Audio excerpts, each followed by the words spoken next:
to hit bases in Punjab. Srinagar, Avantipur, Udhampur bases and areas, schools and medical centers have been struck. Civilians have been targeted, and this is a key theme which the government kept speaking about, how India's attacks have actually focused on military sites. Pakistan has been targeting civilians as well. Now, in terms of the strikes carried out by India, these are important. We've hit Chaklala, Rafiki, Murid, Sukur, Pasrur, and Sialkot. These are major Pakistani bases. Some of the, essentially, the heart and soul of the Pakistan Air Force has been struck by India. There has been no after-action report on the extent of the damage caused on the Pakistani side, but it could be fairly substantial if you go by a lot of the footage which is now gradually emerging. India has ensured that on the Pakistani side, as a result of our attacks, collateral damage has been managed. Civil aviation has been targeted, says India, by Pakistan because civilian aircraft were operating while they were taking in strikes on India. This happened yesterday. Very significantly, and I think this points to, and hopefully not, but it does indicate a move to further escalation, is that there is an increasing deployment of Pakistani forces. India would obviously be matching that as well. There has been artillery fire in Rajouri, Baramulla, Akhnur as well. Very heavy fire. Indian forces are responding. There has been, as I mentioned, this forward area deployment of Pakistani soldiers. India is matching that. I've gone through that point as well. Finally, Pakistan's activities are escalatory. India's activities, India is absolutely clear that we do not want to escalate this. However, it is up to Pakistan to decide. So that is the message which has been sent out by the government of India. It remains a fluid situation. This is the worst. These are the worst attacks since 1971. Let me go across to Shiv. Shiv, let me just start up by a point made towards the end of that press conference, that Pakistan is forward deploying its soldiers and India is doing the same. This points to a potential move to further escalations. Let's talk about this first, and then we'll go through the other points. The forward deployment of Pakistan soldiers. Vishnu, probably the last time we saw something like this actually happen was in Operation Parakram. You covered that as well. This was after the terror attack on Parliament. This kind of huge forward deployment. Now, with the Indian government acknowledging that there is a forward deployment of troops on the Pakistan side, and possibly on the Indian side as well, we will not be talking about Indian movements of any kind, confirms what we've been saying yesterday, which is that this is a warlike situation. On NDTV, we are going to be careful about using the word war because there is a technical definition as far as what war is, and Vishnu, you know that better than anyone else. But a warlike situation, this most certainly is. We've seen deployments from different parts of Pakistan towards the line of control and towards the international border since the very beginning of this entire cycle of tensions between India and Pakistan. And therefore, I think for the Indian government, which has so far carefully weighed its words as far as the situation, called it, characterized it as non-escalatory, as restrained, to now indicate very categorically that it is a warlike situation with forward deployments, indicates, and I agree with you, that a big escalation is coming. All right, let's go through some of the other points. India has hit Pakistan at Chaklala, Rafiki, Murid air bases, Sukur, Pasrur and Sialkot as well. We've struck radar sites, technical areas and command and control facilities. We are only hitting military sites, but it is absolutely huge that these attacks have gone through, including on their biggest airbase, which is the Noor Khan airbase in Chaklala, right? That's in Rawalpindi, just 10 kilometers away from Pakistan's military headquarters. India has struck back and struck back hard.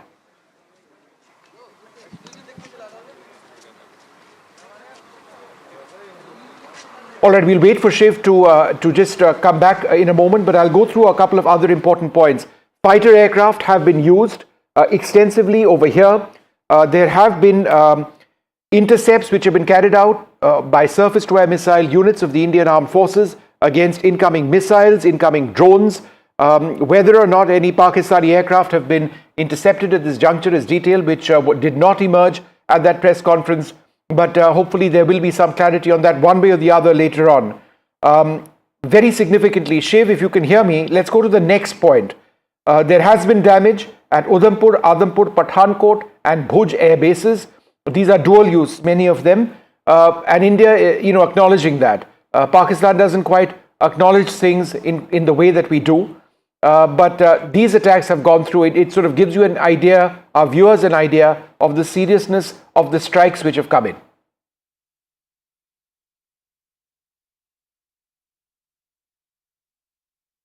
All right, we'll get that line back with Shiv in a moment from now. Civilians have been targeted in areas as well, is what the government has said, whether in Srinagar, in Avantipur, in Udhampur, schools and medical centers have been hit. Sialkot has been targeted. Collateral damage, India has ensured, has been managed in our attacks, which have taken place in the areas I mentioned, Chaklala, Rafiki, Murid, Sukur, Pasrod, Sialkot. All of these were areas which became, the names, all of these names became familiar to citizens across this country way back in 1971 when the Indian Air Force carried out audacious attacks.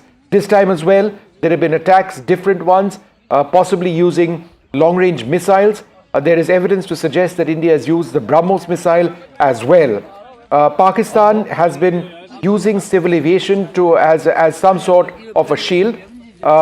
We've got something coming up. All right, we're going to listen in on the points I've made through the words of the wing commander at that press conference. Listen in.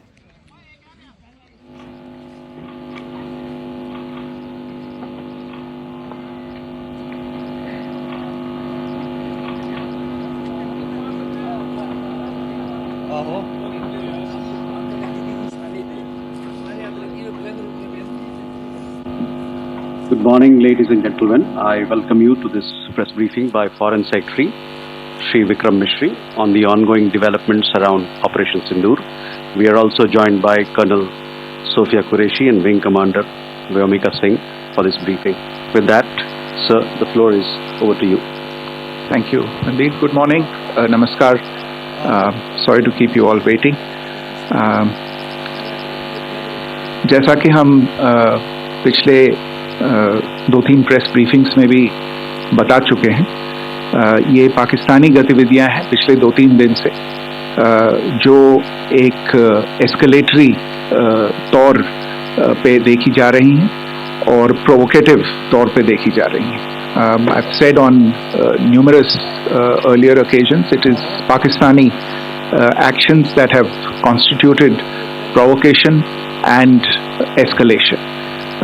In response, and I repeat, in response, India has defended and reacted in a responsible and measured fashion to these provocations and these escalations by the Pakistani side.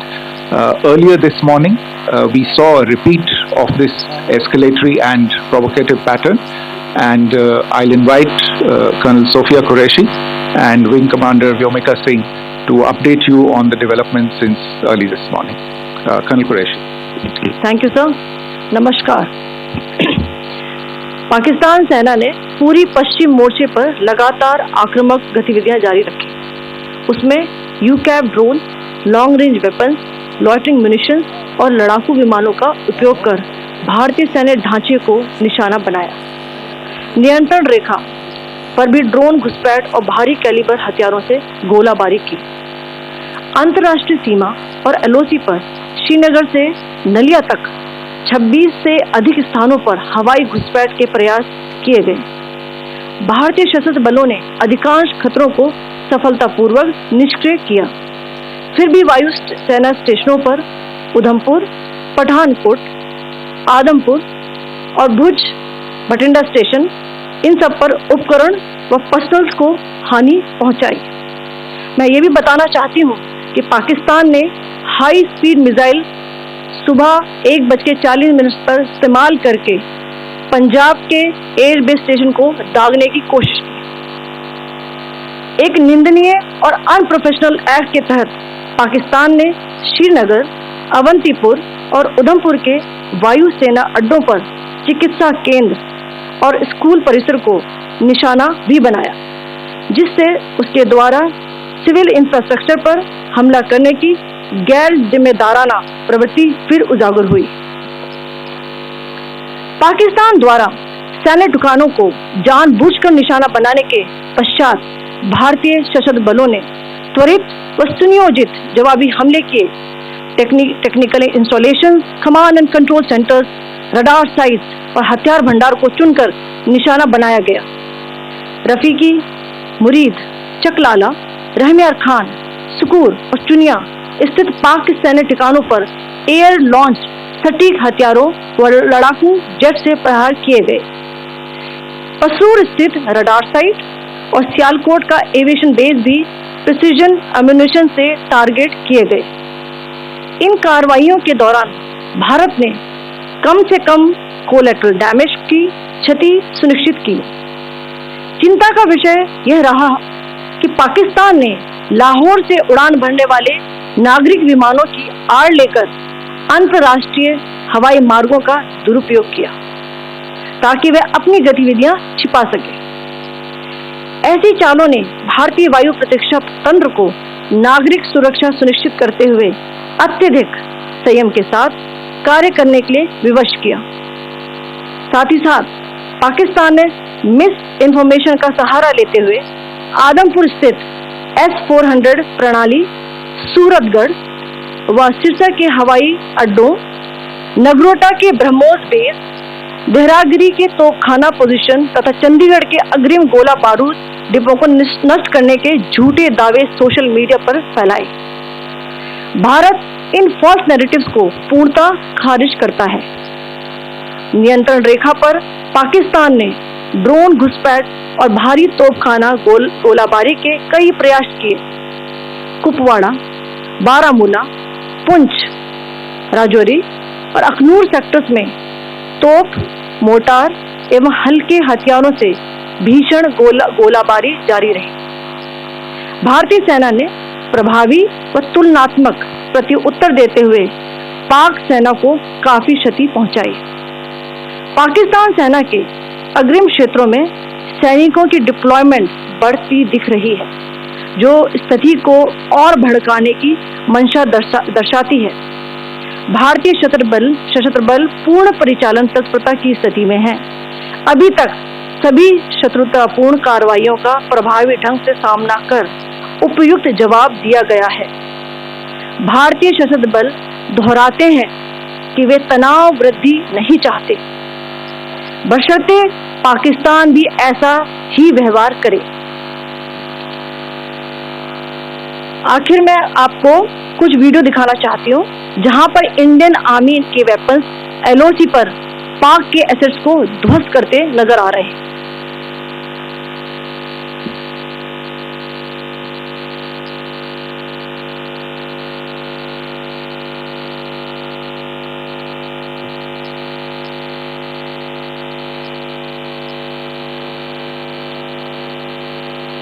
Screen में आप देख सकते हैं इस video को।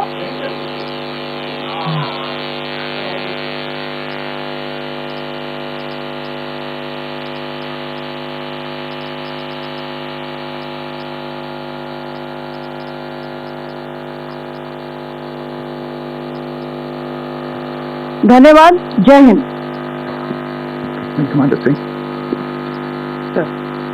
Pakistan military continued with its provocations, carrying out aggressive actions employing multiple threat vectors all along the western border. Pakistan employed UCAV, drones, long-range weapons, loitering munitions and fighter aircraft to target civilian areas and military infrastructure. Pakistan military also resorted to air intrusions using drones and firing of heavy caliber weapons along the line of control. Along the international border and the line of control, air intrusion and several harassment attacks were also attempted from Srinagar till Nalia at more than 26 locations. Indian Armed Forces successfully neutralized these threats and majority of the vectors. However, limited damage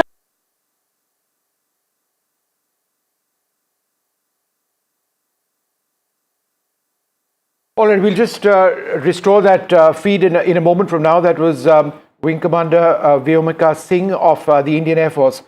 Just in terms of the important points that she was talking about, she was describing the attacks which have taken place. Pakistan has used unmanned drones, UCAVs, which are armed drones, loitering drones, fighter aircraft, long-range missiles. They've hit civilian and military targets. They've used high-speed missiles and attacks on Punjab bases. I'm not sure what high-speed missiles means, whether it's ballistic missiles or something else. Srinagar, Avantipur and Udhampur schools and medical centers have been targeted. All right, let's go across to Shivarur, Sunil Prabhu and Nazir Masoodi. Let me go across to Nazir first. Nazir, where are you? Could you give us an idea of the extent of the damage around you?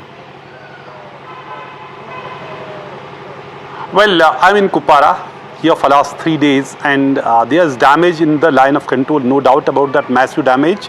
But as we reported, if you remember last night, when there was attack at Srinagar airport, and we reported that first, and what was happening there, drone attacks. Now in the briefing, government is saying that how they targeted this Srinagar air base, and in the course it is the medical facility and the school which has been damaged there. And the other air bases, which includes Udhampur air base, which have already reported, Adampur, and they have been damaged, and also Avantipura. In Avantipura also a medical facility and the school has been damaged in Pakistan. While the fact is that we saw massive explosions this morning in Srinagar from this Hyderpura bypass up to Srinagar airport. Whole area was cordoned off, that was sealed by the security forces after this damage and after this violation by Pakistan. So it is not only there, but in the line of control what we have seen, it was in Uri, it was in Tangdar, it was in Keren and Machal sectors, where there was massive shelling throughout the night. And now what in our press briefing we say, the government has clearly said that there was some damage, acknowledging damage in the air bases, infrastructure and the men as well. But India has hit very hard on Pakistan's air bases and military facilities. Well, Pakistan appears to be on a denial mode as usual, but India this time has very made it clear that while Pakistan is trying to mobilize its forces near the border, India doesn't want further escalation, but provided Pakistan doesn't escalate the things further. So that is the condition. So on the other side, we see Pakistan's propaganda, which they had said, the S-14 station that being targeted, and all those things in the press briefing that was made very, very clear. This is a falsehood through visual proofs. The government clearly showed it to women officers and the foreign secretary, which they showed. But on the ground, it's a very, very tense situation. It was very tense. Not many people have been able to sleep here for last 3 days. Many people have lost their homes and they are living in shelter homes. And Jammu, 5 civilians have been killed along the border, including a senior official and including 2-year-old girl, yes, Arsha Noor. She too has been killed in Pakistani shelling also. All right, today. just hold on for a second, Nazir. There's some breaking news coming in. The US Secretary of State Marco Rubio has spoken to the External Affairs Minister Dr. S. Jaishankar.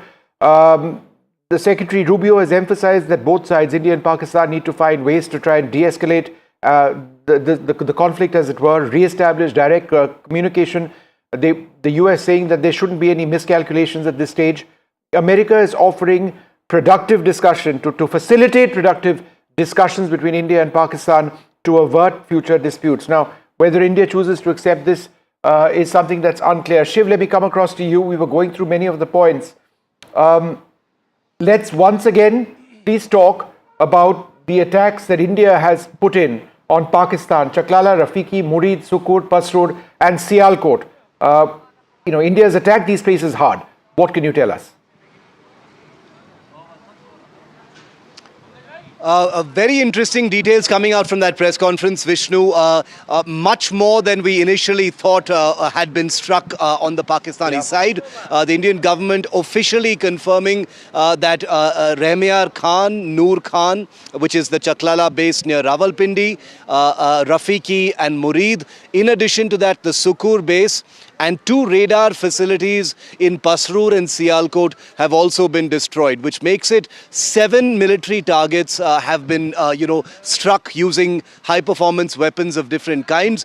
They didn't obviously specify what weapons, but they did say high-speed weapons, and I did note that you were wondering about that, Vishnu. I think without naming the weapon and without talking about it, you referred to it in an earlier broadcast, and I think we both know what that weapon might actually be. We'll let the Indian Air Force come on record in a short while from now and talk about the weapon specifics. But when we talk about high-speed weapons and air-launched weapons, there's not very much that is left to the imagination. But this appears to have been, once again, an air-launched series of strikes or a package of strikes.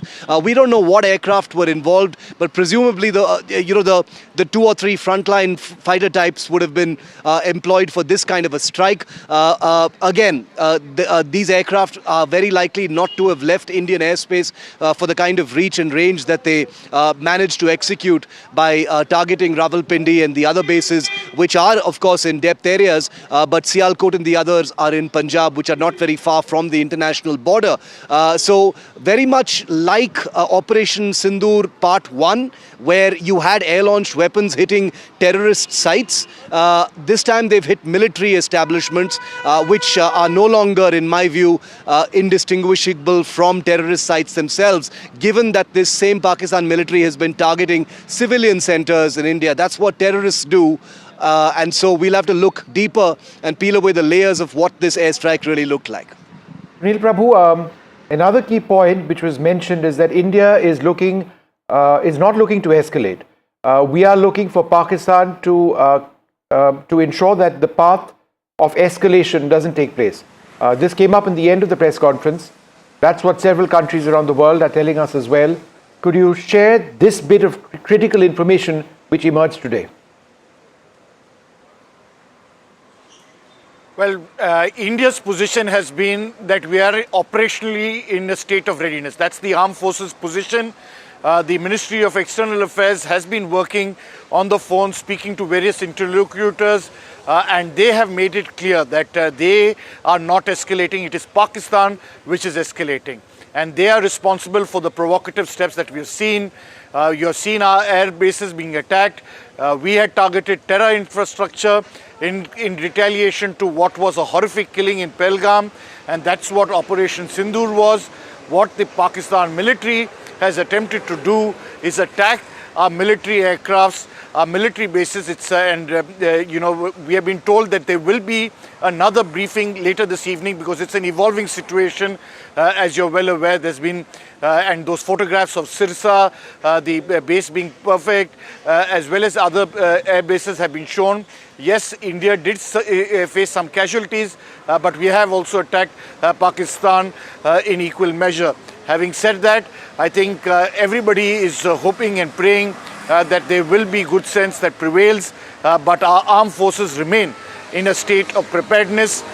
They will not take anything for granted in terms of the way Pakistan has continued to provocate, and the Ministry of External Affairs, as you rightly pointed out, just spoken to the US Secretary of State as well as others. There are various interlocutors who are trying to calm down tensions. Yep. We'll wait and see whether diplomacy does have an effect or whether India will retaliate with these provocative measures that Pakistan has undertaken. Nazir, several dual-use air bases, airfields. We don't have them. We've got Shiv. Many of the air bases which have been struck are dual-use. So Udhampur, Radhampur, Pathankot, Bhuj, they've got civilian flights also operating into many of these airfields. The fact is that these Pakistani attacks did get through. We don't know the extent of the damage at this stage. But at the same time, the claims that they made about destroying Sirsa Air Base, destroying Adhampur Air Base, that's entirely false. In fact, they even showed footage showing that these air bases are intact. So, India has nothing to hide. Where the attacks have gone through, we've revealed. Where they've not gone through, we've called them fake.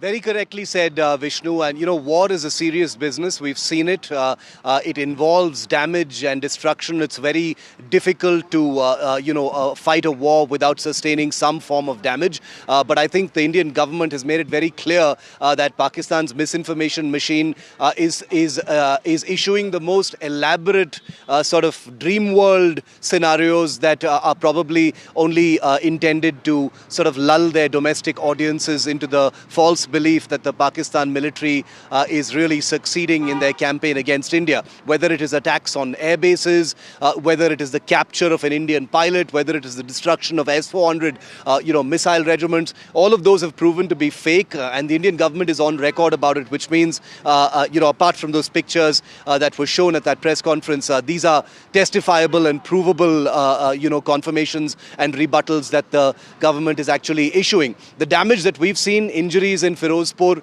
some damage in Jammu. There is word about possible drone damage, in peripheral areas of some of the bases. We won't name them, but this is to be expected. We have to be realistic, when there is such a sustained attempt to strike at different places, there is always going to be that chance, Vishnu, and you understand this better, of some of those munitions slipping through and, executing some form of damage. Now, we don't know precisely where these have happened as far as India's military establishments are concerned, but the fact that many of these airfields are dual use, like you rightly said, where civil aircraft actually operate from, whether it is Amritsar, whether it is Pathankot, whether it is Adhampur and many others, Pakistan has in its own way escalated once again. Talking about targeting military airfields, but knowing fully well that these are places where hundreds of thousands of civil passengers also pass through on each passing day. Of course, the context now is different because airports are shut in many places. But I think the idea that Pakistan does not care for civilians is writ large. No, Pakistan doesn't care for civilians. They've hit schools and medical centers as well. I don't think we can expect them to care for civilians given the history of terrorism, Shiv. But I think for me, and I'll just go back to that one point and then perhaps look at some other things. The takeaway from that press conference was right at the end when, they said that there's been a forward deployment of Pakistani soldiers.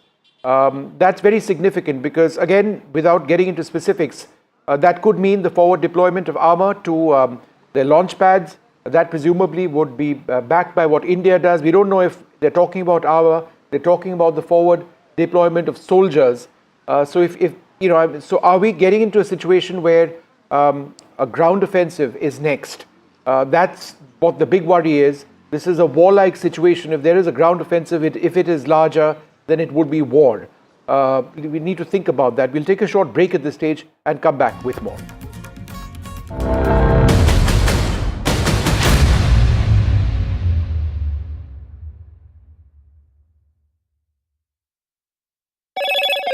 Hello, Moto.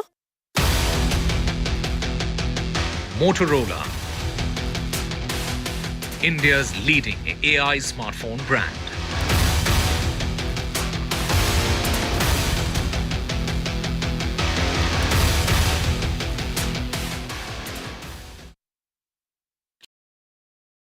I've been reporting on all issues big and small from Andhra Pradesh, Telangana, rest of South India, bringing you all the action, all that you need to know, all that you want to know. The energy of maximum city is infectious. I'm bringing that energy in our news coverage from financial capital Mumbai. Covering from the southernmost part of India over the last 23 years, I bring in-depth and 360-degree coverage from the Dravidian heartland. The land of Mishti, also known for its bitter politics. I have seen much water flow under the Howrah Bridge, covering Bengal in all its vivid colors. India's IT capital is always bustling, a city full of startups, stories and surprises. And I keep you ahead on all the Bengaluru buzz.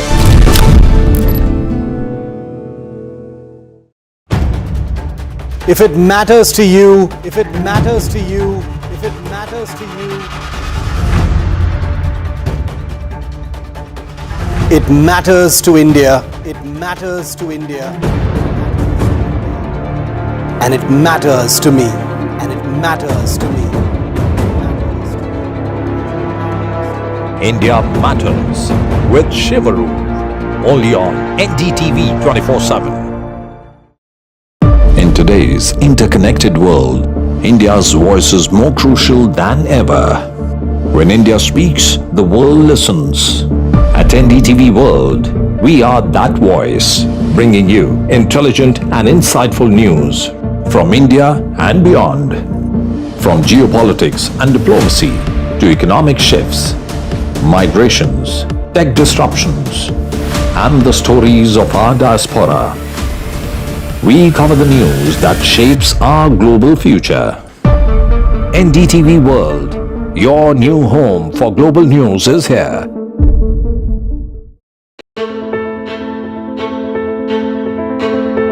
News is not just headlines, it is what impacts you. And news should never be mistaken for noise. What matters is the reality. Accurate, in-depth, and with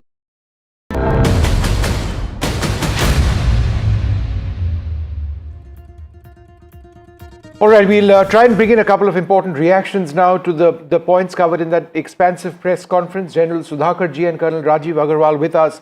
Colonel Sudhakar Ji, let me come to you first. India has struck Pakistani bases in Chaklala, Rafiki, Murid, Sukhur, Pastur, Sialkot and Noor Khan, number one. Number two, we have only hit military facilities over here, which includes radar tech, command and control centers. Pakistan has been hitting civilian areas as well. But just in terms of the importance of India's attacks into these Pakistan air bases, how would you characterize them? Well, Vishnu, firstly, thank you so much. Good morning for inviting me to your channel. And I am presently in Greece. Time difference is 2.5 hours. I have been in touch with a couple of think tanks and meeting people around here in Europe. It's a great move by our country and must compliment the leadership as also the Indian Armed Forces. First and foremost thing I wish to highlight is the press release which was released, which is making rounds in almost all the social media in the world, is after the operations were conducted on 7th of May, there was a very comprehensive and integrated press release, I would say, wherein you have the Ministry of External Affairs, you have the Defense Ministry, you have the Economic yeah, but sir, in terms of the significance, everything was appearing as if it is. The significance of the strikes, Lala, Rafiki, Murid, Sukhur, Pastur, what is the significance of that? The significance is that India has made it amply clear that it is a considered, calibrated, non-escalatory response to Pahalgam carnage. That means, what does it mean? It means that we are targeting the terrorists, the terrorist infrastructure, the logistics, the supply chain. Leadership may or may not. It has not come to light so far, except for one or two. And so this is the paradigm on which the Indian strike is being actually targeted. So if the conceptual framework is based... Okay, we've lost that line with General... Okay, so go ahead, sir. Go ahead. Basically to target... So we are not looking out for an all-out war. We have our exit policy inbuilt in that particular press release, and thereafter we'll continue to target. So how long are you going to target? So my recommendation is India must continue to follow the practice or the principle of mow the grass. With the Israelis, they have adopted very, very effectively. It has to be done. One Balakot, one such operation is not good enough. It must be continued for 10 to 15 days because by then the global pressure will be mounting against India. Give a break and collect your intelligence. Have very accurate surgical strikes and go for another one after 2 months or 3 months and repeat the cycle periodically so that the grass is mowed from time to time and they are made to play very well and are not able to sustain financially as also from the infrastructure point of view. Back to you, Vishnu. They are an unpredictable state actor and they don't seem to have any aversion towards resorting to using their military.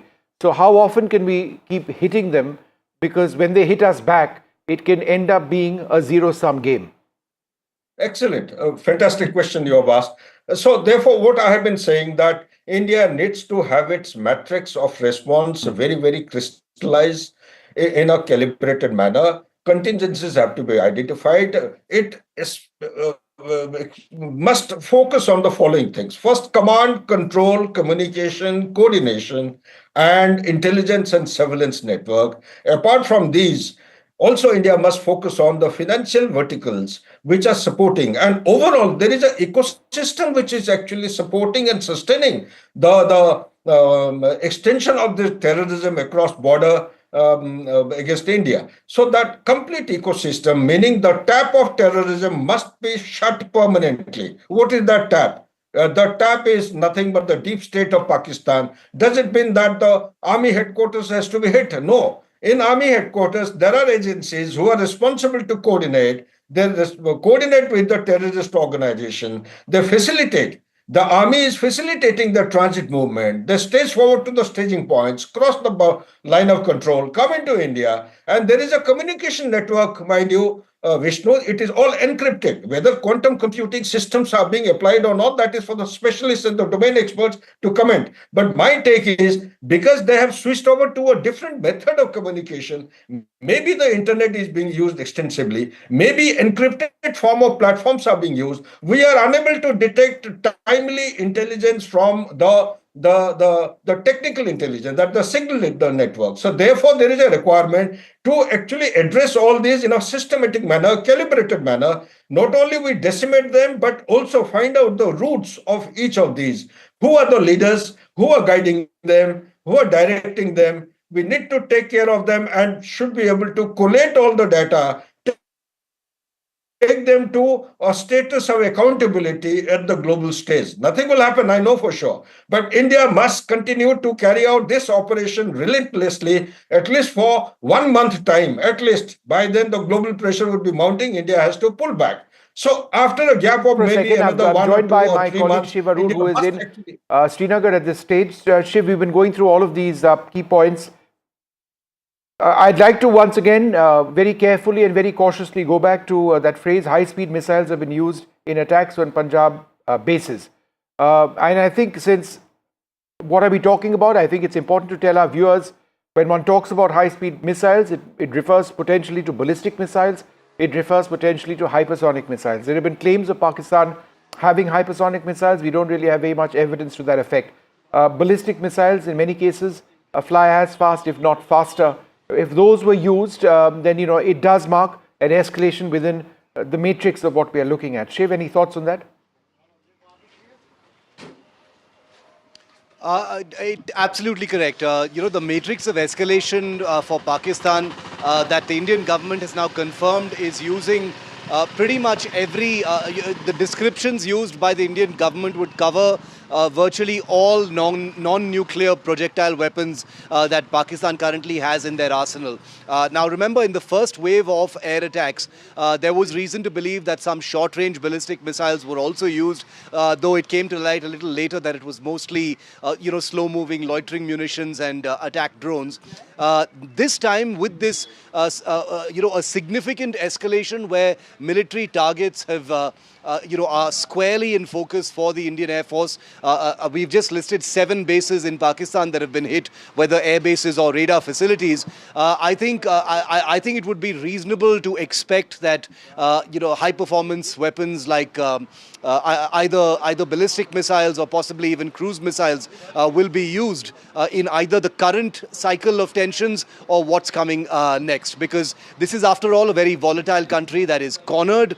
It's been battered, not just as terrorist sites, but also now very, very key military bases in places including Chaklala, which is the very heart of the Pakistan military and the ISI. And therefore, to actually hit back, is it going to carry on using low-performance, attritable drones, which have been largely unsuccessful in achieving their military objectives, at least so far, and upgrading into higher-performance weapons, which may be slightly more difficult to actually intercept, is the key question right now. But I agree with your assessment, Vishnu, that this escalatory ladder seems to dictate that is very much in the realm of possibility. Shiv, you just sent back some startling footage which I was looking at, and I think it's important to reflect on the fact that debris from, whether it's missiles, drones or aircraft, we don't know, fell into Dal Lake. That's in the heart of Srinagar, right? That's how real things have been getting. That's how real it is. Yeah. That is correct. In fact, the site where the debris actually fell is right behind me. We're not going to show people exactly where it was, or we've just got a rough idea, but I'm going to point our cameras in that direction so you get a rough sense of where the debris appears to have fallen. Eyewitnesses here say that there was a CRPF and police search party using 4 boats earlier in the morning at about 8 in the morning today, where they were looking for the debris. We've also got a piece of footage which suggests that much of the debris has actually been recovered, so they're analyzing that. Doesn't seem to be a manned aircraft. It's a small piece of debris. It's the second debris site that we've actually seen here in Srinagar since the morning. Vishnu, the first was in a place called Lasjan, which is about 8 kilometers from where I'm standing right now on the banks of the Dal Lake, and the one behind me in the lake itself where some equipment has been recovered. So those explosions we heard in the morning of drones being intercepted or loitering munitions being intercepted, I think this may be that. Nothing so far on manned aircraft, even though we did get a confirmation that an air raid was possibly underway here in Srinagar. Wreckages of manned aircraft not seen in Srinagar yet. We are hearing they may be outside. I'm joined by Colonel Rajiv Agarwal as well. Colonel Agarwal, we've gone through various points in this press conference, but we are getting all sorts of reports at this stage, including how this situation remains fluid.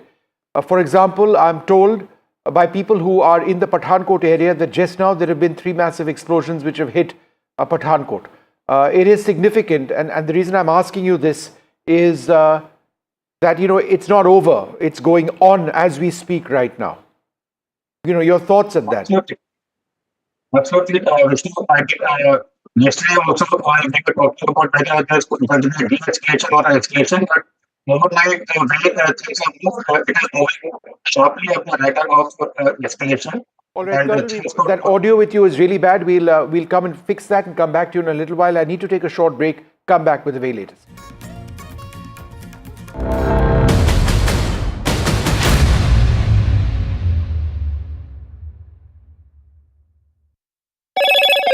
Hello, Moto. Motorola, India's leading AI smartphone brand.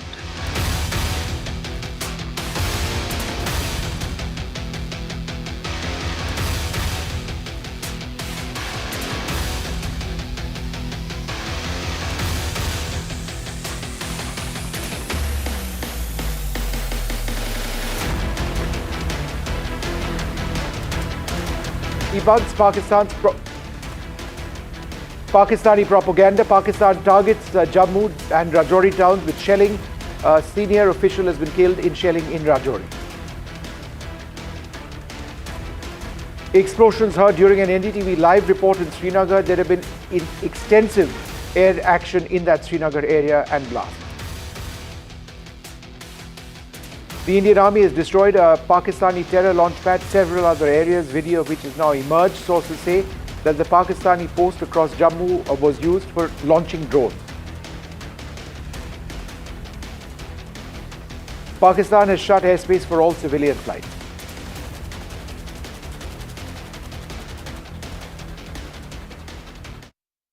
How often have you turned away from debates that descend into endless fights? We bring you a show where every question is answered, where every debate finds its resolution, where every story finds its conclusion, where opinions collide but facts prevail, where stories unfold with insights and trust. When the noise ends, the last word begins.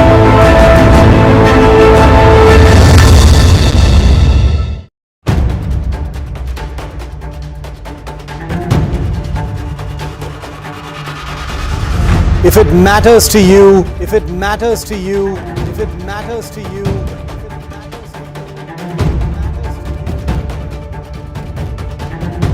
it matters to India. It matters to India. It matters to India.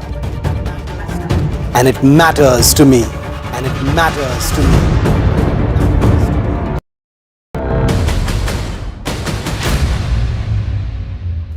Well, the big breaking news coming in right now as we speak is that there is another explosion which has been heard in Srinagar, and there have been at least a couple of major explosions which have been heard in the last little while in Pathankot. We are waiting to get Shiv Arur back on the line, but this is, if it is the case, then the situation remains very volatile. The attacks haven't ended. There is no lull per se. If this is another round of air attacks, that's something that we would need to see. The Indian Air Force would be responding very heavily. Explosions can also be surface-to-air missiles being launched. They sound like explosions, just the takeoff itself, the blast off of the missiles, whether these are interceptions or whether these are strikes on targets in or places in Srinagar. That's something that we're going to have to wait for very, very closely. I'm also told by very reliable sources of a series of explosions that he heard in Pathankot right now. So it's again all over, some in Punjab and some over here in Jammu and Kashmir.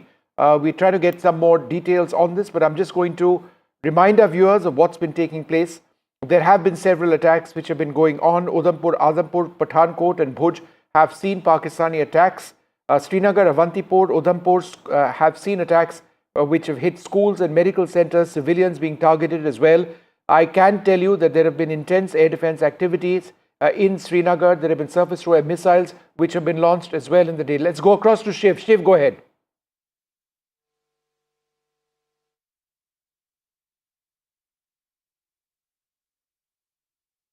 All right, again, just some audio problems. We'll try and come back to Shiv in a moment from now and get you the very latest on these explosions which have been heard over Srinagar just moments back. But as I was mentioning, there has been Srinagar, Avantipur, Udhampur, where schools and medical centers have been hit. Civilians have been targeted in these areas. Military bases in Udhampur, Adhampur, Pathankot and Bhuj have been hit by the Pakistanis. But as significantly, and I would like to reiterate this, India has hit 7 Pakistani air bases or radar facilities, tech facilities, command and control centers. The attacks which have been taking place since the morning have struck in 26 locations in India, between Srinagar to the north, Nalia and Gujarat to the southwest. There is also very heavy artillery shelling which has been taking place. The use of drones. Pakistan has been attacking India using unmanned aerial vehicles, loitering drones, fighter aircraft, long-range missiles. They've been targeting both civilian and military areas. Let's go across to Shiv. Go ahead, Shiv. Vishnu, while we were reporting just now, we just heard two, dull thuds once again in the distance. They were spaced by about 10 seconds apart. No information just yet, no official information certainly of what this was. We're going to go ahead and assume that this is a continuation of what we were hearing in the morning of interceptions of possible munitions or drones. Like I said, I've been reporting for the last hour from here near the Dal Lake in Srinagar, where at least one of those munitions debris had fallen after its interception very close from here. We're getting more information also that the possibility of interceptions are continuing either near the Srinagar airport, which is about a half-hour drive from where I'm standing, in addition to the outskirts of Srinagar, Budgam and other places. This seems to align with what we've been reporting since today, Vishnu, which is that there appears to be a concerted effort to strike some targets here in Srinagar with the loitering munitions or drones, possibly even missiles. There was talk of manned aircraft also being part of the entire mix. We have no word on it.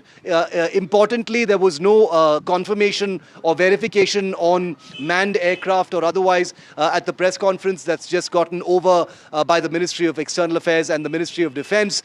So we're still trying to get more information here. Like I said, the munition that fell in this patch of the Dal Lake behind me has gone for analysis, but those two explosions confirm that this wave, if I can call it that, isn't over yet.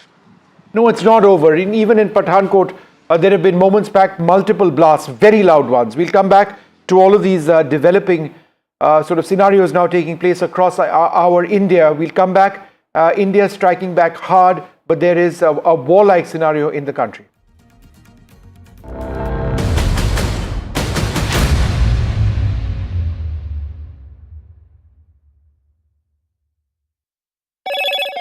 Hello, Moto. Motorola, India's leading AI smartphone brand.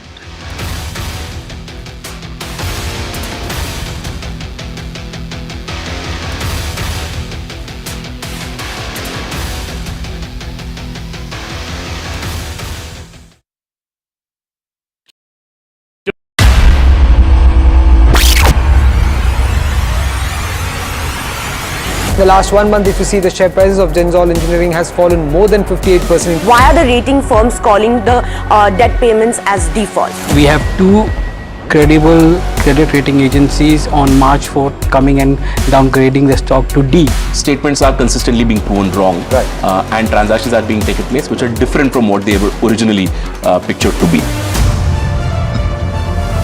The company claimed it would roll out 6,400 electric vehicles. But what it has rolled out is a shocking scam. Funds meant for the project were funneled allegedly back to the promoters, the Junkie brothers. What did the money buy? Not EVs, of course, but a lavish flat in Gurgaon's luxurious DLF Carmelias.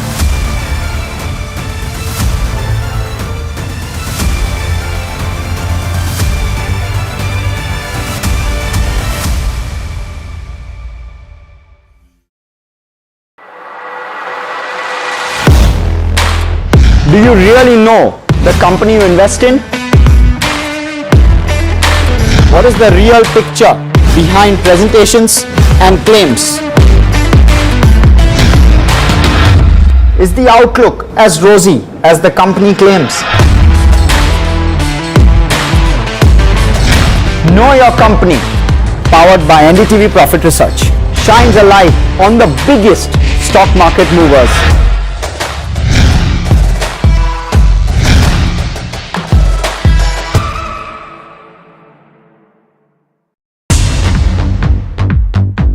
More news that matters. Big exclusive, Tulsi Gabbard gunned down by Pakistan-backed cowards. When you interact with people on ground, you're able to reflect their sentiments much better. More debates that shake the system. More exclusives you won't find anywhere else. Not just another prime time. It's a prime time that's unmissable. I've been reporting on all issues big and small from Andhra Pradesh, Telangana, rest of South India, bringing you all the action, all that you need to know, all that you want to know. The energy of Maximum City is infectious. I'm bringing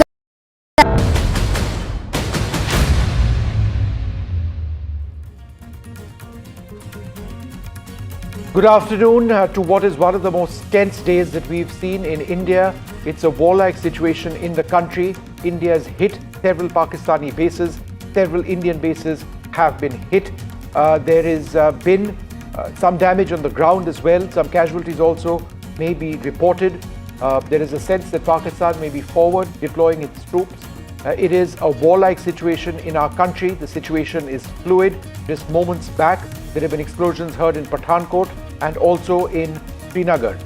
We've got our journalists up on the field and we're going to go across to them as they bring us the latest situation on the ground. Shivarud in Srinagar. We've got Ghazali, Harsha Kumari Singh, Aishwarya tracking developments here in Delhi, and Gurpreet Chinna. Thank you all very much for being with us. A quick look at the headlines at this hour. A special briefing of the government on Op Sindoor. India says we've responded effectively to Pakistan's escalation and that we hit targets at multiple Pakistan air bases and also Pakistani posts. You can see those attacks on the posts in this video on your screen. The government calls Pakistan's actions provocative and escalatory. The government says Pakistan tried to hit multiple air bases.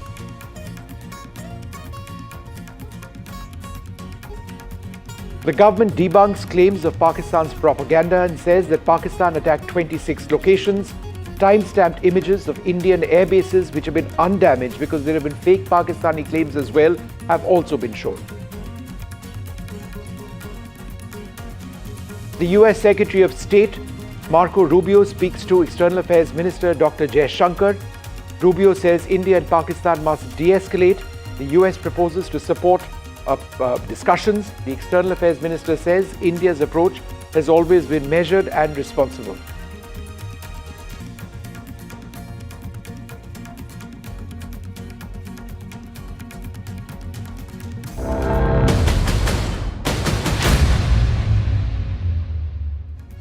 Well, it was an hour and a half back that the government came out with a fairly detailed briefing on what's exactly been taking place in India. Let's listen in.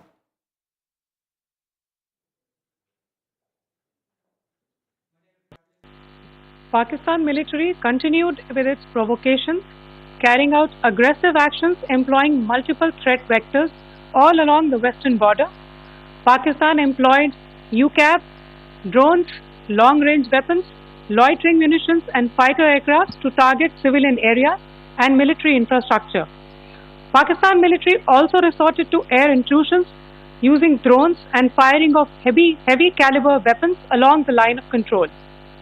Along the international border and the line of control, air intrusion and several harassment attacks were also attempted from Srinagar till Nalia at more than 26 locations. Indian Armed Forces successfully neutralized these threats and majority of the vectors. However, limited damage was sustained to equipment and personnel at Indian Air Force stations at Udhampur, Pathankot, Adampur and Bhuj. There were also several high-speed missile attacks noticed subsequently after 0140 hours in the night at several air bases in Punjab. In a deplorable cowardly act, targeting of civilian infrastructure also had taken place, where Pakistan attacked RT gun positions at Dehrangiyari and Chandigarh Forward Ammunition Depot, with heavy damages to other military stations being propagated on social media. India unequivocally rejects these false narratives being spread by Pakistan. Along the line of control also, Pakistan has attempted multiple air intrusions using drones and conducted shelling using heavy caliber RT guns, targeting civilian infrastructure and killing some civilians. Heavy exchange of artillery mortars and small arms fire in Kupwara, Baramulla, Poonch, Rajouri and Aknoor sectors continued. Indian Army has responded effectively and proportionately, causing extensive damage to Pakistan Army. Pak military has been observed to be moving their troops into forward areas, indicating offensive intent to further escalate the situation. Indian Armed Forces remain in a high state of operational readiness. All hostile actions have been effectively countered and responded appropriately. Indian Armed Forces reiterate their commitment to non-escalation, provided it is reciprocated by the Pakistan military. At the end, I would also like to show you a few images of Air Force bases in the Punjab sector and Rajasthan sector, where it is mighty clear that we are debunking the Pakistani claims of causing destruction at these air bases. You can yourself see the normalcy at these air force stations. This is Sirsa, Suratgarh. The runways are intact.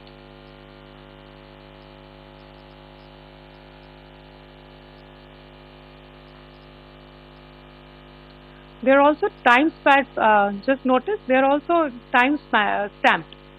This is today. First of all, as you have seen, Pakistani claims about activities that they have undertaken continue to be heavy on lies, misinformation and propaganda. And on top of that, this is peddled by Pakistani state agencies. The claims that they have made about attacking and destroying various places, various military installations and facilities, as has been pointed out by my colleagues here this morning, are completely false. The claim about the Air Force station in Sirsa being destroyed, completely false, as you've seen.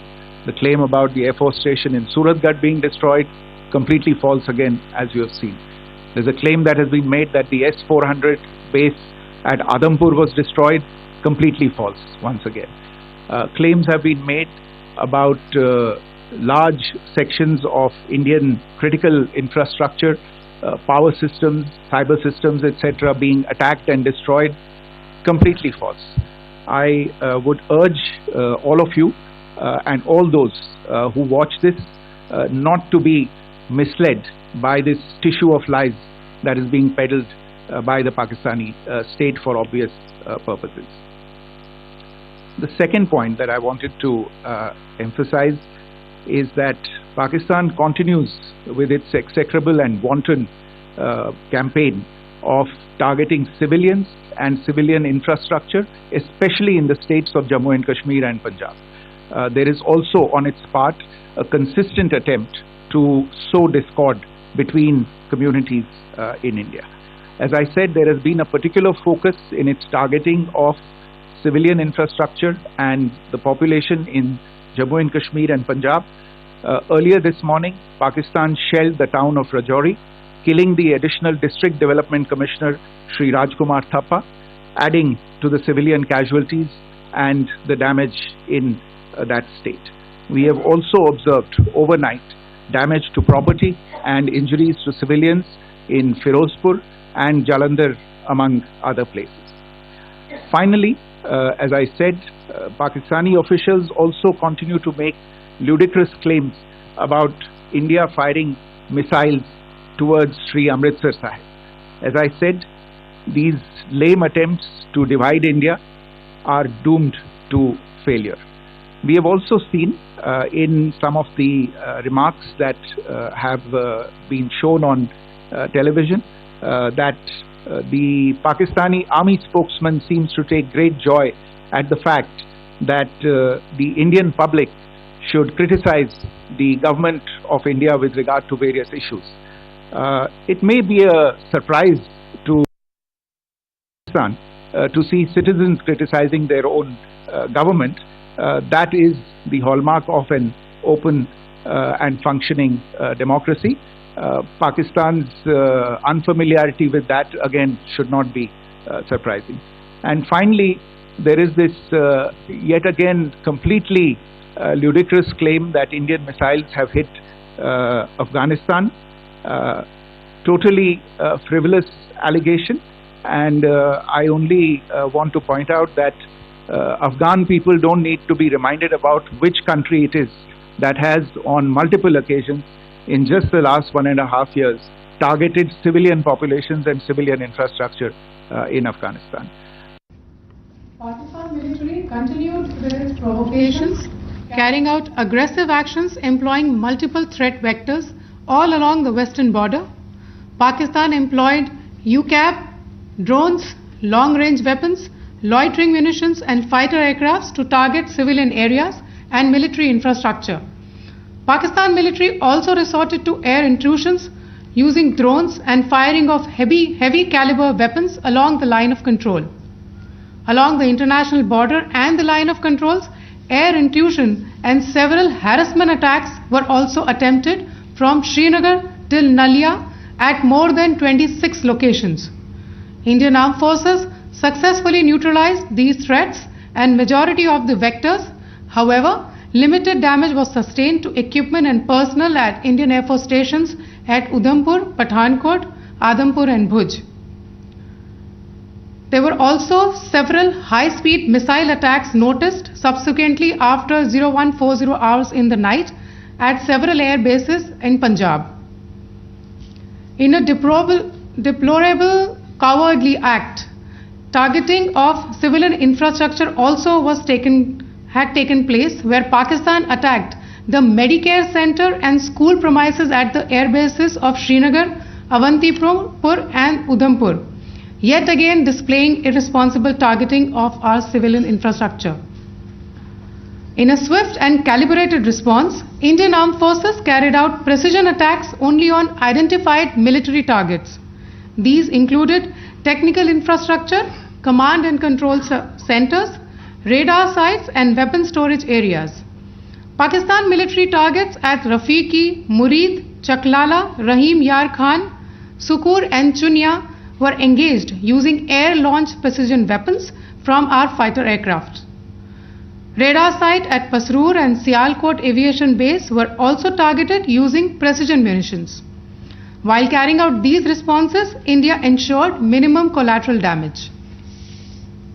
Pakistan has also attempted to execute a continued malicious misinformation campaign with claims of destruction of Indian S-400 system at Adampur, destruction of airfields at Suratgarh and Sirsa, BrahMos base at Nagrota, RT gun positions at Derang Yari and Chandigarh forward ammunition depot, with heavy damages to other military stations being propagated on social media.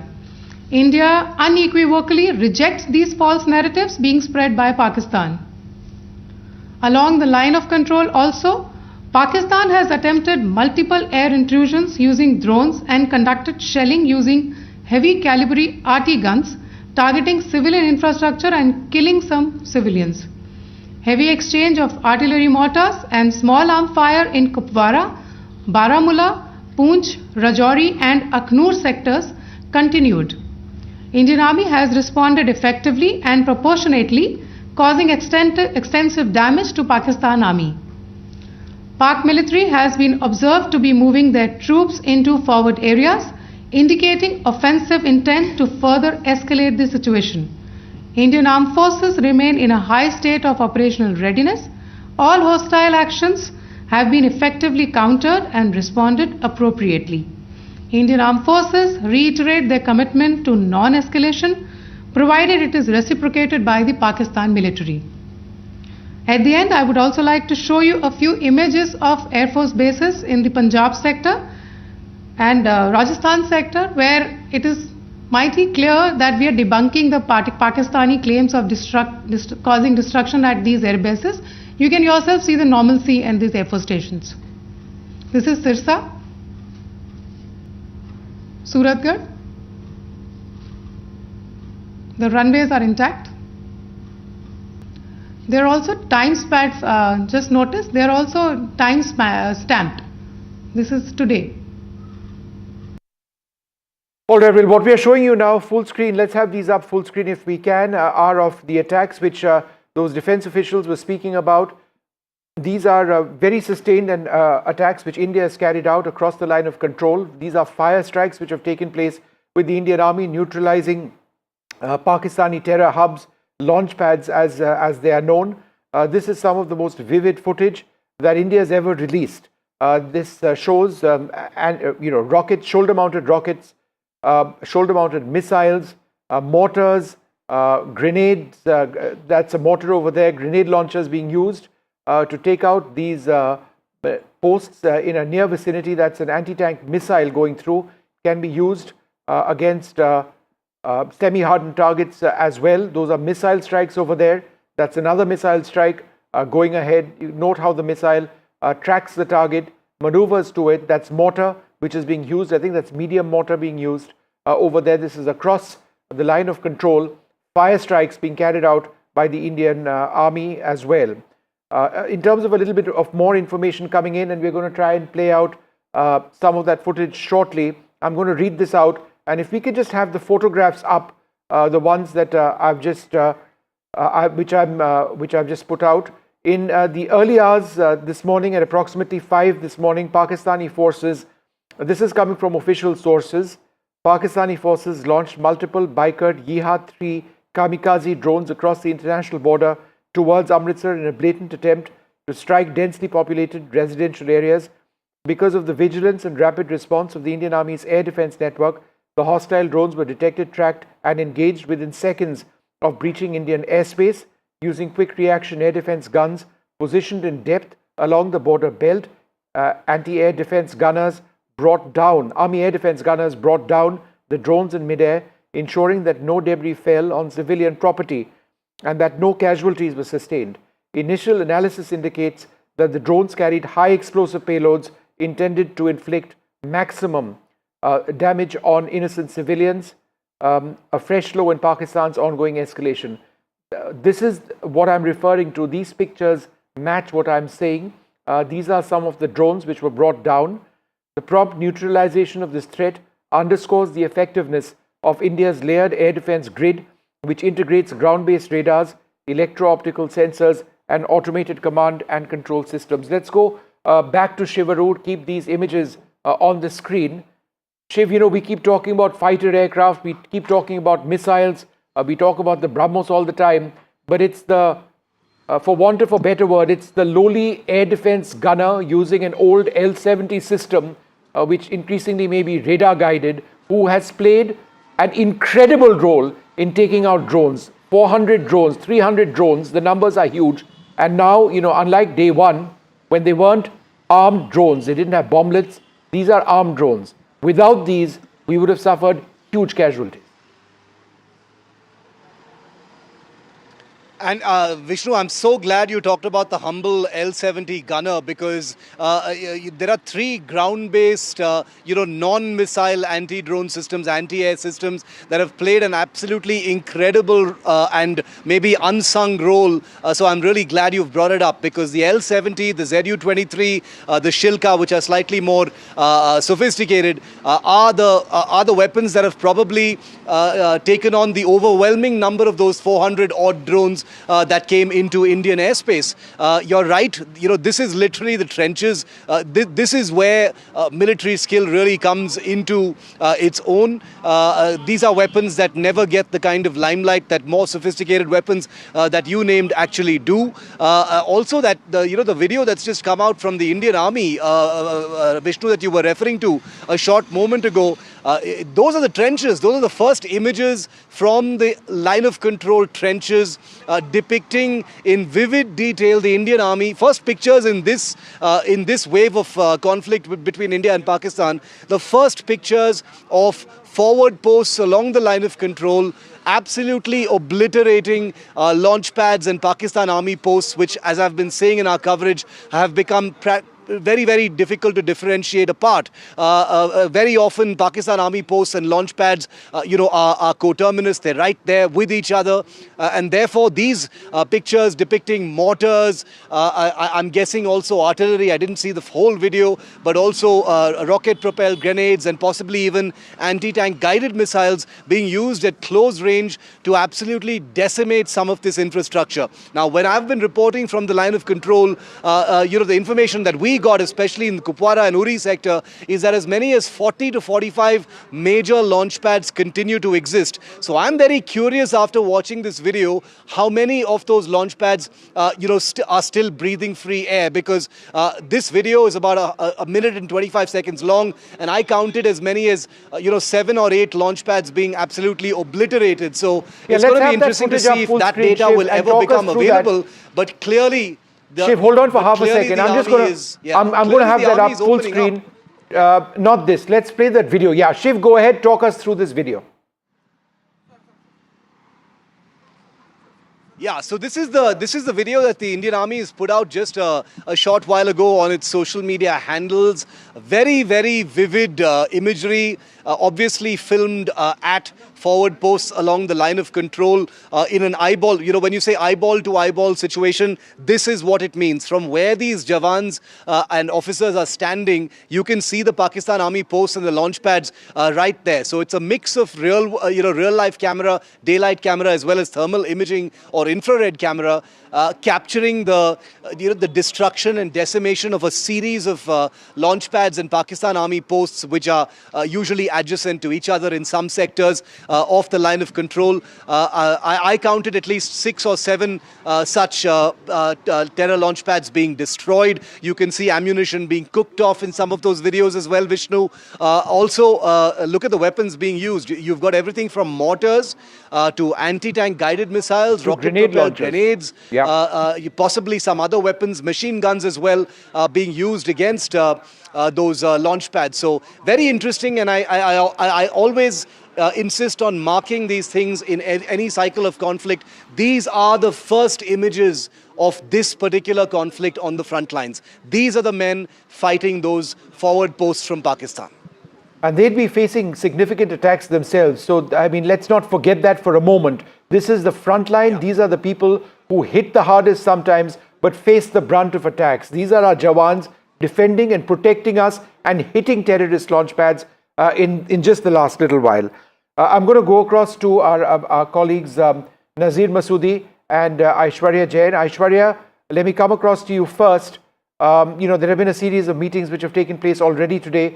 Aishwarya, can you give us an idea of what's happening today by way of top leaders meeting. Is there going to be a press conference again later this evening, Aishwarya?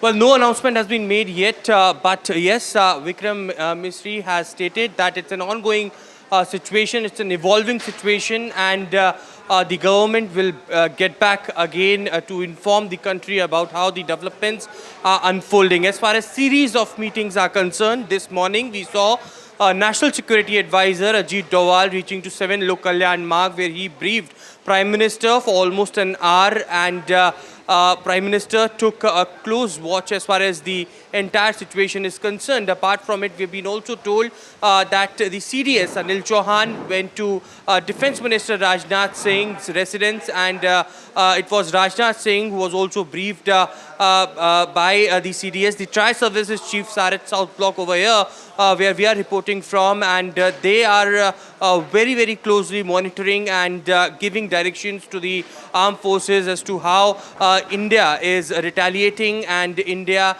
is taking actions against the Pakistani violation of the truce. But yes, once again, we have got confirmation from the Indian Army. Yesterday, there were visual proofs that were given by the Border Security Force as well, that in a continuous operation, there are terrorists which had been neutralized, who were tried to infiltrate in the Indian territory. Today, there were several such posts which were also completely destroyed in an action by the Indian Army.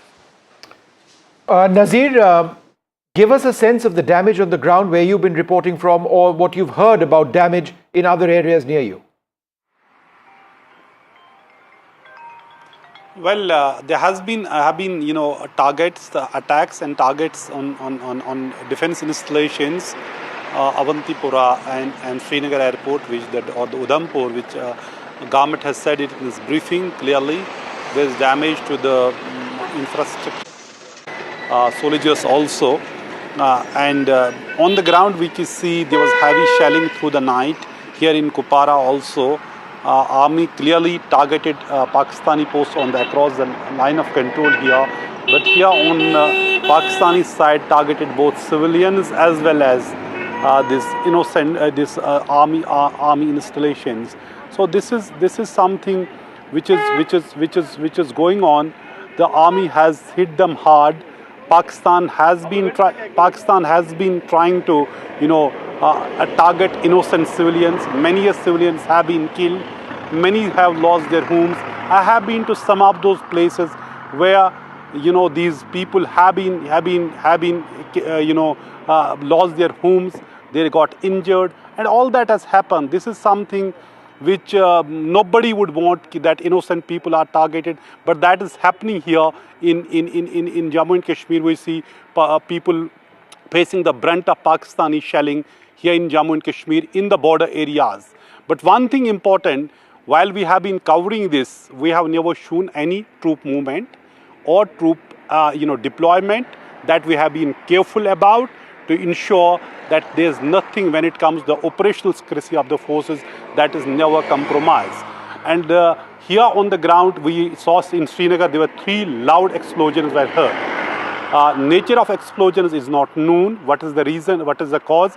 But in the situation it has been happening, there was also sirens were sounded in parts of Srinagar. So fingers crossed what has happened. But the way we have been seeing situation unfolding in Srinagar, where we saw in Avantipura Air Base that they tried to target it, and there were 2 medical facilities and schools in both the places. Yeah, Nazir, hold on a second. Let's quickly go across to Gurpreet Chinna as well. Gurpreet needs to move from that location, which is why I'm interrupting you, Nazir. Gurpreet, go ahead where you are. Tell us what's happening. Well, we are reporting from one of the villages from district Firozpur. This is the Burj Makhan Singh village. Last night we are showing that how our forces, they are neutralizing missiles or drones in the air, and we have seen the one portion of some object has been seen here. तो क्या देखा आपने यहाँ पे? हम देख रहे हैं ट्रांसफार्मर के पास. आप हमारे साथ भी चलो अगर वहाँ पे. ਇਹ ਨਾ ਤਕਰੀਬਨ ਰਾਤ ਟਾਈਮ ਹੈਗਾ ਸੀ 1:30 ਵਜੇ ਦਾ ਜੀ, ਤੇ ਇਹਨਾਂ ਇੱਕ ਵਾਰੀ ਬਲਾਸਟ ਹੋਇਆ ਬਹੁਤ ਜ਼ਿਆਦਾ. ਬਲਾਸਟ ਹੋਣ ਕਾਰਨ ਅਸੀਂ ਬਾਹਰ ਸੀ, ਤੇ ਬਾਅਦ ਵਿੱਚ ਚਾਚਾ ਜੀ ਨੇ ਦੱਸਿਆ ਮੈਨੂੰ, ਕਹਿੰਦੇ ਵੀ ਆਪਣੇ ਨਾ ਬਲਾਸਟ ਹੋਇਆ, ਤੇ ਜੋ ਦਰਵਾਜ਼ੇ ਖਿੜਕੀਆਂ ਨਾ ਉਹ ਇੱਕਦਮ ਕੰਬਣੇ ਲੱਗੀ ਤੇ ਫਿਰ ਅਸੀਂ ਬਾਹਰ ਜਦੋਂ ਆਣ ਕੇ ਦੇਖਿਆ ਤਾਰ ਟੁੱਟੀ ਹੋਈ ਸੀ ਟਰਾਂਸਫਾਰਮਰ ਦੀ, ਇਹ ਲਾਈਟ ਆਫ ਸੀ ਉਦੋਂ ਤੇ तार टूटी हुई थी। तो जब देखा आने तो पैरों में अड़ा थे, ठुड्डा आया तो देखा नीचे इतना सारा पंखे की तरह था जो यहाँ पर पड़ा था। बिल्कुल यहाँ पे पड़ा हुआ था, हम देख सकते हैं। ये मैं अपने कैमरामैन साथी को कहूँगा तस्वीर दिखाई जाए तो क्या था वो, मतलब कोई यहाँ पे डैमेज हुआ, कुछ हुआ ऐसा कुछ? नहीं, इतने डैमेज हवा च ही डैमेज हो गया, इतने खाली खोखला आन के डिग्गा जी, क्योंकि साथ में ट्रांसफार्मर था। कल हमने देखा कि 8 बजे के बाद पूरे शहर में ब्लैकआउट किया गया था। कहीं ना कहीं लगता है कि अगर यहाँ पे टारगेट किया जाता तो शायद ज़्यादा नुकसान होता गांव का। बिल्कुल जी बिल्कुल। ये अगर ये लाइट होती तो फिर, क्योंकि तार 3-4 घरों में जाती है, ये टूट के नीचे गिरी, अगर ये लाइट होती तो ये ब्लास्ट करती बहुत ज़्यादा। एक नौजवान है हमारे साथ, आपने वीडियो भी बनाई, आप दिखा रहे थे कैसे ऊपर से आया, क्या हुआ क्या? एक्चुअली क्या है कि जैसे ही ड्रोन आया तो हवा में ही वो डिफ्यूज़ हो गया होगा, और जो उसका लास्ट पार्ट था छोटा सा, वैसे केजी में तो आई थिंक 15 से 20 केजी का होगा वो, और सीधा यहाँ पे आगे गिरा। तो थैंक गॉड ये कि ये सीधा ट्रांसफार्मर के ऊपर आगे नहीं गिरा, तो यहाँ पे नीचे ही गिरा। कोई गांव में कोई नुकसान तो नहीं हुआ, कहीं किसी जगह पे कोई नुकसान तो नहीं हुआ? अगर यहाँ गिरा कोई शीशे टूटे हो, कोई नुकसान हुआ है? नहीं, हमारे इस गांव में तो कोई नुकसान नहीं हुआ। एक्चुअली हमारे गांव से एक 10-15 किलोमीटर और गांव है खाई फेमे की, वैसे वहाँ पे ज़्यादा नुकसान हुआ है, हमारे इस गांव में नहीं हुआ। तो well we can see that this is the example how our defence system, integrated defence system is working, and we are able to even neutralize all the missiles and drones which are being targeted from Pakistan side. We are reporting from this border area where we have seen the people have seen some part of some object here, but there was no damage at all. Back to studio. All right, we leave it over there. Gurpreet, keep coming back to all of you in a moment. India striking back hard, but there has been damage in India as well. There is a lot more information coming in what is clearly a very, very fluid situation.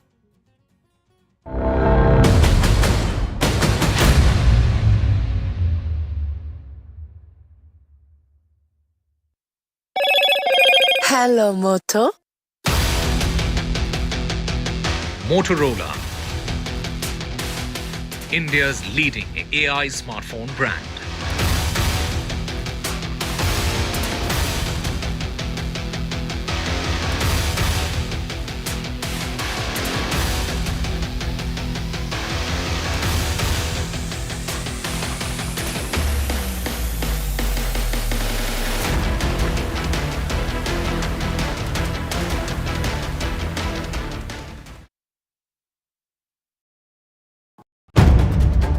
If it matters to you, if it matters to you, if it matters to you,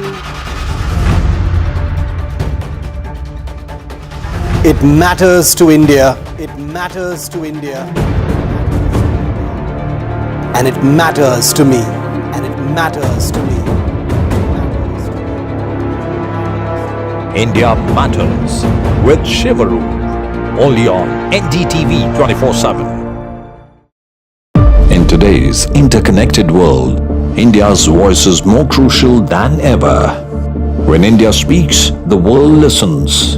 At NDTV World, we are that voice, bringing you intelligent and insightful news from India and beyond. From geopolitics and diplomacy to economic shifts, migrations, tech disruptions, and the stories of our diaspora. We cover the news that shapes our global future. NDTV World, your new home for global news is here.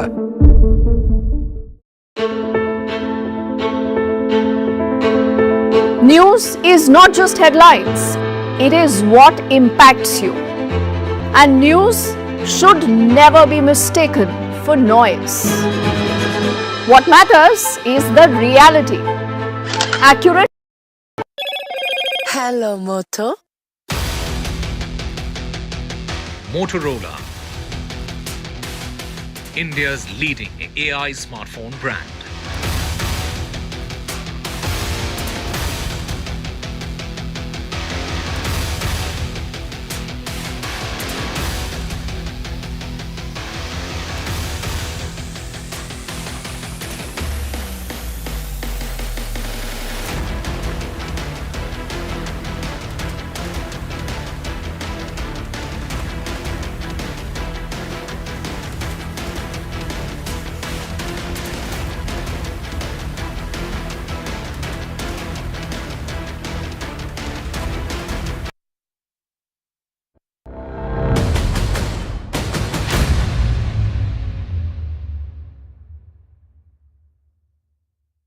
Pakistan continues to provoke India through aggressive actions along our western border. Pakistan has used unmanned combat aerial vehicles, long-range weapons, loitering munitions and fighter jets to target civilian areas, and military infrastructure, hitting back hard after Pakistan's drone attacks across the western sector. India has carried out precision airstrikes on 6 Pakistan Air Force bases, which includes Murid, Rahim Yar Khan, and Pakistani military installations at Shukur and Chunia. A radar site at Pasroor and Saikot have also been targeted. Pakistan has been carrying out, remember, heavy shelling along the line of control and targeting civilian areas. Indian Army has effectively and proportionately responded. India's response has been swift and calibrated, is what the government is reiterating. Joining me on this broadcast is Nikunj Garg, our senior managing editor. Also in the studio is Lieutenant General Sanjay Kulkarni. Vice Admiral Anil Chawla is joining us, and also Wing Commander Gitanjali Singh. General Kulkarni, we were having a discussion prior to the broadcast. Let me take that forward for our viewers' understanding also. Today, for the first time in that official briefing, the participants led by the Foreign Secretary mentioned that Pakistani army is mobilizing and mobilizing to the forward area. Absolutely. What does that mean, sir? How would you put it in context for our viewers' understanding? So, mostly speak for the viewers. Yeah. See, even from the point of view of the Pakistan army also, in view of they wanting to raise the morale of their own troops, because right now they seem to be on the back foot with 6 of their air bases virtually, put out of, I wouldn't say totally out of order, because they can get them back in another 24 to 48 hours. So that's not amazing. But a lot of these 6 air bases have been destroyed, resulting in the air supremacy part and the air superiority. We have the air superiority. To get the air supremacy, we have to suppress the air defense. Once the suppression of the air defense, destruction of the air bases would lead to the aircrafts being totally... Now the Pakistanis are worried that should that happen anytime, say next 24 hours or whatever that be so, then the defenses all along the LOC are going to get compromised. So it might as well move in and occupy the defenses, because mobilization also takes for them 2 to 3 days, 4 days. So it might as well get into the defenses. Firing along from the LOC has been heavy. Pakistanis have been firing heavy. They were, for the first 10 days, they were with small arms, graduated to mortars and graduated to heavy artillery fire. We are also correspondingly increased our to RT and mortar. Therefore, now is the thing to occupy the bases and look for an opportunity. Because at this point of time, Pakistan wants to raise the morale of their troops, that they're not on the back foot. Don't worry, we are at it. So, A, this is a morale-raising exercise for their troops. Yeah. But B, as you are saying that they are covering their flanks. And C, but then it obviously raises the temperatures, because then it becomes a position where they are mobilized and we have not yet mobilized. No. Even if we have not mobilized the troops all along the LOC, should they find weaknesses and just march in, the Pakistanis will be caught on the back foot. They wouldn't know what has happened to them, because rear areas are being destroyed. There is nothing along the LOC. So if the defenses have to be occupied, even if the rear areas get them, so they don't want their area to be compromised, and hence the mobilization to at least hold the front. If the front is also gone and the rear is also gone, then Pakistan collapses. So that is where they are aware that is may collapse, because the way we are getting on to their airfields being destroyed. Similar, more installations will go. If Pak raises the thing by hitting more, first day there were 16 odd targets they took on ours. Second day they took 36. The third day 26. Almost 500 and about 600 of these, you can say, drones and missiles they used on the first 2 days. Yesterday another 200-300 of them. So about 1,000 of them. All this is they are also wanting to find out, how do we react? How are we reacting? And in that reaction, because they've got Turkish drones now, if they've got Turkish drones also coming in, Chinese drones also coming in, none of them are working. And the suppression by us of destroying their air defense equipment is so large that the Pakis are now on the back foot. And what I understand, logistically also, the shortage of fuel is started off in Pakistan. So there is fuel shortage, there will be ammunition shortage. In this heavy firing, we'll find they will lose a lot of their communication bases. Plus cyber, they will be also now a victim of a cyber warfare. So if cyber, the air defense being destroyed, the AS bases being destroyed, there's a lot that is now happening in Pakistan, and Munir now would want to hit back. And therefore, the troops might be also questioning, if you're losing, what about the front? Okay. The Indians might just go through the front. It will just happen like Bangladesh, just move in and occupy Dhaka. So that shouldn't be happening with the Karachi that they're looking at. Rahim Yar Khan has been destroyed today. So Rahim Yar Khan is not very far. So they know that the Indians can do it, and therefore they're worried. Vice Admiral Chawla, what's your assessment of the situation of today? Particularly, we seem to be certainly going up the kinetic ladder. It is only escalating from both the sides. Absolutely right. That's what the Foreign Secretary also mentioned, that it's Pakistan which is escalating. India has been very careful right from the beginning of this entire Operation Sindoor to clarify that first we are only attacking terrorist infrastructure, not even military infrastructure inside Pakistan, certainly not civilian infrastructure. It's then Pakistan that has further escalated it by attempting to attack military installations. And of course, in the process, because of their inaccuracy, they have also attacked civilian infrastructure in the beginning. Now, after we responded with targeted strikes on their military infrastructure, they're deliberately targeting civilian infrastructure, which we have seen the image that you're showing right now on the television. So, the fact is that they are the ones who are escalating, and they are the ones who need to de-escalate. And I think, as I mentioned earlier in your program, they need to come to their senses, because the Indian state has only used a fraction of its force against Pakistan right now. There's much more that is left. And a prudent person will step back from the brink, and I think that's what Pakistan needs to do. Step back from the brink. But are the Pakistanis listening? Is the Pakistan military brass getting that sense is the big question. Historically, it has taken at least a couple of weeks for it to sink into their brains. If you see any past conflict.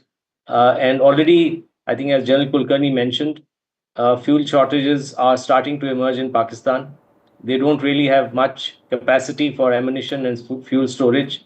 And so this bluster and the bluff that they are trying to perpetuate by sending UAVs and drones and random missiles, which have mostly been shot down, will come to an end soon. So I think the sum of the matter is that, as we are doing today, as the leadership is doing, we need to be resolute, and we need to ensure that we don't cede ground here, and that Pakistan realizes in a few days what its standing is. It's already surviving on a loan. I mean, yesterday it got a $1 billion loan, though of course that was not meant for defense purposes, but they've always misused whatever loans they had to either repay old loans from China or diverting them for quasi or military use.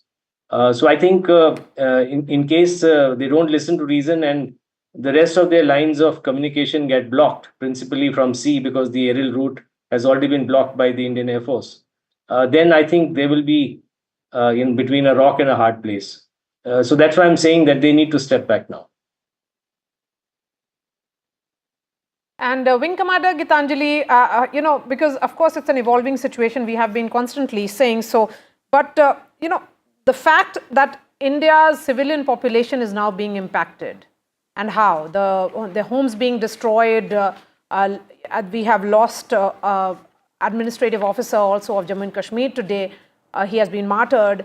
It is not these are what is the collateral of a war. I mean, Pakistan has also targeted a school and a hospital. That's what the press briefing said. So India is emphasizing on those aspects while continuing to say that you are dealing with someone who doesn't really understand what's an exit route. The manner in which this war is playing out, it's only a dangerous path. Yeah, I'll say you rightly pointed out. That is how our adversary has always been. That is how Pakistan has been. So to a response of India for a cowardly attack like Pahalgam, They have acted and reacted in targeting our civilian populations, and they continue to do so. Whether it was escalation post-midnight, it kept on targeting our civilian, densely populated civilian areas, as well as when they've targeted military stations, they've targeted the Medicare centers and schools at both the places. A lot of collateral happens when a conflict is on, and that is what the results and on TV screen, the visuals that we are seeing. So yes, that's bound to happen, as well as when there's a lot of interception of aerial targets, like the UAVs, UCAVs last night. So it's bound to happen when it disintegrates, it falls. And yes, there are damages when it impacts any installation on the ground. So that is what has been happening. But yes, psychologically, when you see things falling apart from the sky and falling in this manner and making an impact on the ground, of course, for the population on ground, it is scary. But yes, we need to be together and take the actions as per the authorities are guiding us. General However, Kulkarni, yes, General Kulkarni, your thought on the two men that India is being forced to deal with, not really deal with, but we do not see. Just look at those images. We'll be putting that detail out. You have Pakistan's new ISPR chief, who's the son of Osama-linked scientist, who had famously said, or should I say infamously said, jinns can make electricity. You're dealing with this man, and then you have General Munir. Both these men have taken their country down a very, very dangerous path, a point of no return, one would say. But the call that has been made by Marco Rubio to General Munir certainly emphasizes on the point that he is the man in charge, man in control of Pakistan right now, and the civilian leadership is completely inconsequential. You're absolutely right. America, though a democracy, always believes in one-point contact. And they know in Pakistan, the only one-point contact is the chief of the army staff, Munir. Nobody else. However jihadi he may be, whatever he may be, he might take Pakistan down the drain, whatever it is. America knows one-point contact in Pakistan is Munir. Nobody else.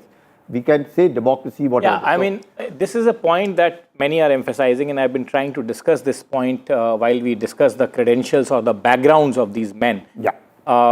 Of course, the ISI chief is General Munir's close aide. He is his man. He has put him in that chair. Look, General Asim Munir is a professional soldier. At the end of the day, you can call him a jihadi, you can call him whatever you wish to, you can call him a hardliner, a radical, but he's a professional soldier with obviously over 3 decades plus of soldiering experience, right? Definitely. So at the end of the day, he knows the consequences of his actions. He also knows the strength and the weaknesses of the establishment that he leads, which is the Pakistani military. Absolutely. He would also be acutely aware of the morale of his men and the wherewithal that he can actually bring to counter India's offense, if there were to be one. Now, under such a situation, what our co-panelist was rightly pointing out at this point in time, that it would take some time for the reality to sink in, but it would sink in. He's a professional soldier. At the end of the day, he knows the difference between a defeat and a win. And he also knows at what cost a victory and at what cost a defeat. So, do you think that this is, till now, this is buccaneering, brinkmanship that he has started some time back with his rather infamous speech about Balochistan? And he will go thus far and not any further from there on. Do you think that, or do you think, that he will continue this dangerous escalatory game come what may? What is your sense as a professional soldier? Make an assessment of General Munir. See, Munir has sent his family abroad. So he is now all alone, knowing fully well what Pakistan can do and what Pakistan can't. He is addressing his, and they get impressed, influenced, their morale get raised by their religious indoctrination, be whatsoever. That's their way of doing things. Munir knows it, how far can he go? And all this brinkmanship that is attempting to do, he also at this point of time knows that his reserves are very low. Bajwa, when he handed over the command to him, told him very clearly he doesn't have fuel for the tanks. So he knows exactly where it is. ever since Bajwa has left, the economic conditions of Pakistan have further gone down south. So they haven't gone up. Much that they may have got the IMF loan, $1 billion yesterday. Yeah, but they will not come to their account tomorrow, right? Even the $390 million given by Trump to upgrade, maintain F-16s will also take 2 to 3 years. So it's not easy. The aircraft that he has are of the older block. The JF-17s are older block. The JF-10s are the new ones, but he doesn't have that much. The maintenance, the number of aircrafts that he has, which he can actually fly, are not even 50%. So he knows all his this thing, but he cannot now come up and say he's put his country into a real problem. Now, like General Musharraf in Kargil? See, General Musharraf in Kargil was another, he used that commando brinkmanship, ki I can do it, not realizing that he did achieve surprise. I will accept that Musharraf did achieve surprise, but he couldn't sustain the momentum, neither could he carry forward, and therefore the defeat. So just maintain, to begin with a surprise, thereafter you have to maintain that momentum. That he couldn't, and that is why Nawaz Sharif had to go to Clinton on the 4th of July and seek, almost surrender, please help. Similarly here, Rubio has already rung up Munir to tell him, partner, this is what we assess about you. Choice is yours. You break, don't come back to us. Are you of the opinion then the Chinese have no role here? See, 65 war, 71 war, Kargil war, the Americans' equipment is what the Pakistanis are using, and they were quite effective.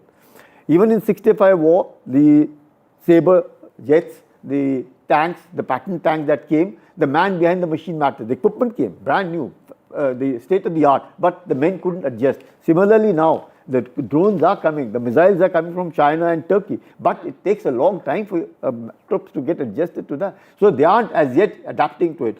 But he thought that yes, the Pak army is fully trained, not knowing that the Pak army has taken a back seat in Balochistan.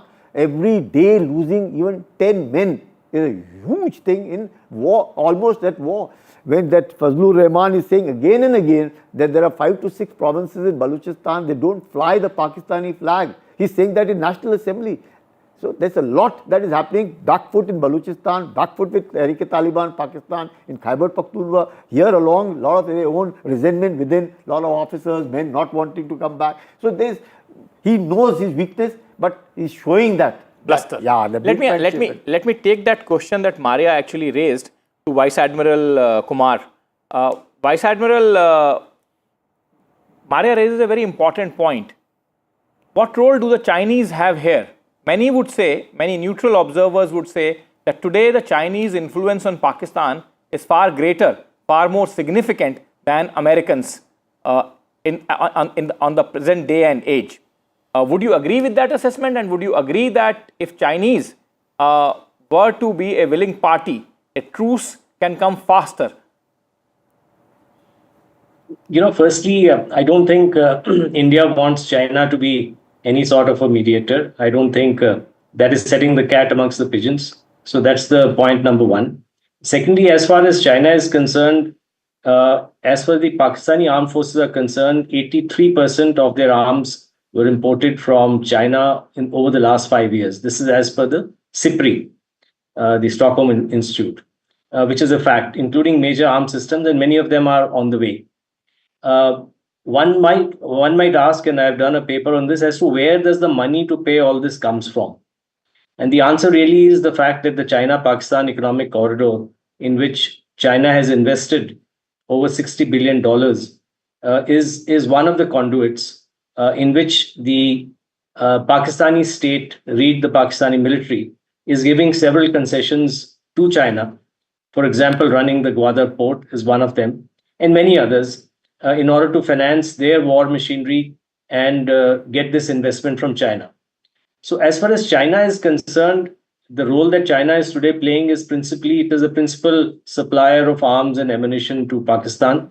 Pakistan's reliance or dependence on the West has decreased considerably, as is evident from the current conflict as well. But China is very careful. Even in previous conflicts, China has never interfered or intervened directly on behalf of Pakistan. It's quite possible that they might be sharing intelligence or satellite imagery or things like that. My question, But, Admiral, was slightly and would different. supply- My question, Admiral, was slightly different, but let me take that question to Wing Commander Gitanjali. My question is not about mediation, or my question is not about China's overt participation. What I'm trying to say is that China probably today wields far more or greater influence than it ever wielded in the past on the Pakistani military establishment.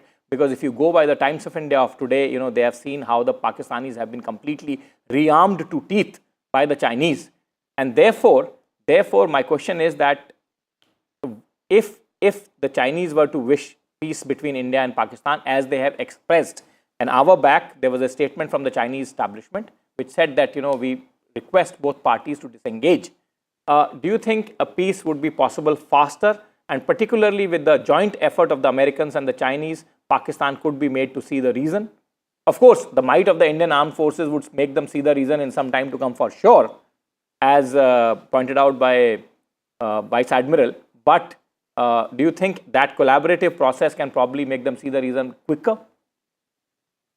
Yeah, Nikunj, you've correctly pointed out that the Chinese influence has been increasing and has been more on Pakistan. And the exit route to all the escalation and all the ongoing scenario is actually diplomacy and continued effort and a common ground, which has to be offered by a third party, of course, whether it be US or China. But as you're saying, yes, the Chinese influence has been there.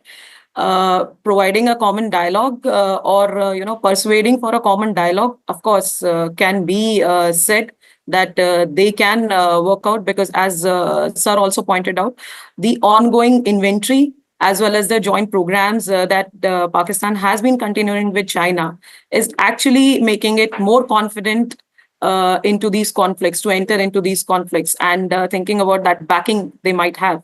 So a common ground, of course, and the dialogue, if pressurized and routed through China, could maybe work out. But however, I would say that the prudence still lies on the man leading the missions. So in Pakistan, the scenario is not seeming to be dealt in a very prudent manner and a very thoughtful manner. They're already sitting on brink of their reserves and on the lookout of their inventories. So that needs to be reconciled and rethought about. The leadership there needs to Wing Commander, really appreciate your time. Thank you so much for joining us, Lieutenant General Sanjay Kulkarni here and Vice Admiral Chawla. Shifting focus to all the international reactions. Remember, in the last couple of hours, there have been series of phone calls that have happened. US Secretary of State has spoken to Foreign Minister Dr. S. Jaishankar, and Marco Rubio has said that India and Pakistan need to de-escalate. In fact, Dr. S. Jaishankar has put out a tweet as well regarding that phone call, and he has said that India's approach is always measured. And there is another meeting, or in fact a phone call again, which has happened between the Pakistanis and the Saudi foreign minister. What does all of these mean? Will it actually mean some kind of diplomatic outreach for de-escalation? We have Vishal joining us from the newsroom, and Global Times, Vishal, is also reporting of what the Chinese are saying. So in terms of calls, what are you picking up? What has been the larger essence of those calls? Well, while both the countries' military, repeatedly engage almost every day, and that is mostly prompted by attacks from the other side of the border from Pakistan, there have been a lot of backdoor diplomacy talks going on, a lot of direct phone calls between leaders of these nations involved, especially between US and both the parties. US Secretary of State Marco Rubio has spoken to both S. Jaishankar and the Pak Army Chief Asim Munir in the last 24 hours. The latest one was with S. Jaishankar, and as you rightly mentioned, India has clearly stated that India's response has always been measured and quite responsible. It all depends on how Pakistan retaliates, whether it wants to escalate or not. India has never been someone to escalate. India has made it quite clear. And as you also mentioned that there have been other nations who are trying to allay some kind of reprieve in these desperate times, that Saudi foreign minister has spoken to the deputy prime minister of Pakistan and tried to de-escalate this tension, and also the fact that there was a visit by the Ministry of the Foreign Ministry of Saudi Arabia's top official was on a visit to both Pakistan and India in the last 48 hours. So that shows that countries across the world, Middle East, they are trying to address this situation and trying to de-escalate the tensions. But it all boils down to Pakistan right now, how it responds, because the escalation has clearly been from that side. Yes, absolutely. I mean, the de-escalation has to happen and it has to begin from the Pakistani side. They are the aggressors in this war-like situation that India and Pakistan are at present. Thank you so much, Vishal, for joining us. We are slipping into a short break and we'll be back in just a few seconds with all the news and updates. In fact, there's a piece of news that is also coming in from Pokhran. We'll get details of that in just a bit. Stay with us.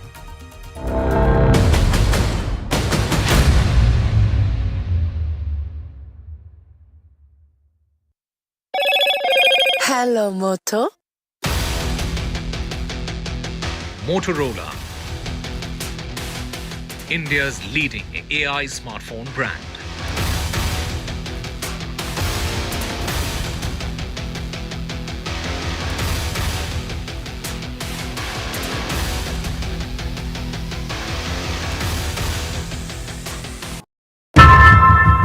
How often have you turned away from debates that descend into endless fights? We bring you a show where every question is answered, where every debate finds its resolution, where every story finds its conclusion, where opinions collide but facts prevail,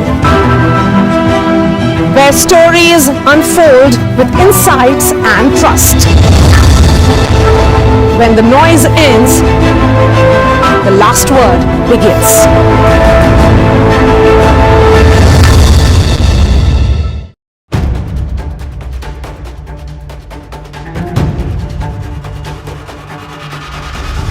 If it matters to you, if it matters to you, if it matters to you,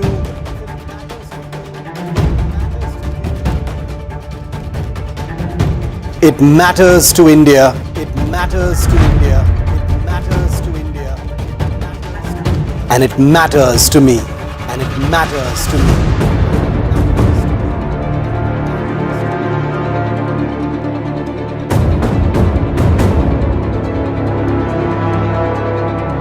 India Matters with Shivaroop, only on NDTV 24/7.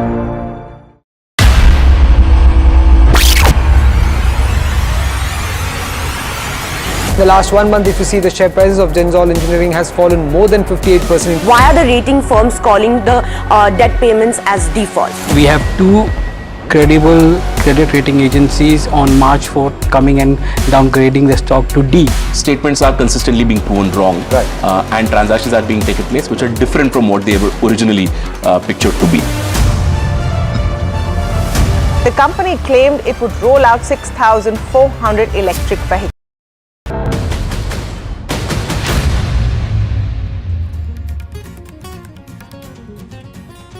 Government's special briefing on Operation Sindoor. Government says responded effectively to Pakistan's escalation. India hit targets at multiple Pakistan air bases is what the government has said. Government of India reiterates that Pakistan actions are provocative and escalatory. Pakistan is trying hard to hit multiple air bases in India. India successfully debunks claims of Pakistani propaganda. Government says that Pakistan attacked 26 locations. Time-stamped images of Indian air bases show zero damage. US Secretary of State Marco Rubio speaks to Dr. S. Jaishankar. Rubio says India-Pakistan need to de-escalate External Affairs Minister responds by saying India's approach has always been measured and responsible.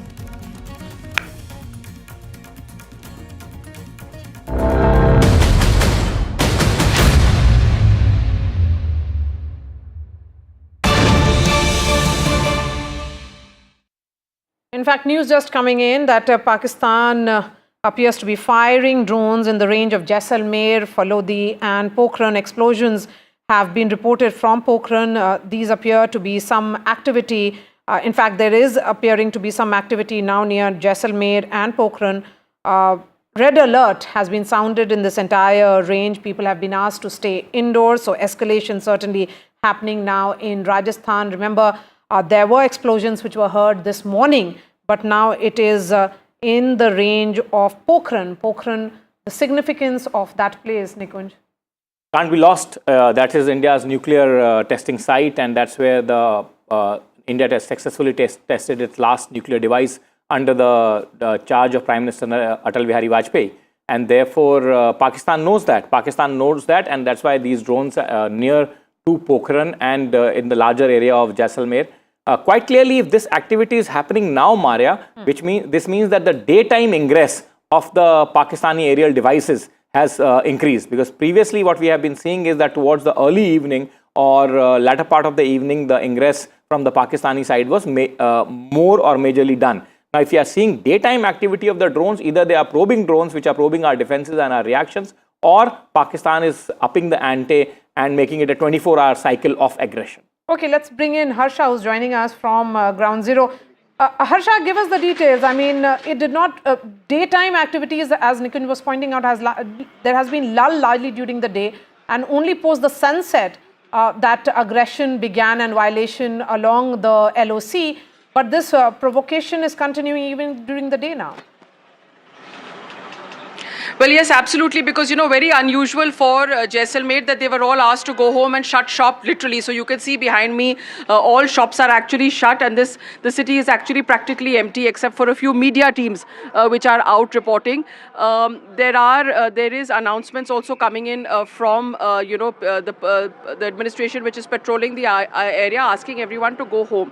And just before this, we heard, that there were people called us from Pokhran and told us there were definitely some explosions which were heard there. So the activity is around in this belt, very close to Jaisalmer, Pokhran, Falodi, Mohangarh, this area. Sitting here, I could also hear explosions in the distance, which is, though we of course couldn't see anything. So yes, like you're saying, sort of some kind of activity has started in the daytime. There was definitely some kind of alert that was sounded. That's why suddenly, in the day, we were told that Jaisalmer has to shut down, so all shops have shut down. Barmer has to shut down, so there's a red alert for Jaisalmer and Barmer. In fact, I was talking to a senior police official also who said that you will be stopped before you enter Jaisalmer. But as of now, I was allowed to come back into the city. So yes, there is a sense of high alert here, and definitely explosions and sounds being heard in this range. There is some kind of an activity that's going on here. Harsha, explain to our viewers how far are you from the international border, because the state that you are in has complete international border. There is no line of control or working boundary or whatever, anything like that. That's clear, quite well demarcated international border with a fence. India completed that fence in the late 90s, and that fence exists. And therefore, explain to our viewers how far as crow flies, the distance between you and the international border is, and how far in your rear from the international border all of this activity is taking place. 20 kilometers in your rear, 30 kilometers in your rear, or in what kind of a geographical spread you are talking about in the border areas of Rajasthan between Jaisalmer, Barmer and Pokhran. Please explain in detail. Well, yes, the Jaisalmer, Pokhran and Barmer are the three border towns on this 1,000+ kilometer long border that Rajasthan shares with Pakistan. And it is completely fenced. In fact, like you said, it's a fenced border where there's a constant vigil by the BSF. Now, these border towns are definitely in the line of, should I say, aggression, because they are the last outposts. I am in Jaisalmer, which is about 150 kilometers from the border. As as the crow flies. So definitely a sense of alertness here. And the border towns of Barmer, Jaisalmer and Pokhran have also been known for their importance to India and to India's military. Everybody knows that. So obviously these are very, very sensitive towns in that sense. Now, there has been, like we were discussing, there has been activity in Jaisalmer, in these areas. I just came back from a field in Jaisalmer where last night at about 4 o'clock in the morning, a drone came in with a projectile which actually caused a crater in the field, and there was a loud explosion and the lights could be seen all around. Now this was about, again, a little more towards the border, a little away from me. So I would say about 70-80 kilometers from the border is where this happened. And, that projectile is now lying in a field. The army is, of course, retrieving it, but it was designed to cause harm. And even now, as I'm standing here, there is behind me, if you can hear the sounds, there is a police vehicle that is going around the city and asking people to go indoors. So the sense of alertness is quite high. The sense of, preparedness is also quite high. The administration is taking no chances because, remember, like I was saying, we are about 150 odd kilometers from the border with Pakistan as the crow flies. Let's shift focus now from Jaisalmer to the power corridors in New Delhi, where a series of meetings are continuing. Aishwarya is now reporting that there is a high-level meeting which is currently taking place at 7 LKM. That is Prime Minister Narendra Modi's official residence. 3 service chiefs, or the tri-services chiefs, are in attendance there, and the CDS and also the National Security Advisor is present. This, of course, comes an hour and a half after that crucial press conference, which was chaired by the MOD and Ministry of External Affairs, where details of what happened in the early hours of today was shared. Aishwarya is joining us live. Aishwarya.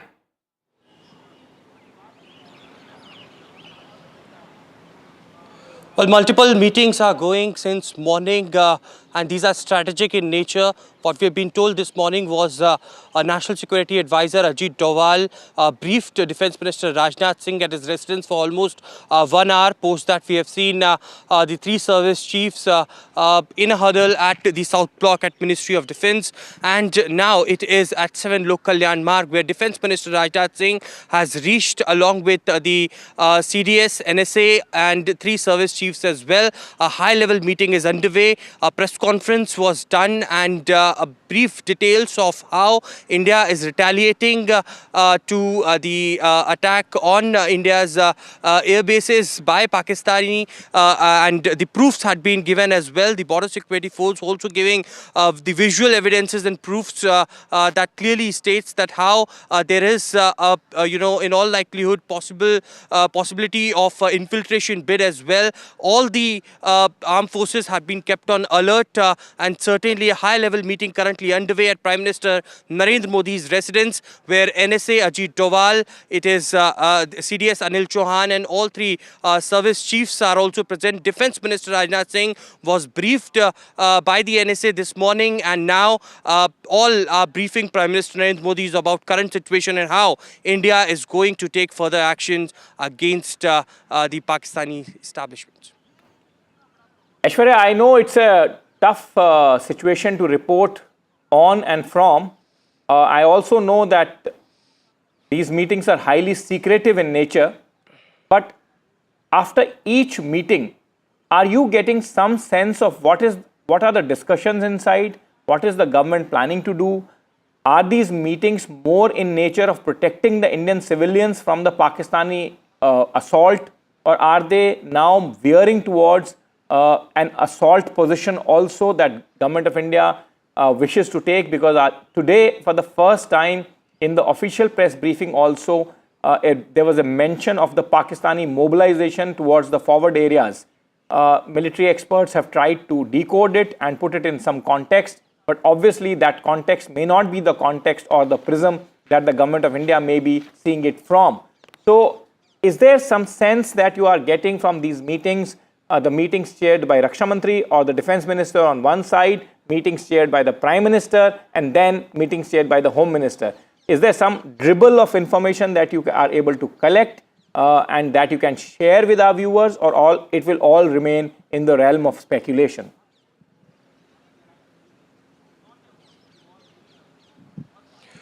Well, these meetings are very secretive in nature, of course, strategic as well. But one thing is very clear that we have got from our sources within the Prime Minister's office as well, that Prime Minister has given free hand to Indian Armed Forces. Prime Minister has reiterated that he believes in full professional capabilities of Indian Armed Forces, and whatever decision our forces will take in retaliation to Pakistan's aggression, it will depend on them, and completely the government, the dispensation have left to them. Of course, it is because the leadership plays a very important role at such situations. We are witnessing on a daily basis, and now this is a regular, this is happening regularly, that first the armed forces holds their own review meetings, their own directions are being set by the armed forces. A separate meetings takes place early morning at the South Block, where all the three service chiefs comes. They decide on what direction the armed forces want to go, and later it is briefed to the defense minister. Also, the final note comes from the Prime Minister, as he is being regularly monitoring the situation. Yesterday, I have been speaking to some very senior officials from the government. They have categorically stated that the Home Minister, Defense Minister and Prime Minister is very, very closely monitoring every situation day and night. And after the nod being given from the top leadership, it is the action that is being taken on the part. But India is very clear on their side that India will not be on an aggression mode. They are completely defending our territory, the sovereignty of the country, and for that, whatever they wanted to do, Indian Armed Forces have given free hand, and therefore the reason perhaps early up in the morning at the South Block when the meeting concluded, now we are witnessing this high-level meeting at 7 Lok Kalyan Marg, which is Prime Minister Narendra Modi's official residence. All right, Ash, thank you so much for joining us. Shifting focus now to Jammu and Kashmir. That's where Shivarur and Nazir Masoodi are joining us from. Shiv, just minutes ago, we heard you were reporting that there were explosions heard in Srinagar. You were reporting from right near the Dal Lake. Has the situation changed in the last 45 minutes? Just hold on to your thoughts. Let me introduce other Maria, it reporters as actually well. hasn't changed. Shiv, Because, I can see Nazir Masoodi joining us, also Ghazali at this juncture. Please go ahead, Shiv. The situation hasn't changed, Maria. We heard a couple of explosions just about 45 minutes ago. We've learned from our contacts in the security agencies that this was, like we'd heard in the morning, another air defense engagement of what could be some kind of a projectile. We don't really know, a loitering munition or a drone of some kind, possibly over Budgam airspace or beyond, or near the Srinagar airport. This would make it the 16th or the 17th such engagement just today in Srinagar. Remember, there was no mention at all of the nature of the air raid, as it were, in Srinagar from the press conference that happened a short while ago. But one of those drones that was intercepted right in the middle of one of the most populated parts of Srinagar, around the Dal Lake, is right here. And I've just sent a report that will be on air very, very shortly. It crashed right into the Dal Lake. It's been taken for forensic analysis. I am told it was a loitering munition, but to think that it came so close into Srinagar and it was intercepted just maybe a kilometer or a kilometer and a half from here, only to crash into the Dal Lake, just shows you the extent to which Pakistan is probably going to send offensive lethal weapons into highly populated areas of India's cities. Remember, Srinagar was #1 in that list of 15 cities where that initial drone wave was sent. But clearly, if we're hearing explosions just 45 minutes ago, that modus operandi hasn't changed at all. So the answer to your question is no, it doesn't look like the aerial assault in either direction is stopping anytime soon. Shiv, I asked this question to an expert, to a former Air Force official. Now I'm asking this question to you. In the past few days, what we had noticed is that after the dark, the principal bulk of the Pakistani aerial activity, any kind of aerial ingress, was beginning. Now, it's also happening during the day. You are reporting, and so is the same fact being reported by Harsha from the Rajasthan sector. So quite clearly, this is now becoming a 24-hour assault kind of a situation. And it looks like that there is no holds barred, when it comes to the timings at least. And this seems certainly to be then escalatory in nature, only climbing up. Would you agree with that?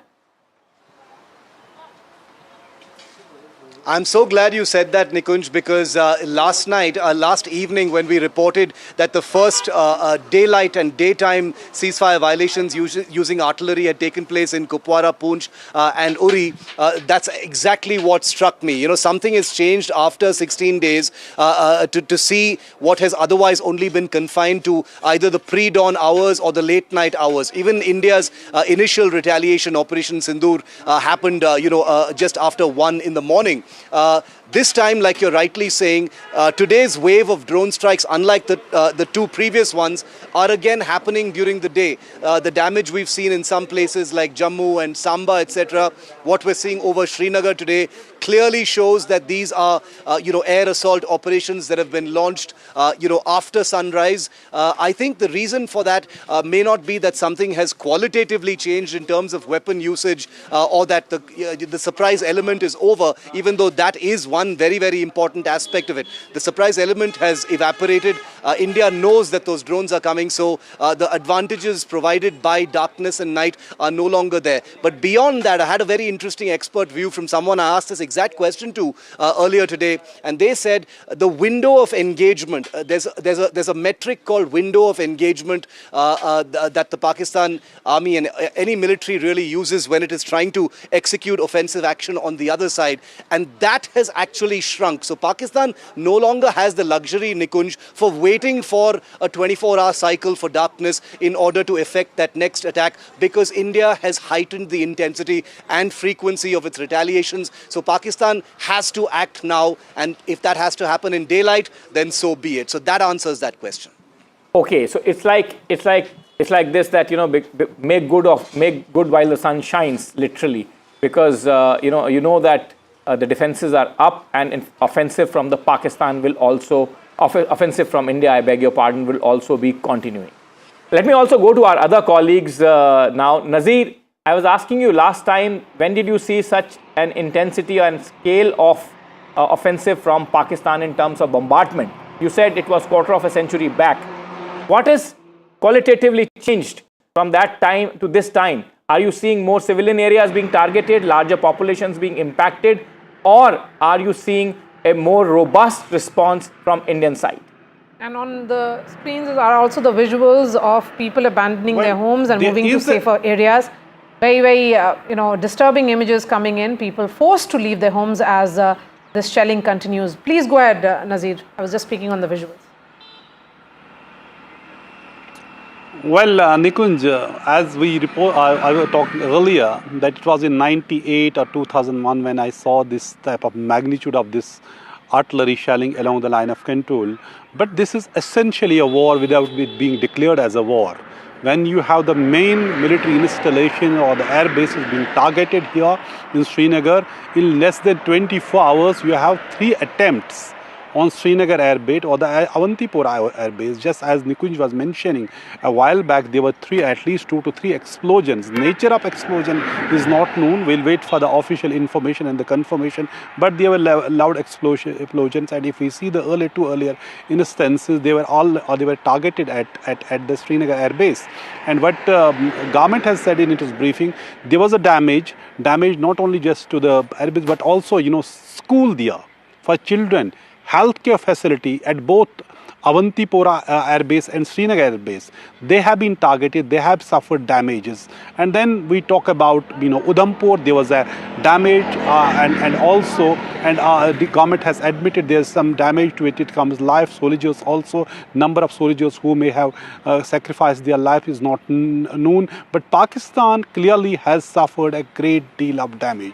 Its air bases, its military infrastructure, it is posts across the line of control, which army has, actually released videos showing how their bunkers how their positions, how terror, launch pads have been targeted by the army, by the forward posts, and all they have been captured on camera to show what extent of damage. But also it has to be seen what would be the response of Pakistan if the attacks would again start from those bases. That would show the extent of the damage which they have suffered in Indian, retaliatory, action.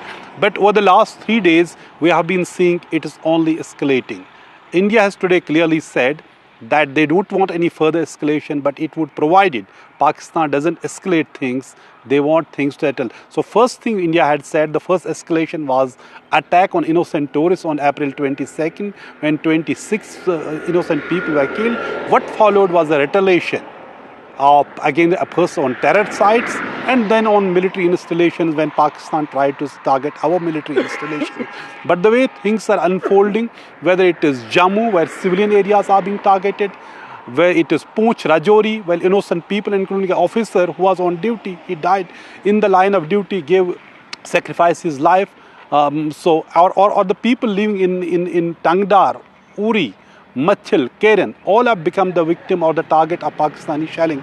So it is just going on. People living here in these areas are hoping things calm down. But the way things are going, I'll tell you, yesterday I spoke to the person who lost his home to a Pakistani shelling. But he was saying he's more pained when innocent people were killed in Pahalgam. And he said house may again be built. So that is the sentiment on the ground which we have seen from April 22nd by the people in Kashmir here. But the fact is, the way things are going today, it has never been seen before. It is in many ways worse than 1971, because in 1971, Srinagar airport, they could not target it like this. But the way India's integrated air defense system has worked, it has neutralized most of the target attempts by Pakistan. That is something they must have understood what it means. And then there's a lot of propaganda, what they have done this thing. And if you see what Pakistani media is spreading and how they want to create communal discord in India, that is most horrible thing to see. That's why when they actually targeted Gurdwara, they targeted Madrasa, they targeted a temple in Poonch, yet they have also say, India has itself targeted this Gurdwara. So, but will they answer who killed Maulana Muhammad Iqbal and who targeted Madrasa when their shells hit in Gurdwara, in Poonch, therefore yesterday. So it is something, and today 5 innocent people, among them just 2-year-old baby, Arsha Noor, was killed in Pakistani shelling in Poonch. So that is the kind of, barbarism and the shelling which is actually killing innocent people in Jammu and Kashmir. They continue to bear the brunt, but this time there's escalation, and the military targets, particularly the air bases from Pathankot right up to Srinagar, Avantipora, even in Leh, they have been targeted in the last 24 hours. Yes, and lots of details now coming in of the detail of terrorists that have been killed in the Indian strikes on 7th of May. Remember, 7th of May is when Operation Sindoor began, and we have been saying that this is an ongoing operation. We'll be breaking those details in just a bit, but a word from Ghazali, who's joining us from Poonch. Ghazali, the district administration has issued advisories. What all does it include?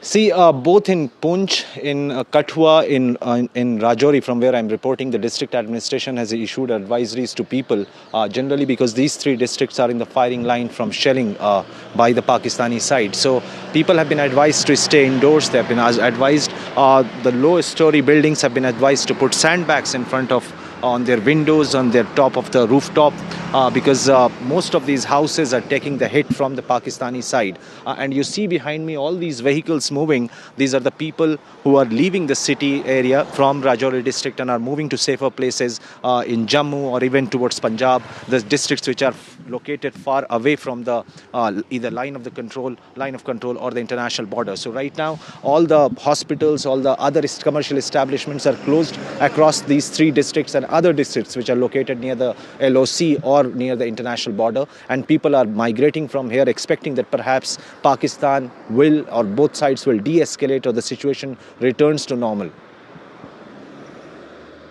All right, Ghazali, since you're moving from one district to another and you're saying that schools are also shut, education institutions shut, shops shut, advisory is issued for the residents to move to safer places.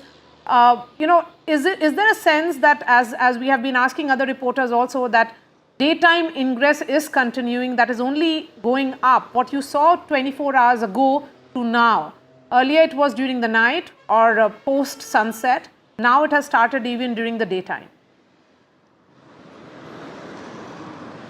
See, Maria, the pattern keeps changing since 7th of May. When we visited Poonch, they were saying the people over there said that perhaps heavy shelling happens after sunset in the dark hours.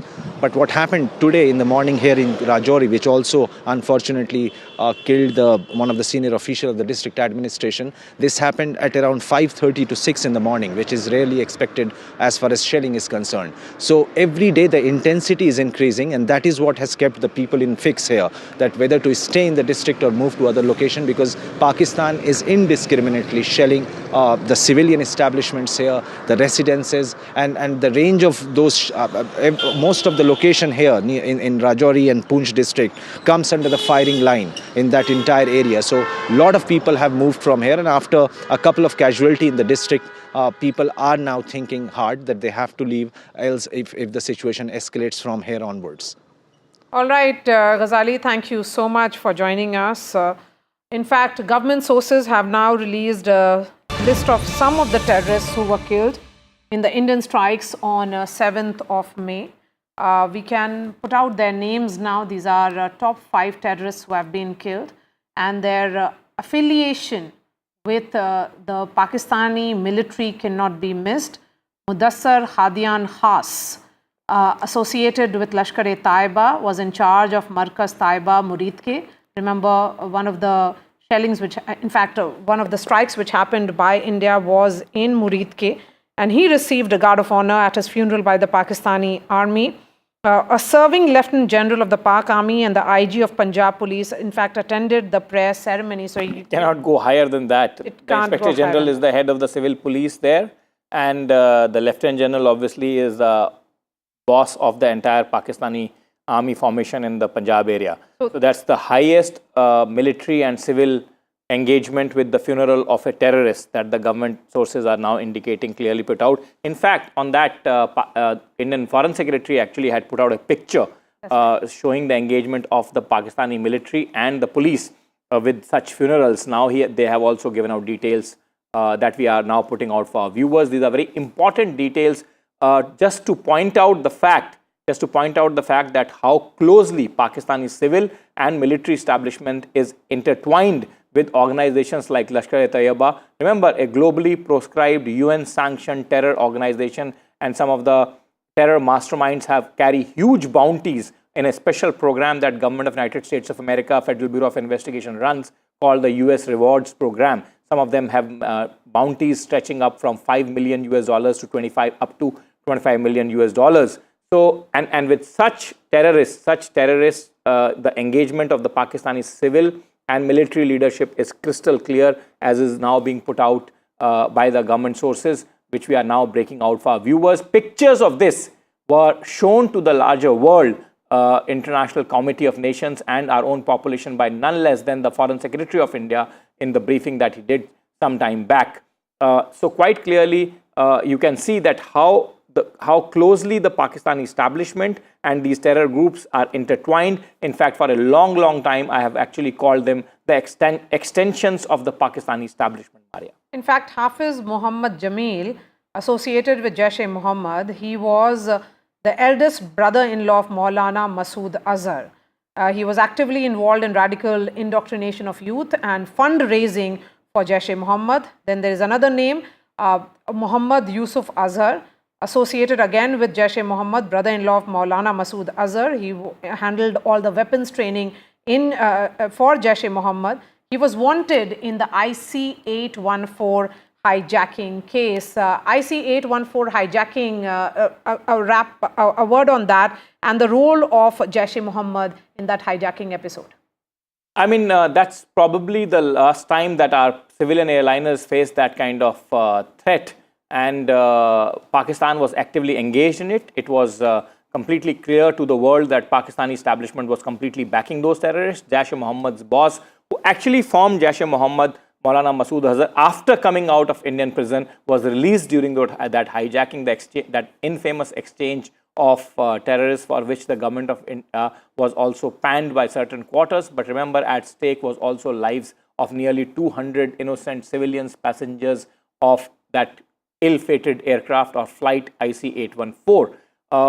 Jaish-e-Mohammed and remember, Maria, Jaish-e-Mohammed and Lashkar-e-Taiba are two pincers of the extensions of Pakistani establishment. Whenever there is heat that builds up on Jaish-e-Mohammed, Pakistan starts to prop up Lashkar-e-Taiba in the eyes of the global fraternity, in the sense of as a terror group. When the heat builds on Lashkar, then the Jaish is given that frontline role. So Pakistani establishment has very conveniently used these two terror groups for training, attacking, and blackmailing, siphoning off of legitimate funds and manpower from all kinds of legitimate sources. This is not only our complaint. This is the complaint of the Pakistan's eastern neighbors also, like Iran, that these are the terror establishments being backed by Pakistan actively. And since we have highlighted that aspect, that how intertwined the equations between the terror groups and the Pakistani establishment has been, another name here is Khalid. We should actually put out that picture on our screen for our viewers that Foreign Secretary himself displayed in the briefing day before. So if our desk can do that, put out that picture that the Foreign Secretary was holding in his hand. That picture, as they say, a picture is worth 1,000 words. Alongside this information will make it absolutely clear to our world, the world that is watching the broadcast of NDTV, and our population, that how closely intertwined these two are. Actually, according to me, extensions of the Pakistani military establishment, these terror groups are. So Khalid Abu Akasa was associated with Lashkar-e-Taiba. In fact, he was involved in multiple terrorist attacks in Jammu and Kashmir. His funeral was held in Faisalabad, and it was attended by senior Pakistani army officials and Deputy Commissioner of Faisalabad. Moving on to Muhammad Hassan Khan, he was associated with Jaish-e-Mohammed, played a key role in coordinating terrorist attacks in Jammu and Kashmir. He was son of Mufti Asghar Khan, operational commander of Jaish-e-Mohammed in POK, which is Pakistan Occupied Kashmir. This is coming in by way of government sources, but important aspect, as was pointed out by the Foreign Secretary, that these funerals were post the strikes carried out by India on Murid Ke and in Bahawalpur, which were the headquarters of these terror groups, Jaish-e-Mohammed and Lashkar-e-Taiba. When the funerals happened, it was attended by top officials of the Pakistan Army and also the IG of these range. This happened in Punjab, so it was IG of Punjab Police who attended the prayer ceremony. So essentially, the civil and the military leadership both were present, as if honoring some sort of, as if that's the picture. That's the picture. Foreign Secretary holding in his hand, showing how the final prayers of those killed in the Indian assault are being led by a full contingent. I mean, there's not a small detachment, Maria. There's a full contingent of military men wearing military uniforms. They're not hiding away. They're not hiding any which way from the public glare. There's a Pakistani military component, and then there is Pakistani police component. And I am quite sure that this is only one such picture that the Indian state has displayed, which Foreign Secretary himself displayed to the entire world. And I'm quite sure that many such pictures, since you are putting out those details of Faisalabad and other places also, I'm quite sure that many such pictures would be in the custody of the Indian state, where this close proximity of Pakistani terror groups and Pakistani establishment, both military and civil, would be on full display, as is there, as the Foreign Secretary very dramatically pulled out that picture that day during his briefing and put it out for the entire world to see. And these are terrorists who, as I said, have been globally proscribed, have been globally banned by multiple countries, and they carry large bounties on their heads under a special US rewards program run by the Federal Bureau of Investigation. called the US Special Rewards Program, bounties stretching up from 5 million to up to 25 million. So quite clearly a very clear nexus of Pakistani establishment and terrorist groups running and having headquarters in Pakistan out on display. Air Marshal Ahluwalia, former Chief of Western Air Command, is joining us. Air Marshal Ahluwalia, details coming in, and what is becoming increasingly clear, as Nikunj was saying, that these terror groups were essentially an extension of Pakistani military, and the fact that during their funeral, senior officials of generals and IGs are in attendance means a lot. I mean, as they say, a picture is worth 1,000 words. We are looking at those visuals as well. Yes, certainly. It is only a reaffirmation of what goes on in Pakistan. We all know, and it's an open secret, that the Pakistan deep state is actually running these terrorist organizations like JEM and LET. So therefore, this is once again reiterating and confirming what I think the world needs to know. And then what is happening now is they've led us into a situation where the two sides are an absolute, they're facing each other, ready to go into battle subsequently.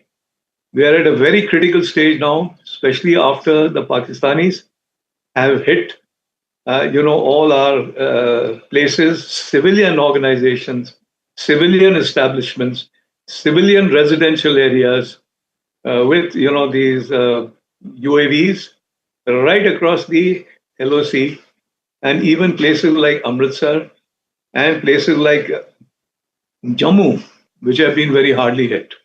They've also tried to hit our bases. In some places, I don't think they have achieved any success, because the air defense setup that we've got has been very, very efficient in shooting down, I would say, these drones. These drones are not easy to shoot because they're very, very small.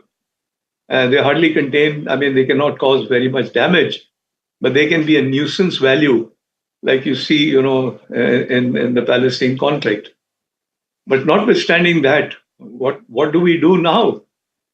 We have reached a stage where we are firing missiles at them. Missiles in the sense that we're firing missiles from the air, airborne platforms, and missiles from the ground, like BrahMos. Now, these are deadly weapons. So we've got into a situation as to who is going to blink first. And this is only going to go to the next step, to the next step, to the next step. And I only see the future here where we have to make sure that the Pakis bend their knees. Otherwise, the objective of teaching them a lesson as far as terrorism is concerned is going to be way off, because they're going to repeat it again and again and again. The Pakistani army. Let me ask you a question, which many people with non-military background, people like us and general population of the country, would be thinking about. We've seen a swarm of aerial ingress from Pakistan in the form of drones, sometimes in the form of fighter jets, sometimes in the form of other aerial objects. You can probably better classify each one of them. What is the objective? You are saying that they're not carrying too much of explosives. Are these swarms of aerial objects trying to test our defenses? Are they trying to unnerve the defenders of Indian borders? Are they preparing for something bigger? If you can explain for my viewer, if you can explain for our viewer, NDTV's viewers, as to what is the objective of this entire exercise. Is it to carry large-scale damage? Is it to demotivate the local populations? What is the principal objective? And if you can elaborate on that, sir. All this is basically a retaliation of what we did after 22nd April at Pahalgam. When we struck them, the 5 terrorist launch pads across the POK excuse me, and 4 in the heartland of Pakistan. Now, that was the starting point. Firstly, of course, the starting point was 22nd April, Pahalgam.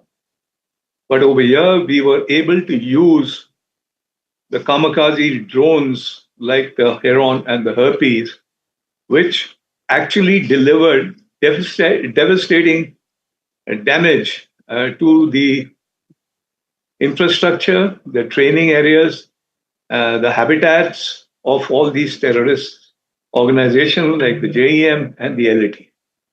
Now they have to react to that because much of it is political.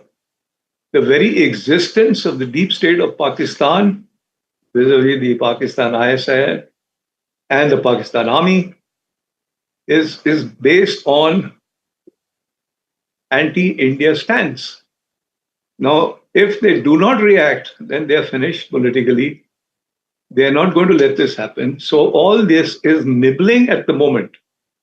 The question is, how far are they going to nibble and irritate? I think this is mostly, more than anything else, irritation, notwithstanding, unfortunately, a few people on our side losing their lives. And what's more, they are actually breaking the rules of engagement by hitting civilian areas. Very unfortunate, especially those people who are living on the borders, on the line of or close to the LOC. They are suffering tremendously in terms of their infrastructure, their buildings, their habitats, but very importantly, their lives as well. So therefore, this has been a retaliation, which they had to do some sort of retaliation. Now the big question is, are they going to leave it at this? Are we going to leave it at this?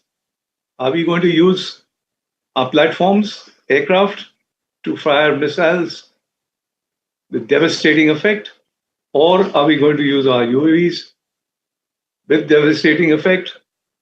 And if this continues, if the Pakistani army gets into it, I don't think they'll do anything in the LOC because the terrain is terrible. The terrain is no good for offensive action. But down the plains of Punjab, onto the desert areas, it can be tricky. And if they get into that, then it will become an all-out war. And slowly, I think we have to be very careful. These guys, now they're putting out that they're ready to use the nukes if required. Or they're still contemplating how to position their nukes. They had that meeting, or they announced that the meeting of their command center, the command committee that is in charge of pressing the trigger, they are meeting and they're going to decide. So notwithstanding all that, it's going to be murky as we go into the future. How far we go is, I think, nobody's guess. It's neither Pakistan nor India that will be able to dictate how far and what to do. So let's see what goes on now. And let's see if the Pakistani army ventures out, because they're going to suffer a very bloody nose. And right. I think... Marshal Ahluwalia, I really appreciate your time here on NDTV. We're slipping into a short break. We will get you more aspects of this developing story in just a bit. Stay tuned.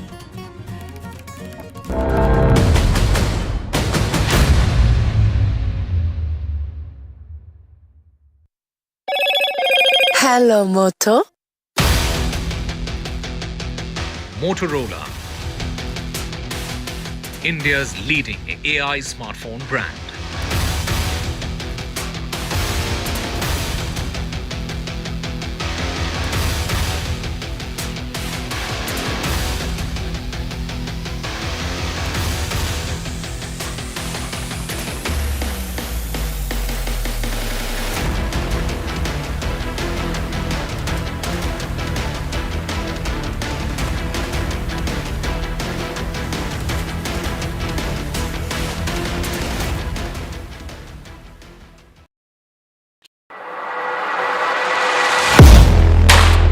Do you really know the company you invest in?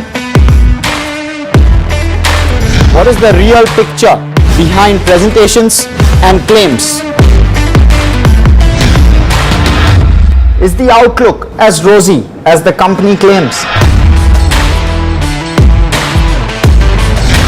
Know Your Company, powered by NDTV Profit Research, shines a light on the biggest stock market movers.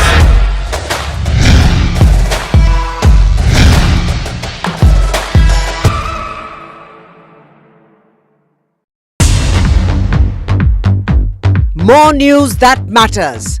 Big exclusive.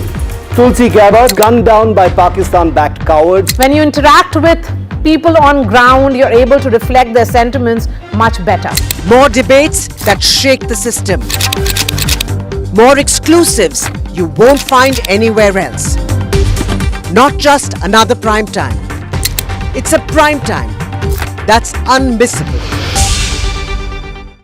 I've been reporting on all issues big and small from Andhra Pradesh, Telangana, rest of South India, bringing you all the action, all that you need to know, all that you want to know. The energy of maximum city is infectious. I'm bringing that energy in our news coverage from financial capital Mumbai. Covering from the southernmost part of India over the last 23 years, I bring in-depth and 360-degree coverage from the Dravidian heartland. The land of Mishti, also known for its bitter politics. I have seen much water flow under the Howrah Bridge, covering Bengal in all its vivid colors. India's IT capital is always bustling, a city full of startups, stories and surprises. And I keep you ahead on all the Bengaluru buzz.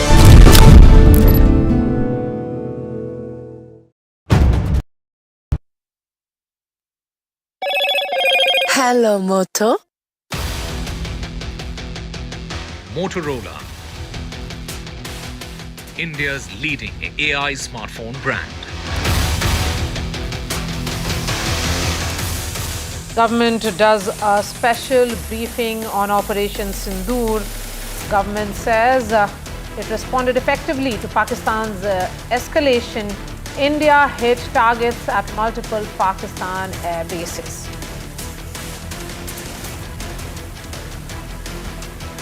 Government says Pakistan actions are provocative and escalatory in nature.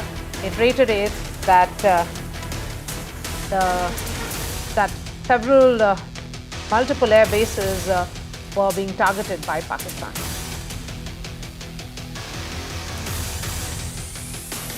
Government debunks claims of Pakistani propaganda. Pakistan attacked 26 locations. Time-stamped images of Indian air bases undamaged shown.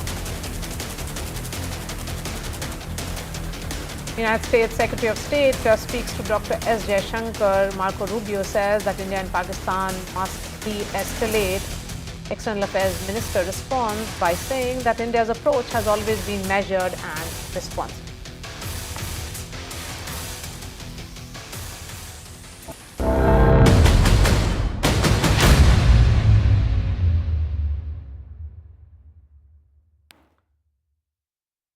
And our teams of reporters are on ground getting you all the highlights, all the details from ground zero in Jammu and Kashmir to Punjab and also in Rajasthan. Here's a report by Shivarur from Dal Lake. We're on Srinagar's famous Dal Lake because in an area just ahead of where we're sailing right now is where a Pakistani drone was intercepted and actually fell into the Dal Lake. Now, before you get worried, I have permission to be here. I've spoken to the agencies because the drone that was shot down in airspace over Srinagar and crashed into the Dal Lake has been recovered by the agencies and has gone for analysis. But I wanted to give our viewers here on NDTV tracking our ground coverage just a sense of how in the middle of a population center, Pakistan has been sending offensive weapons. Now, we are told it was some kind of a long-range loitering munition or a drone. While we were reporting this morning, we heard a series of loud explosions, and it's difficult to pinpoint, but at least one of those explosions must have been the interception of a drone somewhere in this airspace, finally landing near that brick bridge right here on the Dal Lake. There have been as many as 14 explosions, including 2 in the afternoon.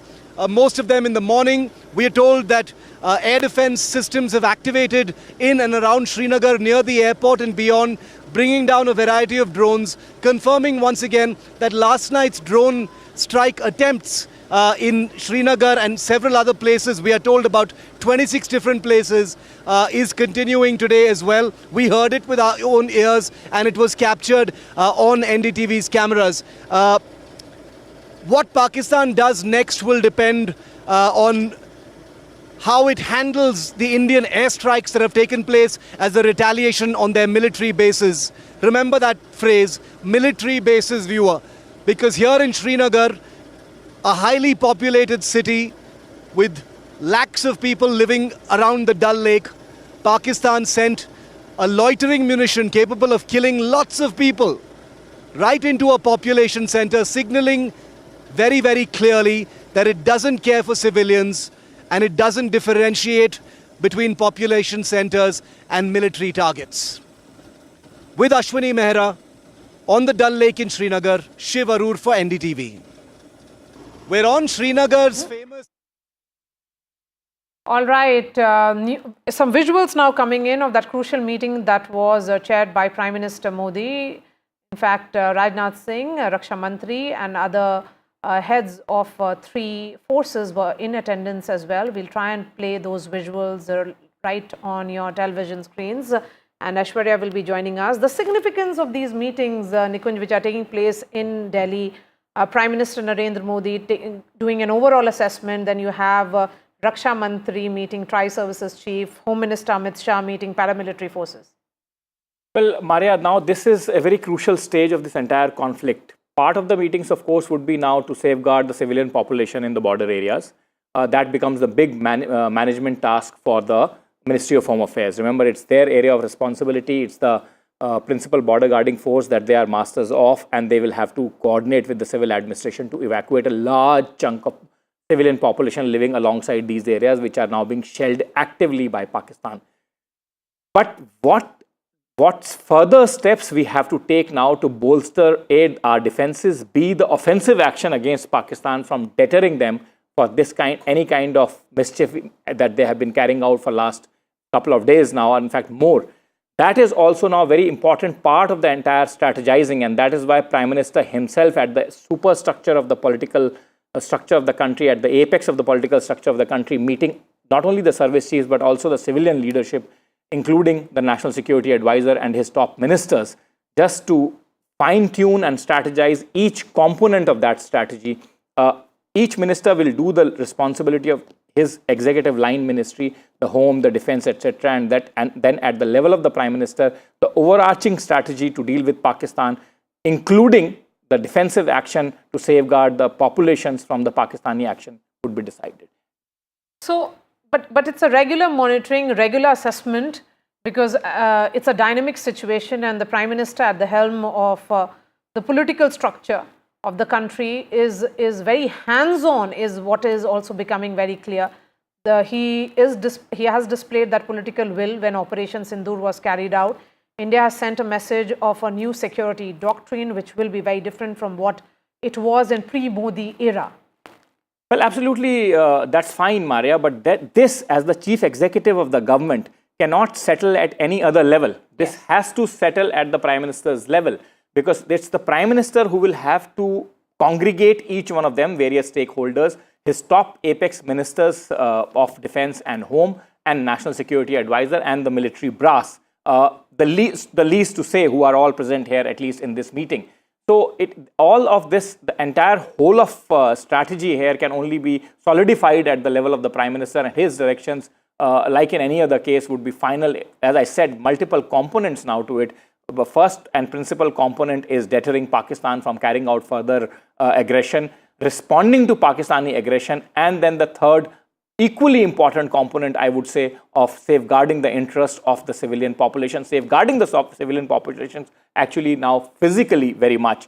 So all these components of various line ministries' executive responsibility has to be fine-tuned at the level of the Prime Minister and final direction issued to the people on the ground. All right, we are shifting from the story now to the call that has happened. In fact, multiple calls are taking place between India and US and Pakistan, certainly United States playing the role of the interlocutor now. United States Secretary of State Marco Rubio has spoken to Dr. S. Jaishankar, Foreign Affairs Minister, and he has said that India and Pakistan must de-escalate. In fact, there was a proposal that came in from the US that they will support in discussions if India and Pakistan were to agree to it. In fact, India's approach has always been measured, is a message that came in from External Affairs Minister, and Pakistan has also spoken to Saudi Foreign Minister. Rubio has dialed Pakistan Foreign Minister Ishaq Dar, and US has offered support in discussions, and all this happening at a time when Global Times, which is the mouthpiece of Beijing, has actually said that they believe that India and Pakistan must de-escalate as well. Vishal is joining us live. So Rubio is has spoken to Pakistan Foreign Minister Ishaq Dar as well, after having spoken to General Munir. Yeah. After having spoken to General Munir, and then he spoke to S. Jaishankar, and he actually spoke to S. Jaishankar and Ishaq Dar almost at the same time, because both the releases from the US administration came in at the same time. And the wordings are almost the same in both the releases. They ask for de-escalation and ask both the countries to start communication lines which had been severed in the last 48 to 72 hours. The US administration wants both the countries to start speaking again so that there could be de-escalation. And as we've been reporting, there have been several nations in the Middle East, rest of the world, that have been trying really hard to de-escalate the situation. The Iranian foreign minister was visited both the countries in the last 3 days. Saudi Arabia's top official from the foreign ministry was also here and also visited Pakistan. That was almost like an unannounced visit. So there have been a lot of these meetings, these backdoor diplomacy meetings that are trying to allay tensions. But the ball is quite frankly in Pakistan's court, as we've been reporting that the escalation has always been from that side. India has proven that it has only targeted military installations, and that has also been only because of provocations from across the border. So that has been the gist of the story so far, but it also remains to be seen what Trump says now. All right, Vishal, thank you so much for joining us. That's all from me. News and updates will continue on the other side with Vishnu and Aarti.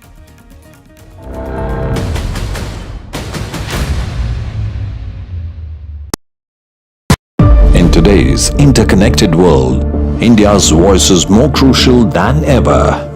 When India speaks, the world listens. At NDTV World, we are that voice, bringing you intelligent and insightful news from India and beyond. From geopolitics and diplomacy to economic shifts, migrations, tech disruptions, and the stories of our diaspora. We cover the news that shapes our global future. NDTV World, your new home for global news, is here.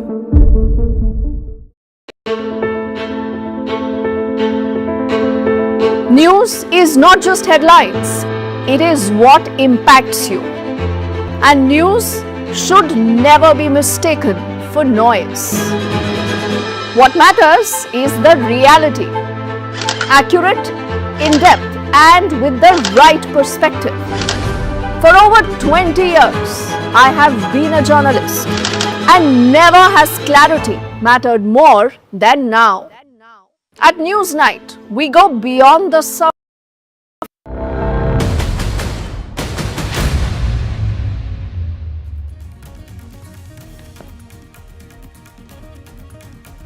Government sources share details on terrorists killed by Indian forces. Sources say top terrorists have been killed, 3 Jaish-e-Mohammed and 2 Lashkar terrorists have been neutralized.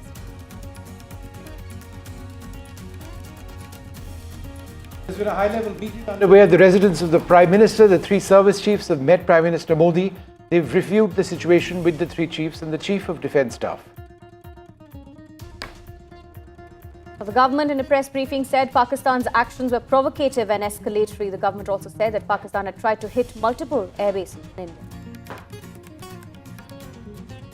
The government debunks claims of Pakistani propaganda. They say that the government says that Pakistan did attack 26 locations. They provided time-stamped images of Indian air bases where damage is missing despite claims made by Pakistan. US Secretary of State speaks to Jaishankar and the Pakistani FM as well. Rubio says India-Pakistan need to de-escalate the situation. US proposes to support in discussions. External Affairs Minister Jaishankar says India's approach has always been measured and responsible.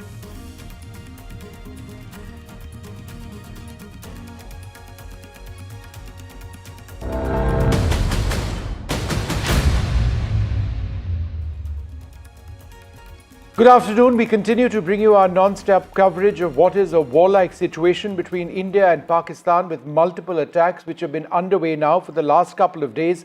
That situation remains particularly difficult now, but as a result of all of what is happening, the Prime Minister is meeting the three service chiefs, the Air Force, Army and Navy chief, also the Chief of Defence Staff, and they are reviewing the situation on the ground.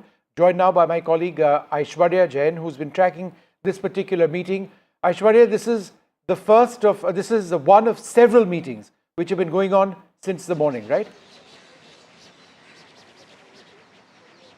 Well, that's right. Multiple meetings have taken place since morning. We have reported that it was a long-hour meeting that went on at Defence Minister Rajnath Singh's residence, first in which he was briefed by National Security Advisor Ajit Doval.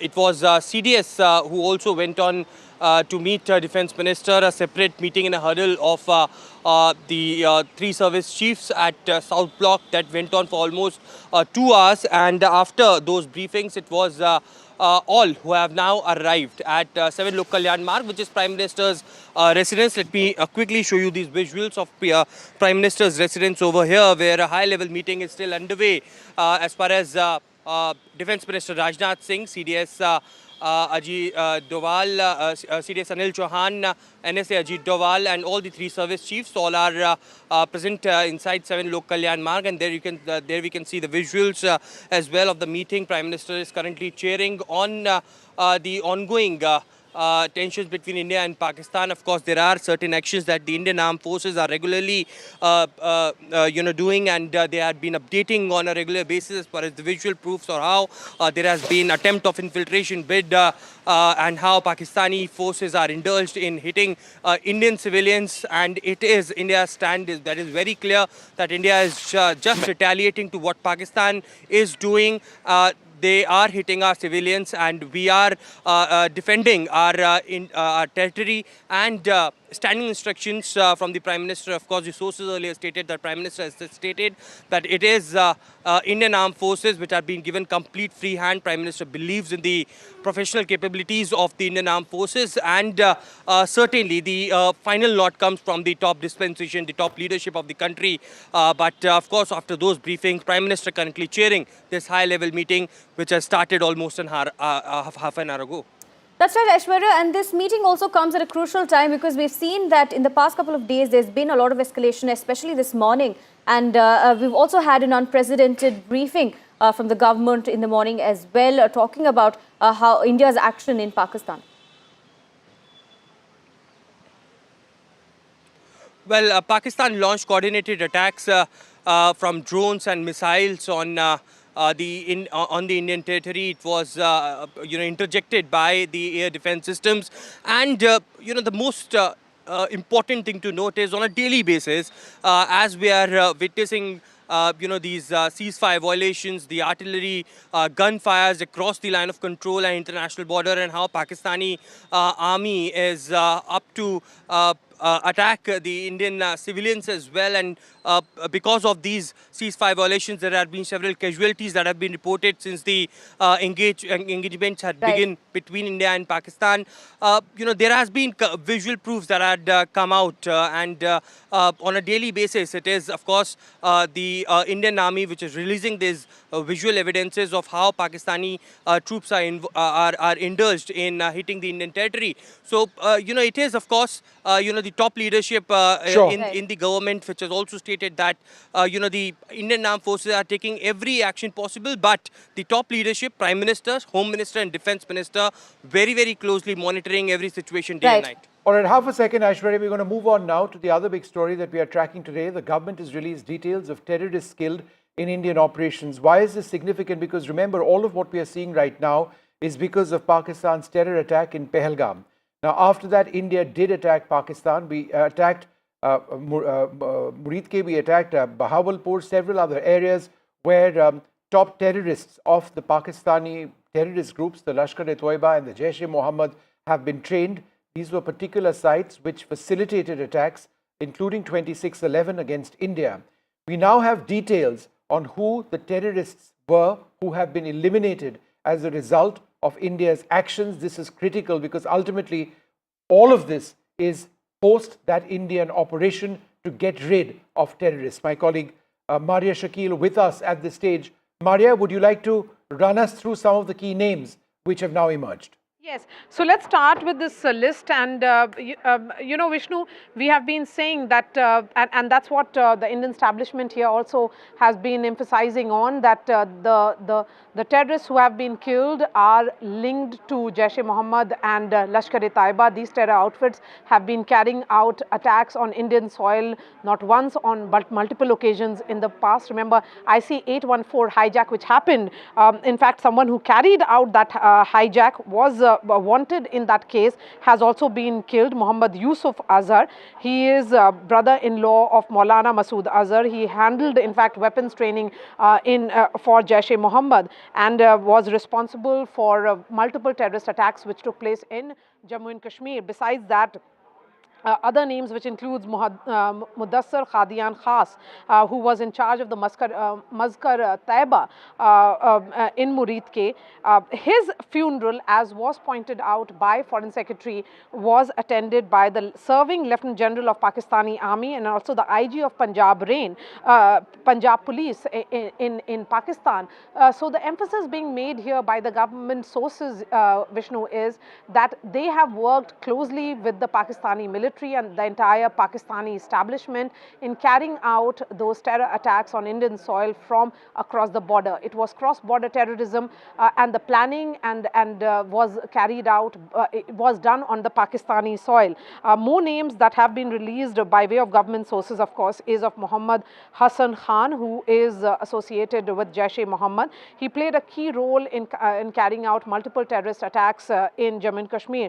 Another important name again would be Khalid Abu Akhasa, who was associated with Lashkar-e-Taiba, and his funeral was held in Faisalabad. Again, that funeral was attended by senior Pakistani army officials and the Deputy Commissioner of Faisalabad. So this is the list of some of the terrorists, the names of which have now come out by way of government sources. Aarti? Right. Thank you, Maria, for joining us and bringing us those details. Vishnu, since the morning, we have been tracking developments coming in from Jammu, and we had seen how a top senior official has been killed in the shelling in Rajouri as well. Now, CMO has issued a statement. They've also announced ex gratia relief of 10 lakh rupees. We're also learning that Umar Abdullah has visited some areas. Rehari and Roopnagar were learning in Jammu today. Yeah, so that would likely take place. Omar Abdullah has since yesterday been sending out a bunch of tweets urging citizens to be careful. He did know this particular official who sadly lost his life. So there was a great deal that he said over there about this official and the tragedy which has befallen him. But he's also spoken about the situation in Jammu. There has been substantial damage in some areas of Jammu as well. Let me just bring in Shiv Arur, who joins us at the stage. Shiv, you know, we've been chatting throughout the morning. One of the interesting and important developments now taking place, several reports of further attacks, possibly Indian attacks on other air bases, including Sargodha. So that is an important addition. I don't think India's offensive is done by any means. Number one. And number two, Shiv, I've just learned that there will be another briefing of the government today, this evening, the time not yet clear. You're right, Vishnu. You know, it looks like, you know, considering how rapidly things are evolving in India's actions in Pakistan, I wouldn't be surprised at all if there is an update later today as to the strike targets that have been hit by Indian missiles in that, you know, that air action that was carried out early this morning. Remember, the logs have to be vetted, information has to come in. Sometimes certain amounts of information can't be be given out at that particular time, for various operational security reasons. Aircraft may still be in the air, etc.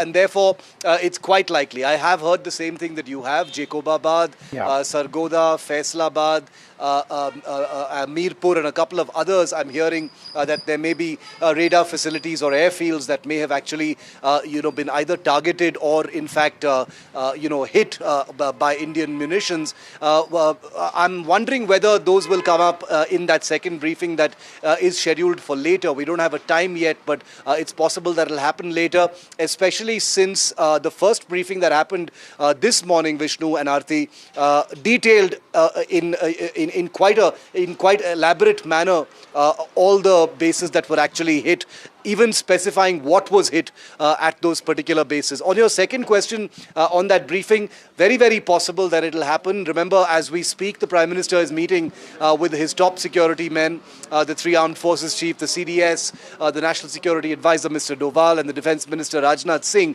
And they must be taking stock, obviously, of what has been the most escalatory of the last 3 days since Operation Sindoor began. Given that Indian military bases, including military installations here in Srinagar, where I'm reporting from, have been under target for the last 72 hours in wave after mini wave of Pakistani drones, manned aircraft possibly, which was confirmed in today's press conference, loitering munitions, long-range weapons, etc. It seems likely that another briefing will be necessary, Vishnu and Aarti, because things are the updates are coming thick and fast from different areas. And I think if there was an information vacuum for the first few days and weeks after Pahalgam, it certainly looks like the Indian government has jumped onto the information wagon and is trying to put out as much information as possible. You can even see the alacrity with which they're busting fake news and misinformation coming in from Pakistan. So that's a good sign, I feel. Absolutely. And that was one of the main focuses, right, Vishnu, in the press conference that we had earlier as well, where they had focused on debunking what Pakistan was saying and the claims that they made as well. Yeah, so the government, the Pakistanis made all sorts of bizarre claims. They said that an S-400 surface-to-air missile site had been destroyed. The government said no. The Pakistanis said that infrastructure in India was attacked. We've said no. Tirsa Air Base being destroyed, that never took place. Adhampur Air Base having been destroyed, that never took place. So there's been a lot of rubbish which has come in, frankly, from the Pakistani side, and that has been debunked quite categorically. I do suspect that in that press briefing, the timing of which we don't know as yet, there would be a lot more that comes out, simply because there have been many more attacks, which I believe India has now been carrying out. It's not over as yet. It's been going on throughout the day. The situation is extremely fluid. Let me go across to my colleague Ghazali, who joins us. Ghazali, give us a sense of, where you are at this stage. What are some of the things that you've seen? What are people around you saying? See, Vishnu, since morning we are seeing people here through visuals. I'll show you.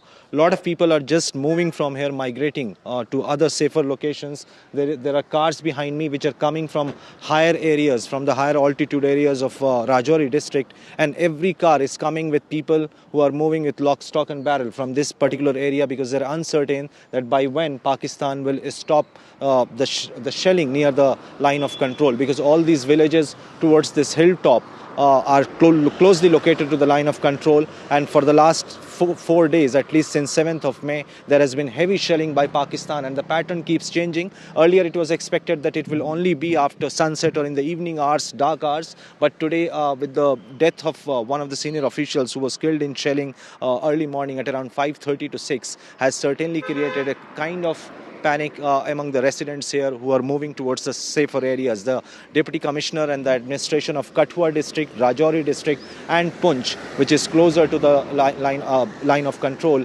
most of the people have been advised to stay indoors and keep sandbags and all for their safety, because heavy shelling is now targeting deeper into the city areas of Rajouri and Poonch and Jammu area. That's right, Ghazali. Rajouri, Poonch and Jammu were perhaps the worst hit this morning, at least when it comes to Pakistani shelling. Our colleague Gurpreet also joins us. Gurpreet, now from Firozpur, we're also saying, like Ghazali was mentioning, there are people who have now started to leave the area. Well, here in Firozpur, we have seen last night there was a huge movement of drones, and we have seen so many times, multiple times, the siren had been given by the local administration. A few seconds earlier, we have seen this siren has been started just at this moment of time. I'll request my VJ to try to catch this siren voice if we can just catch it and tell to our viewers what we have learned. This whole border area, whether it's a district of Firozpur, Gurdaspur, Amritsar, even Pathankot as well as Fazilka.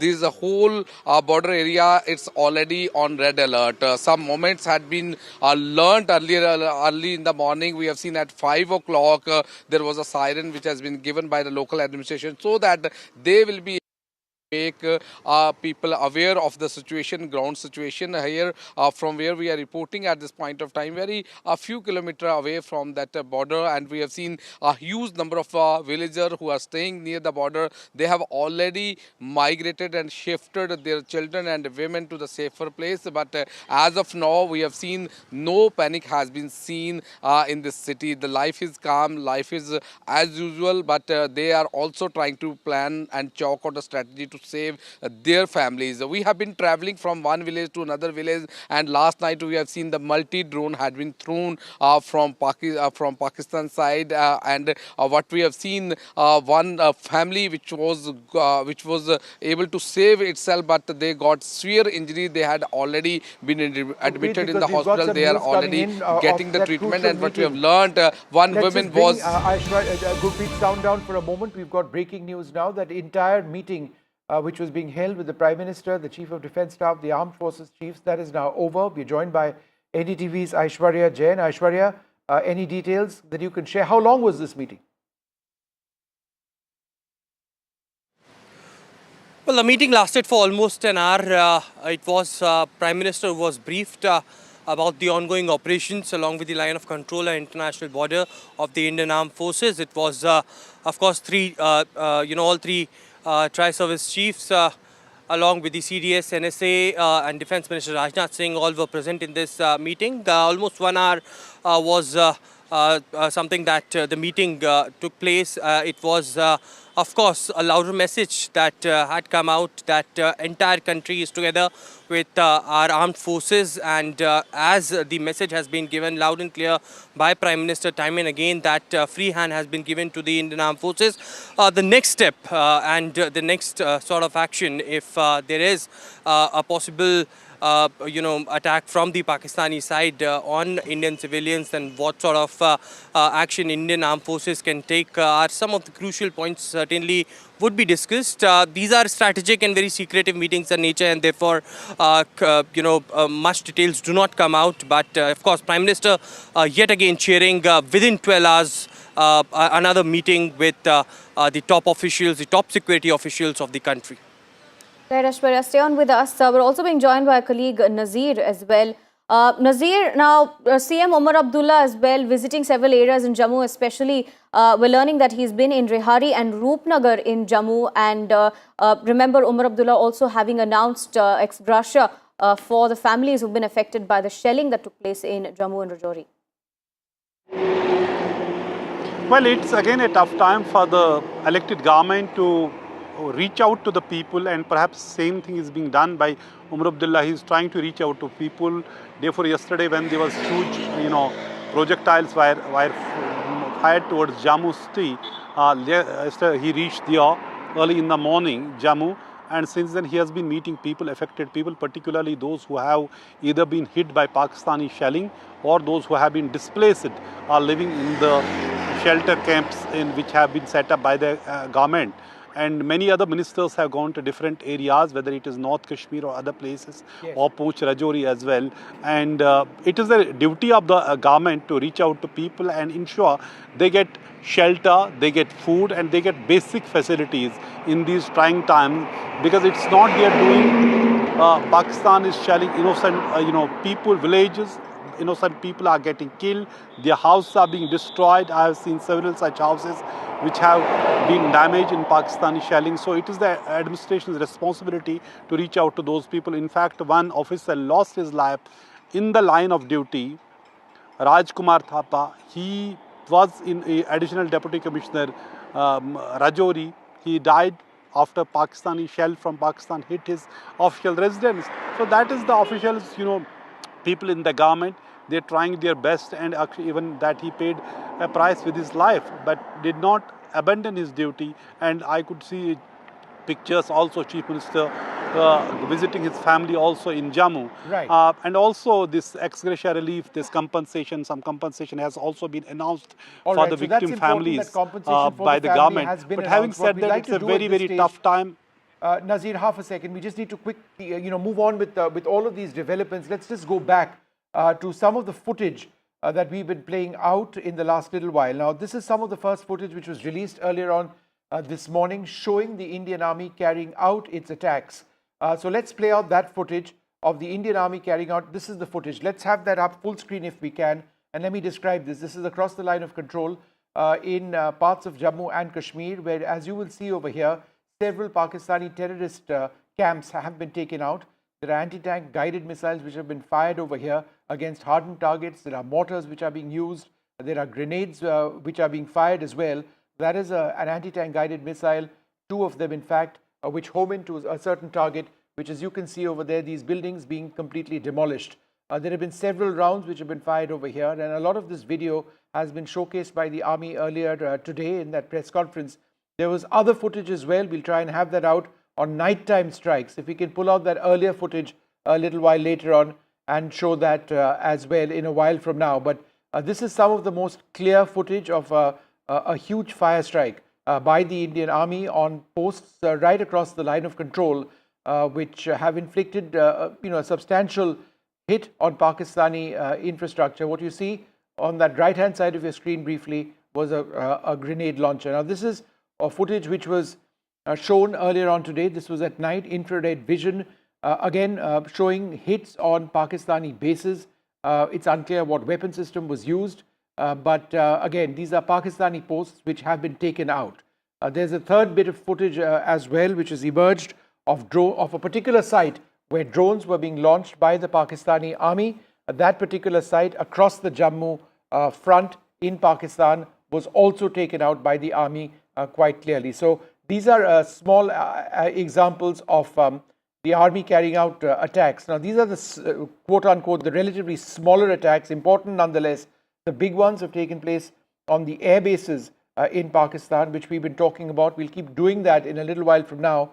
But let's listen into some of the key points mentioned by the spokesperson of the Indian Air Force, Wing Commander Vyomika Singh, on the attacks which were carried out by India and what India has had to endure as well. Pakistan military continued with its provocations, carrying out aggressive actions employing multiple threat vectors all along the western border. Pakistan employed UCAV, drones, long-range weapons, loitering munitions and fighter aircrafts to target civilian areas and military infrastructure. Pakistan military also resorted to air intrusions using drones and firing of heavy caliber weapons along the line of control. Along the international border and the line of controls, air intrusion and several harassment attacks were also attempted from Srinagar till Nalia at more than 26 locations. Indian Armed Forces successfully neutralized these threats and majority of the vectors. However, limited damage was sustained to equipment and personnel at Indian Air Force stations at Udhampur, Pathankot, Adhampur and Bhuj. There were also several high-speed missile attacks noticed subsequently after 0140 hours in the night at several air bases in Punjab. In a deplorable cowardly act, targeting of civilian infrastructure also had taken place, where Pakistan attacked the Medicare Center and school premises at the air bases of Srinagar, Avantipur and Udhampur, yet again displaying irresponsible targeting of our civilian infrastructure. In a swift and calibrated response, Indian Armed Forces carried out precision attacks only on identified military targets. These included technical infrastructure, command and control centers, radar sites and weapon storage areas. Pakistan military targets at Rafiqi, Murid, Chaklala, Rahim Yar Khan, Sukur and Chunya were engaged using air-launched precision weapons from our fighter aircraft. Radar site at Pasrur and Sialkot Aviation Base were also targeted using precision munitions. While carrying out these responses, India ensured minimum collateral damage. Pakistan has also attempted to execute a continued malicious misinformation campaign with claims of destruction of Indian S-400 system at Adampur, destruction of airfields at Suratgarh and Sirsa, BrahMos base at Nagrota, RT gun positions at Derang Yari and Chandigarh forward ammunition depot, with heavy damages to other military stations being propagated on social media. India unequivocally rejects these false narratives being spread by Pakistan. Along the line of control also, Pakistan has attempted multiple air intrusions using drones and conducted shelling using heavy caliber RT guns, targeting civilian infrastructure and killing some civilians. Heavy exchange of artillery mortars and small arm fire in Kupwara, Baramulla, Poonch, Rajouri and Akhnur sectors continued. Indian Army has responded effectively and proportionately, causing extensive damage to Pakistan Army. Pak military has been observed to be moving their troops into forward areas, indicating offensive intent to further escalate the situation. Indian armed forces remain in a high state of operational readiness. All hostile actions have been effectively countered and responded appropriately. Indian armed forces reiterate their commitment to non-escalation, provided it is reciprocated by the Pakistan military. At the end, I would also like to show you a few images of Air Force bases in the Punjab sector and Rajasthan sector, where it is mighty clear that we are debunking the Pakistani claims of causing destruction at these air bases. You can yourself see the normalcy in these Air Force stations. This is Sirsa, Suratgarh. The runways are intact. They are also time stamped. Just notice they are also time stamped. This is today. First of all, as you have seen, Pakistani claims about activities that they have undertaken continue to be heavy on lies, misinformation and propaganda. And on top of that, this is peddled by Pakistani state agencies. The claims that they have made about attacking and destroying various places, various military installations and facilities, as has been pointed out by my colleagues here this morning, are completely false. The claim about the Air Force station in Sirsa being destroyed, completely false, as you've seen. The claim about the Air Force station in Suratgarh being destroyed, completely false again, as you have seen. There's a claim that has been made that the S-400 base at Adampur was destroyed, completely false once again. Claims have been made about large sections of Indian critical infrastructure, power systems, cyber systems, etc. being attacked and destroyed, completely false. I would urge all of you and all those who watch this not to be misled by this tissue of lies that is being peddled by the Pakistani state for obvious purposes. The second point that I wanted to emphasize is that Pakistan continues with its execrable and wanton campaign of targeting civilians and civilian infrastructure, especially in the states of Jammu and Kashmir and Punjab. There is also on its part a consistent attempt to sow discord between communities in India. As I said, there has been a particular focus in its targeting of civilian infrastructure and the population in Jammu and Kashmir and Punjab. Earlier this morning, Pakistan shelled the town of Rajouri, killing the additional District Development Commissioner Shri Rajkumar Thappa, adding to the civilian casualties and the damage in that state. We have also observed overnight damage to property and injuries to civilians in Firozpur and Jalandhar among other places. Finally, as I said, Pakistani officials also continue to make ludicrous claims about India firing missiles towards Sri Amritsar Sahib. As I said, these lame attempts to divide India are doomed to failure. We have also seen in some of the remarks that have been shown on television that the Pakistani army spokesman seems to take great joy at the fact that the Indian public should criticize the government of India with regard to various issues. It may be a surprise to Pakistan to see citizens criticizing their own government. That is the hallmark of an open and functioning democracy. Pakistan's unfamiliarity with that, again, should not be surprising. And finally, there is this yet again completely ludicrous claim that Indian missiles have hit Afghanistan. Totally frivolous allegation, and I only want to point out that Afghan people don't need to be reminded about which country it is that has on multiple occasions in just the last 1.5 years targeted civilian populations and civilian infrastructure in Afghanistan.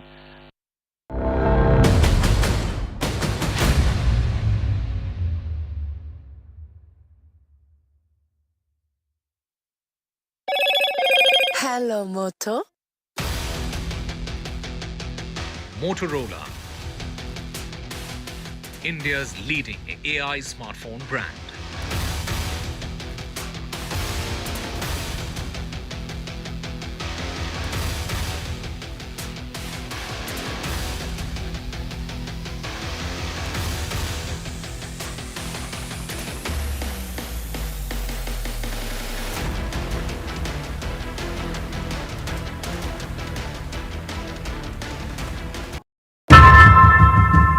Often have you turned away from debates that descend into endless fights?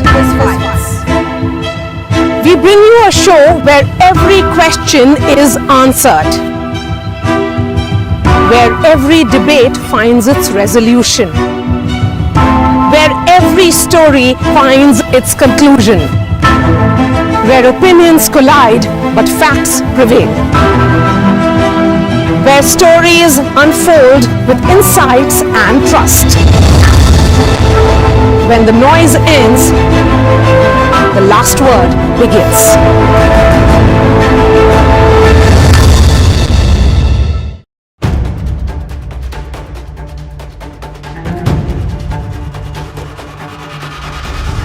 If it matters to you, if it matters to you, if it matters to you,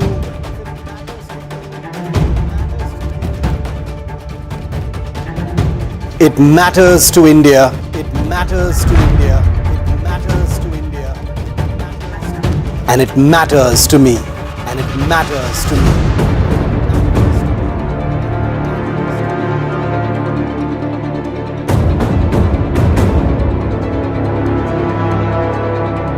India Matters with Shivaru, only on NDTV 24/7.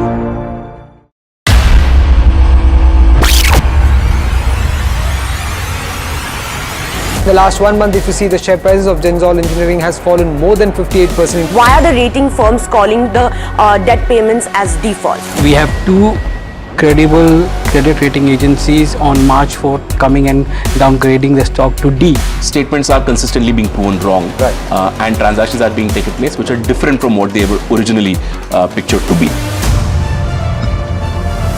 The company claimed it would roll out 6,400 electric vehicles. But what it has rolled out is a shocking scam. Funds meant for the project were funneled allegedly back to the promoters, the Junkie brothers. What did the money buy? Not EVs, of course, but a lavish flat in.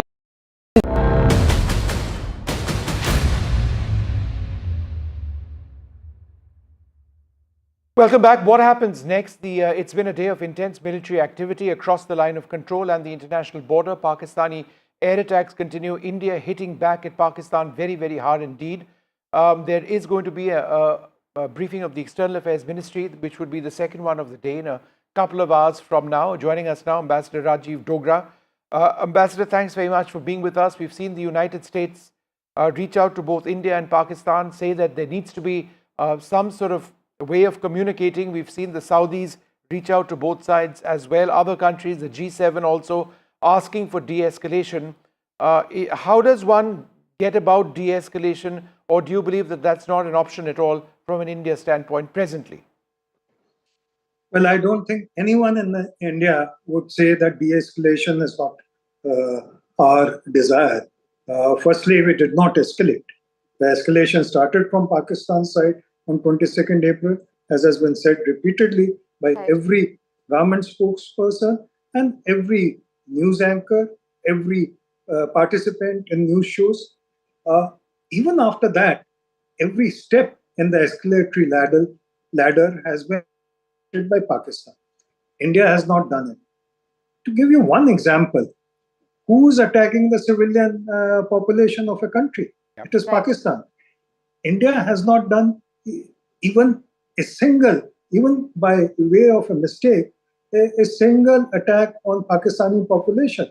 It has erred on the side of caution in ensuring that no one in Pakistan who's a civilian is injured by our missiles, drones, or shells or bullets. So, but coming back to your question about whether escalation is desirable or de-escalation is necessary, let me ask you and Pakistan, through you, Pakistan, a question. What exactly do they mean by de-escalation? Do they mean that they will call off their terror agencies? Does it mean that they will dismantle institutions that exist at Muridke and other places? Does it mean they will call off 80 to 90 terrorists who are supposed to be hiding in forests of Jammu and Kashmir? Does it mean that they will give us the addresses of sleeper cells they have in India? Does it mean that they would hand over to us all those who are responsible for terror attacks in India and are now given protection and shelter by Pakistan's ISI? So I think we have to be very clear as to what is the de-escalation that USA, Saudi Arabia and others are advocating. Our response to them, at least as a member of the public, I can say that government would have a more nuanced approach to the issue. Our response to them should be, please define what is de-escalation and who should be de-escalated. All right. No, absolutely key points, Ambassador Dogra. This is certainly something worth pondering. Thank you so much for sharing that with us.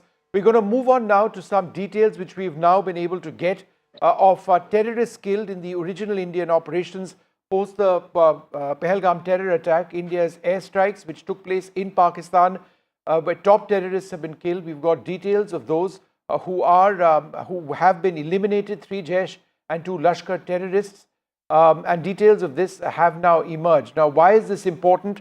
This is important because at the end of the day, India has made it absolutely clear that our targets have been terror in Pakistan.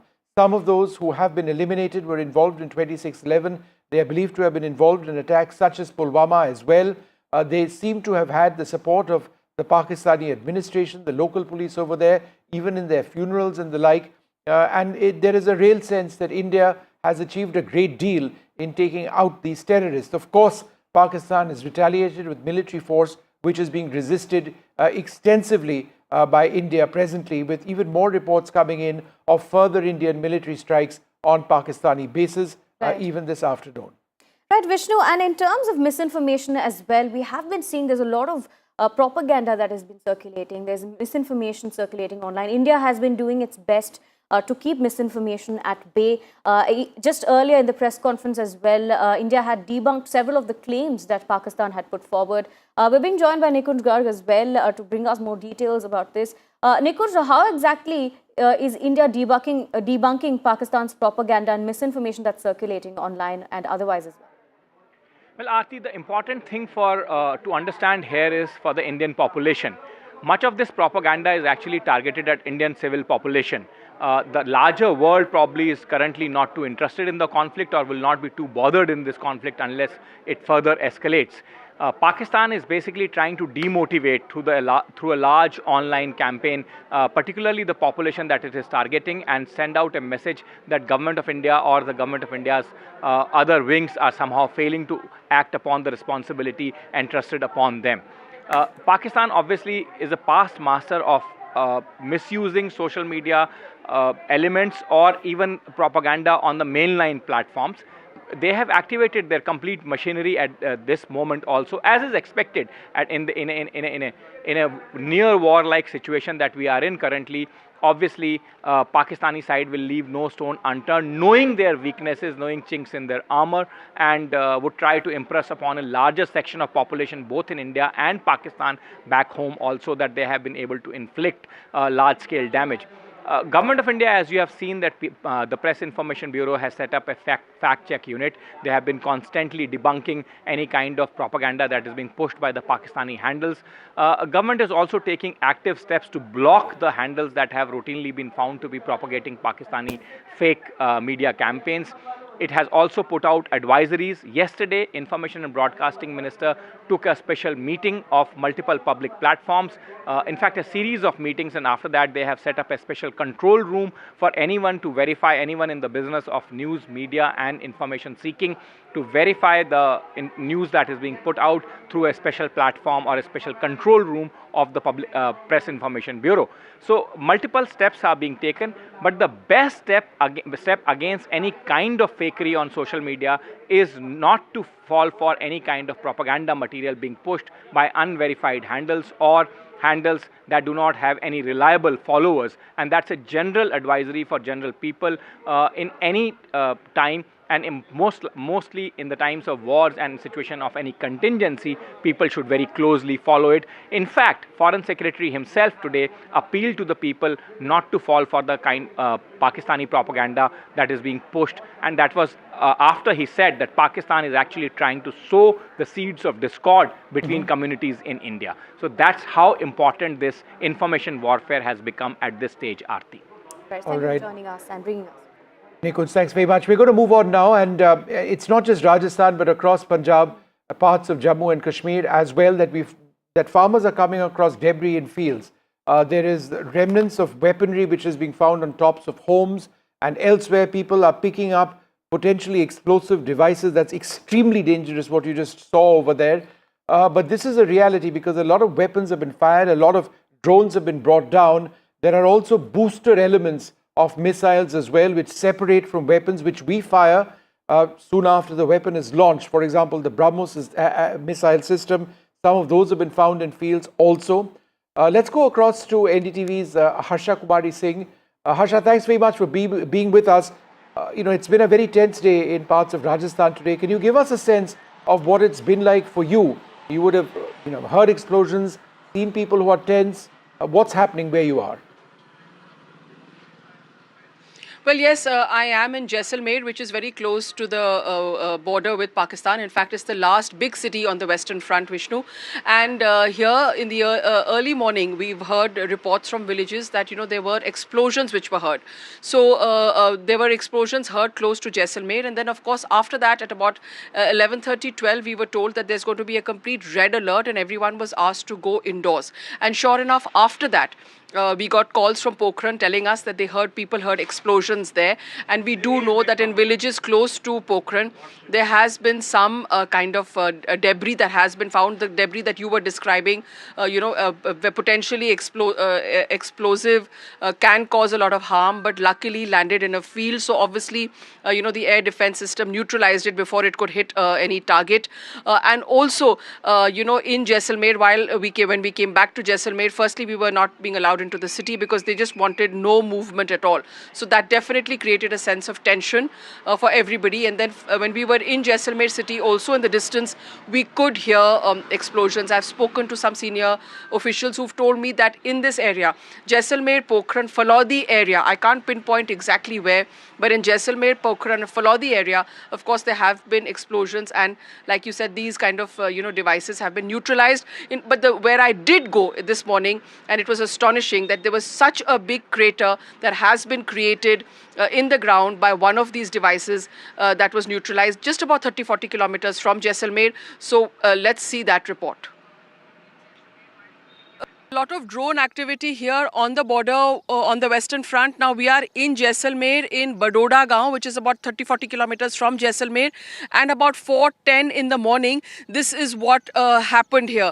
So you can see that this kind of a crater that has come up here. Now at about 4:10 in the morning, the village people here, they saw a missile like object landing here, and then it went ahead, and if you can see it created a crater, and then it went through that tree in front of me, throwing sort of debris all along.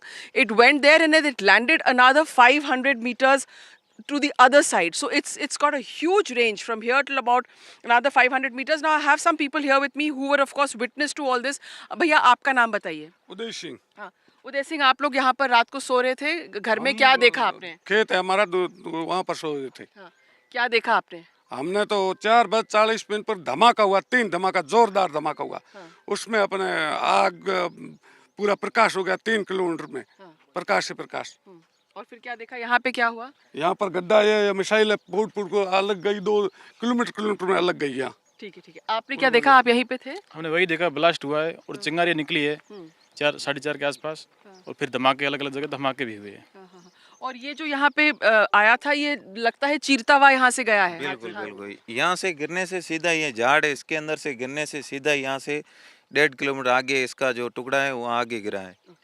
और जो हमारे घर थे उसके ऊपर भी गिरे हैं और घर के अंदर भी आए हैं, फिर नुकसान कुछ नहीं हुआ. इसीलिए क्या है कि गिरने से थोड़ा अफसोस भी हुआ है घर वालों को, इसीलिए वो सीधा आगे निकल गया. जो इसका टुकड़ा है ना वो आगे गिर गया है, बाकी छोटे छोटे पार्ट्स हैं वो हमारे घर में गिरे हैं, उधर खेत में भी गए हैं. तो आर्मी ने आके यहाँ से सारे पार्ट्स इकट्ठा कर लिए? बिल्कुल, पार्ट्स सभी इकट्ठे कर लिए. आर्मी आ गई है, पुलिस प्रशासन भी आ गए हैं, सब यहाँ पर आ गए हैं, इसीलिए वो सब इकट्ठा करके एक जगह कर लिया है. ले गए. So as you can see behind me, quite a big sort of indent it's made in the ground, quite a big crater, and it seems to have a very long range, because as the people here are telling us, it went through this tree, it went over that house there, and then it's gone further. Another part of that explosive has gone further and landed in a field there. So in Jaisalmer and Barmer, in these areas, early in the morning, these kind of attacks are coming from across the border, and of course, luckily so far, no harm or damage has been caused. Right, Vishnu, we have been reporting, like you mentioned as well, this debris that's been spotted in several other areas in Jammu and Kashmir, in Srinagar as well. Some debris has been reported in the Dal Lake, and that's been sent for analysis as well.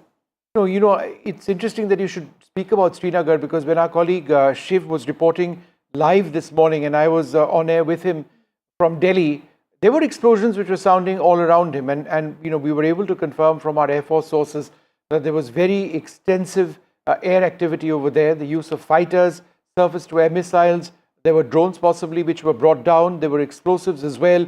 This was an area that the Pakistanis targeted, and it does appear that there was some either weapons or debris which fell into the Dal Lake area. Shiv has this report from there. We're on Srinagar's famous Dal Lake, because in an area just ahead of where we're sailing right now is where a Pakistani drone was intercepted and actually fell into the Dal Lake. Now, before you get worried, I have permission to be here. I've spoken to the agencies, because the drone that was shot down in airspace over Srinagar and crashed into the Dal Lake has been recovered by the agencies and has gone for analysis. But I wanted to give our viewers here on NDTV tracking our ground coverage just a sense of how in the middle of a population center, Pakistan has been sending offensive weapons. Now, we are told it was some kind of a long-range loitering munition or a drone. While we were reporting this morning, we heard a series of loud explosions, and it's difficult to pinpoint, but at least one of those explosions must have been the interception of a drone somewhere in this airspace, finally landing near that brick bridge right here on the Dal Lake. There have been as many as 14 explosions, including 2 in the afternoon, most of them in the morning. We are told that air defense systems have activated in and around Srinagar, near the airport and beyond, bringing down a variety of drones, confirming once again that last night's drone strike attempts in Srinagar and several other places, we are told about 26 different places, is continuing today as well. We heard it with our own ears and it was captured on NDTV's cameras. What Pakistan does next will depend on how it handles the Indian airstrikes that have taken place as a retaliation on their military bases. Remember that phrase, military bases, viewer, because here in Srinagar, a highly populated city with lakhs of people living around the Dal Lake, Pakistan sent a loitering munition capable of killing lots of people right into a population center, signaling very, very clearly that it doesn't care for civilians and it doesn't differentiate between population centers and military targets. With Ashwini Mehra on the Dal Lake in Srinagar, Shiv Arur for NDTV. We'll continue tracking the story for you. For now, let's take it.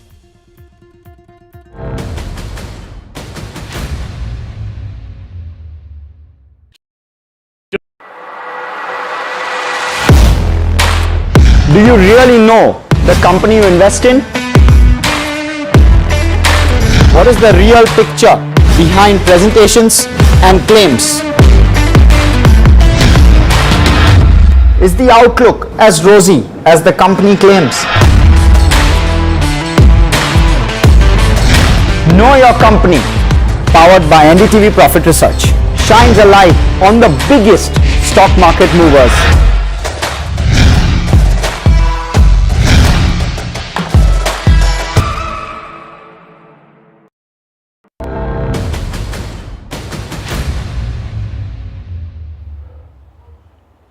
Well, as we go through this incredible tension in the subcontinent, there is the gaze of countries around the world on India and on Pakistan. The US Secretary of State, Marco Rubio, has spoken to our External Affairs Minister, Dr. S. Jaishankar, just one of several leaders who are calling for de-escalation. But how is that going to take place? Is India communicating at Pakistan at all? Should we be doing that, considering how it is Pakistan that's escalating? These are important questions. It's something that my colleague Vishal has been tracking throughout the day.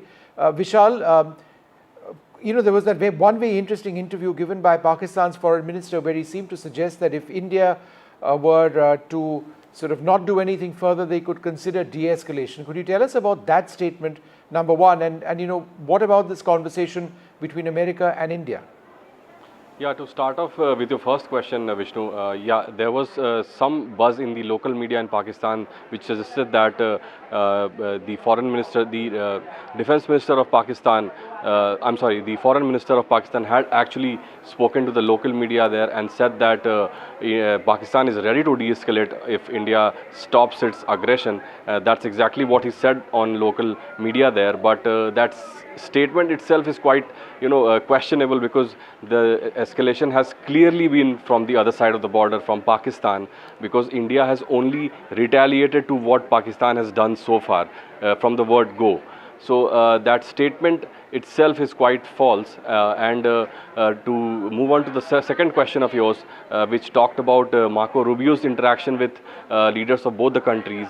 So Marco Rubio spoke with the foreign ministers of India and Pakistan, S. Jaishankar and Ishaq, and he almost said the same thing to both the leaders. The wordings of the press release is almost the same. They say that there needs to be a formal communication between India and Pakistan, which had been severed in the last 48 hours. So US wants India and Pakistan to be again on the table talking to each other, so that there is no miscalculation, because the tensions are running high, the escalations are going to next levels each day. So that is what US is saying, and also that US is ready to step in and help in any kind of help in any way that it can, so that the tensions are allayed and this situation is brought under control as soon as possible. That is what the US has been saying. But so far, when it comes to the top leader, Donald Trump, he has been relatively mum on the matter. He has had some statements from the White House released, but when it comes to really talking about the matter, he has had some few comments here and there, but he is yet to really take up the matter quite seriously. Probably only then we'll have some concrete answer from the US. Right, Vishal, thank you for joining us and bringing us those details.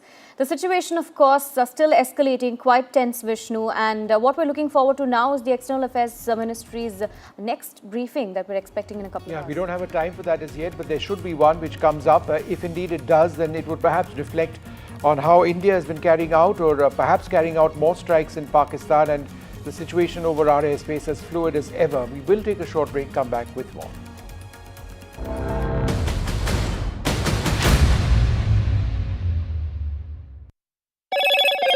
Hello, Moto. Motorola, India's leading AI smartphone brand.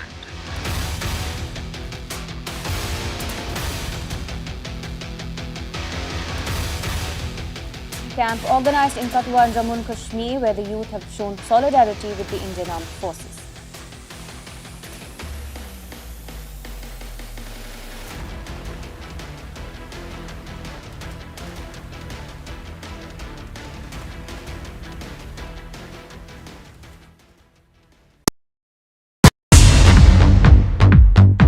More news that matters. Big exclusive. Tulsi Gabbard gunned down by Pakistan-backed cowards. When you interact with people on ground, you're able to reflect their sentiments much better. More debates that shake the system. More exclusives you won't find anywhere else. Not just another prime time. It's a prime time that's unmissable. I've been reporting on all issues big and small from Andhra Pradesh, Telangana, rest of South India, bringing you all the action, all that you need to know, all that you want to know. The energy of Maximum City is infectious. I'm bringing that energy in our news coverage from financial capital Mumbai. Covering from the southernmost part of India over the last 23 years. I bring in-depth and 360-degree coverage from the Dravidian heartland. The land of Mishti, also known for its bitter politics. I have seen much water flow under the Howrah Bridge, covering Bengal in all its vivid colors. India's IT capital is always bustling, a city full of startups, stories and surprises. And I keep you ahead on all the Bengaluru buzz.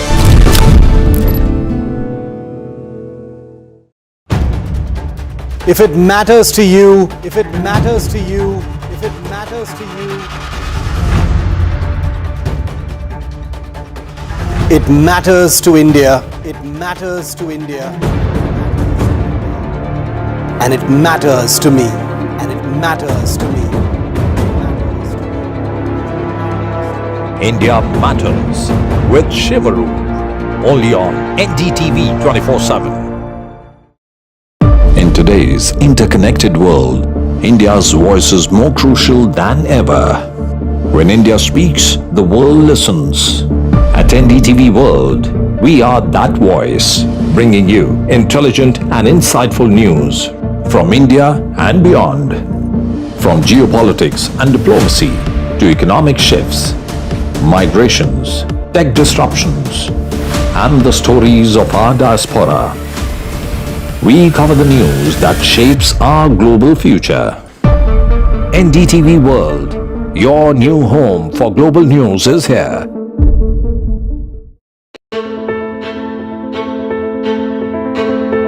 News is not just headlines, it is what impacts you.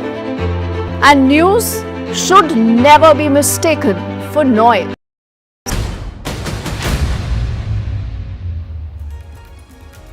Ladies and gentlemen, 5 terrorists have been neutralized by our forces. This as Pakistan continues to wanting to escalate the situation.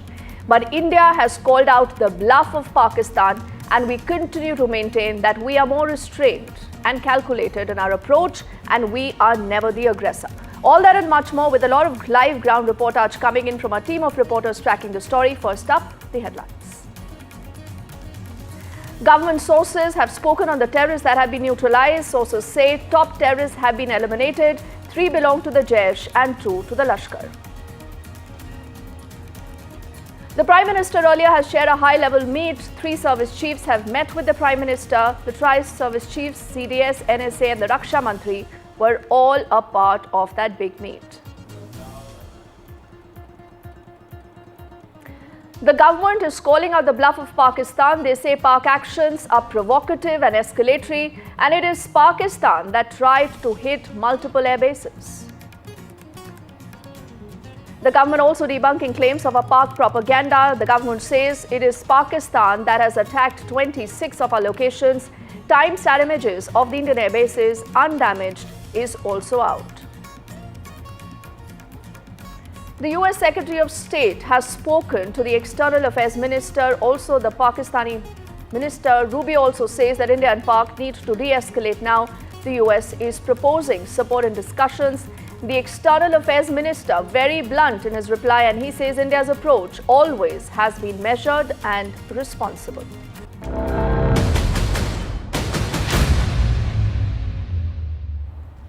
First up, let's get you details of a big development. The government has put out details of terrorists that have been neutralized in the Indian operation. Now, what sources tell us is that these are top terrorists who've been eliminated. These are also details of Pak Army's engagement with them that have been now made public. Their names, the affiliations are all now in the public domain. On your screens, you're reading more details of what we know about the story so far.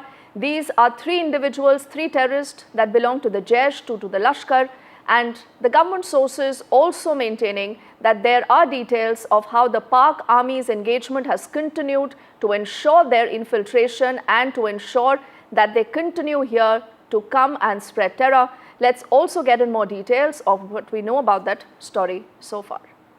We have been saying that, and that's what the Indian establishment here also has been emphasizing on, that the terrorists who have been killed are linked to Jaish-e-Mohammed and Lashkar-e-Taiba. These terror outfits have been carrying out attacks on Indian soil not once but multiple occasions in the past. Remember, IC-814 hijack which happened. In fact, someone who carried out that hijack was wanted in that case, has also been killed, Muhammad Yusuf Azhar. He is brother-in-law of Maulana Masood Azhar. He handled, in fact, weapons training for Jaish-e-Mohammed and was responsible for multiple terrorist attacks which took place in Jammu and Kashmir. Besides that, other names which includes Mudassar Khadian Khas, who was in charge of the Mazkar Taiba in Murid Ke. His funeral, as was pointed out by Foreign Secretary, was attended by the serving Lieutenant General of Pakistani Army and also the IG of Punjab Punjab Police in Pakistan. So the emphasis being made here by the government sources, Vishnu, is that they have worked closely with the Pakistani military and the entire Pakistani establishment in carrying out those terror attacks on Indian soil from across the border. It was cross-border terrorism and the planning and was carried out, it was done on the Pakistani soil. More names that have been released by way of government sources, of course, is of Muhammad Hassan Khan, who is associated with Jaish-e-Mohammed. He played a key role in carrying out multiple terrorist attacks in Jammu and Kashmir. Another important name again would be Khalid Abu Akhasa, who was associated with Lashkar-e-Taiba, and his funeral was held in Faisalabad. Again, that funeral was attended by senior Pakistani army officials and the Deputy Commissioner of Faisalabad. So this is the list of some of the terrorists, the names of which have now come out by way of government sources. So those, remember, are also big details of Operation Sindoor now that have been made public. But let's take this story ahead, tell you more about the all-important meetings that we have seen. On your screens, we'll put out images of Prime Minister earlier chairing that high-level meet where you had the Tri-Services Chief along with the CDS, the NSA and the Raksha Mantri all present as the current situation was being deliberated upon. Aishwarya is live with us and he's been tracking all developments. Aishwarya, absolutely any word on what possibly, our agencies, the Prime Minister right now is mulling, because clearly what you see from Pakistan is not a de-escalation, whether in their intent or whether in their action.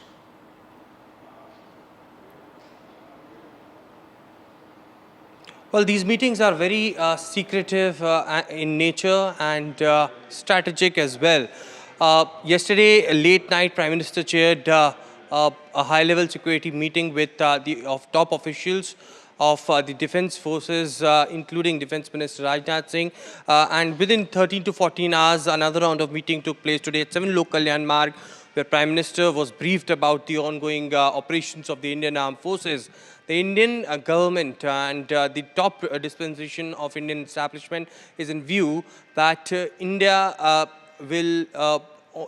is only retaliating to what Pakistani troops are doing as far as hitting our civilians and also engaging in the infiltration bid. There has been cover fires being given by the Pakistani troops from their bunkers, and it is, of course, the border security force, clearly stopping this kind of infiltration bid. All of them had come into, the visual evidences that Indian armed forces are collecting, but certainly it is the Prime Minister who had a view that Indian armed forces should be given a free hand, and the entire country is united together in support with the Indian armed forces. Prime Minister had stated that he believes in full professional capabilities of our armed forces, and therefore the ongoing escalation by the Pakistani side is something that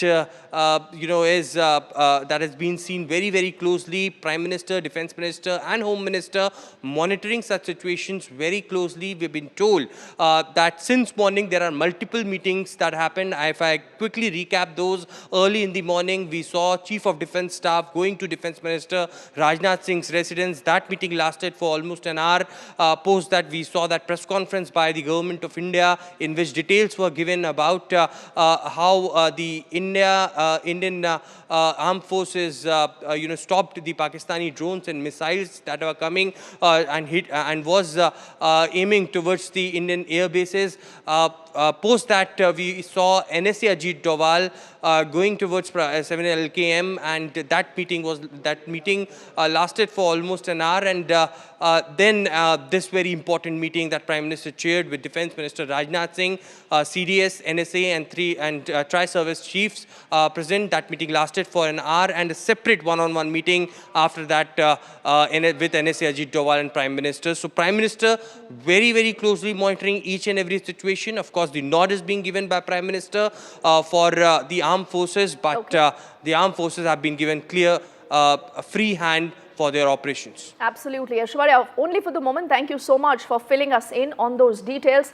We'll quickly keep this story moving and get you more details of another aspect of how government is out there to debunk a lot of this Pakistani propaganda. Remember, what is absolutely clear and what has irked Pakistan is that you have India's defense might on display.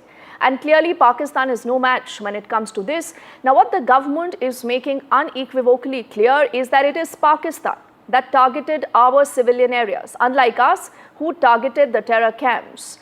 The government also says that it is Pakistan that attacked 26 locations with clearly an intent to cause damage, something that India was not interested in. We only want to flush out all the terror elements. There has been Pak shelling in the Rajouri sector, where the government has also confirmed that Pakistani air bases have been hit. They also say that it is Pakistan that is trying to divide the country, also reiterating that it is Pakistan that is making false claims. In fact, Colonel Sophia Qureshi and Wing Commander Vyomika Singh have also spoken more about how civilians, the infrastructure was the real target in Jammu and Kashmir in Punjab. And do remember, Pakistan and a lot of their media outlets have been claiming that there were attacks on Sirsa and the Adhampur air base, but all this is absolutely false, and we shouldn't be surprised because that is the modus operandi of Pakistan. And it is Pakistan that also in fact hit medical center and school. So clearly you understand that there is a lot more information right now that is also being put out by Pakistan that is completely false, which is not true. But how India is dealing with the entire situation is manifold, because we are putting out such images. These images don't lie. They will tell you more of what Pakistan really is doing, of the kind of destruction that Pakistan itself has seen, and the remnants of these missiles, the munitions, that actually bears the Pakistani mark, the hallmark of Pakistan and its rogue state. And that is the image of the Pakistan targeting civilian areas. In fact, late last night, there were reports that even in Firozpur, you had seen those drones that went awry, and the reason why there was a fire after which about 3 individuals, remember, did sustain injuries. So it is important to uncover that story bit by bit. We'll do it with our team of reporters.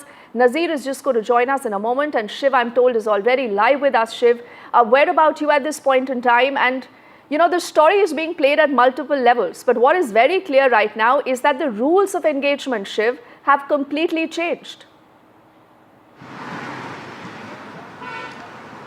You couldn't have put it better, Dipti. The fact that the last 12 to 14 hours have seen a complete shift in how India is approaching this entire battlefield has, in my view, not only changed the rules of engagement, but completely shrunk Pakistan's, response window. And that's the reason why you're seeing Pakistan respond with drones for the first time during daytime. Usually the attacks happen at night. Now they're happening during the day because they can't wait anymore for the sun to set before actually conducting these strikes against India. So that's one thing that has put a huge amount of pressure on them.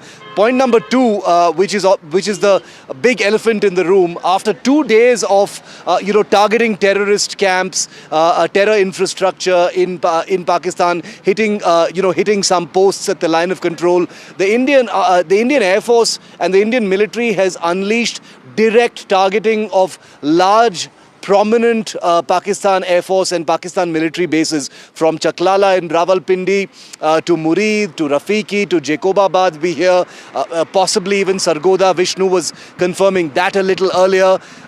This is, just short of describing this as war, this is a war-like situation where you've got your adversary targeting as many as 26 cities or 15 cities and 26 targets, population centers, including where I'm reporting from in Srinagar here, and in return India is responding by hitting military bases in Pakistan. If this isn't war, I don't quite know what war is, but let's go with war-like situation for the moment. The Prime Minister has held a meeting with the 3 armed forces chiefs, the Defence Minister, the NSA, the CDS, etc. And we're expecting the most important update we have is that there's going to be another briefing later today. It'll be the first time we've got 2 briefings in a day.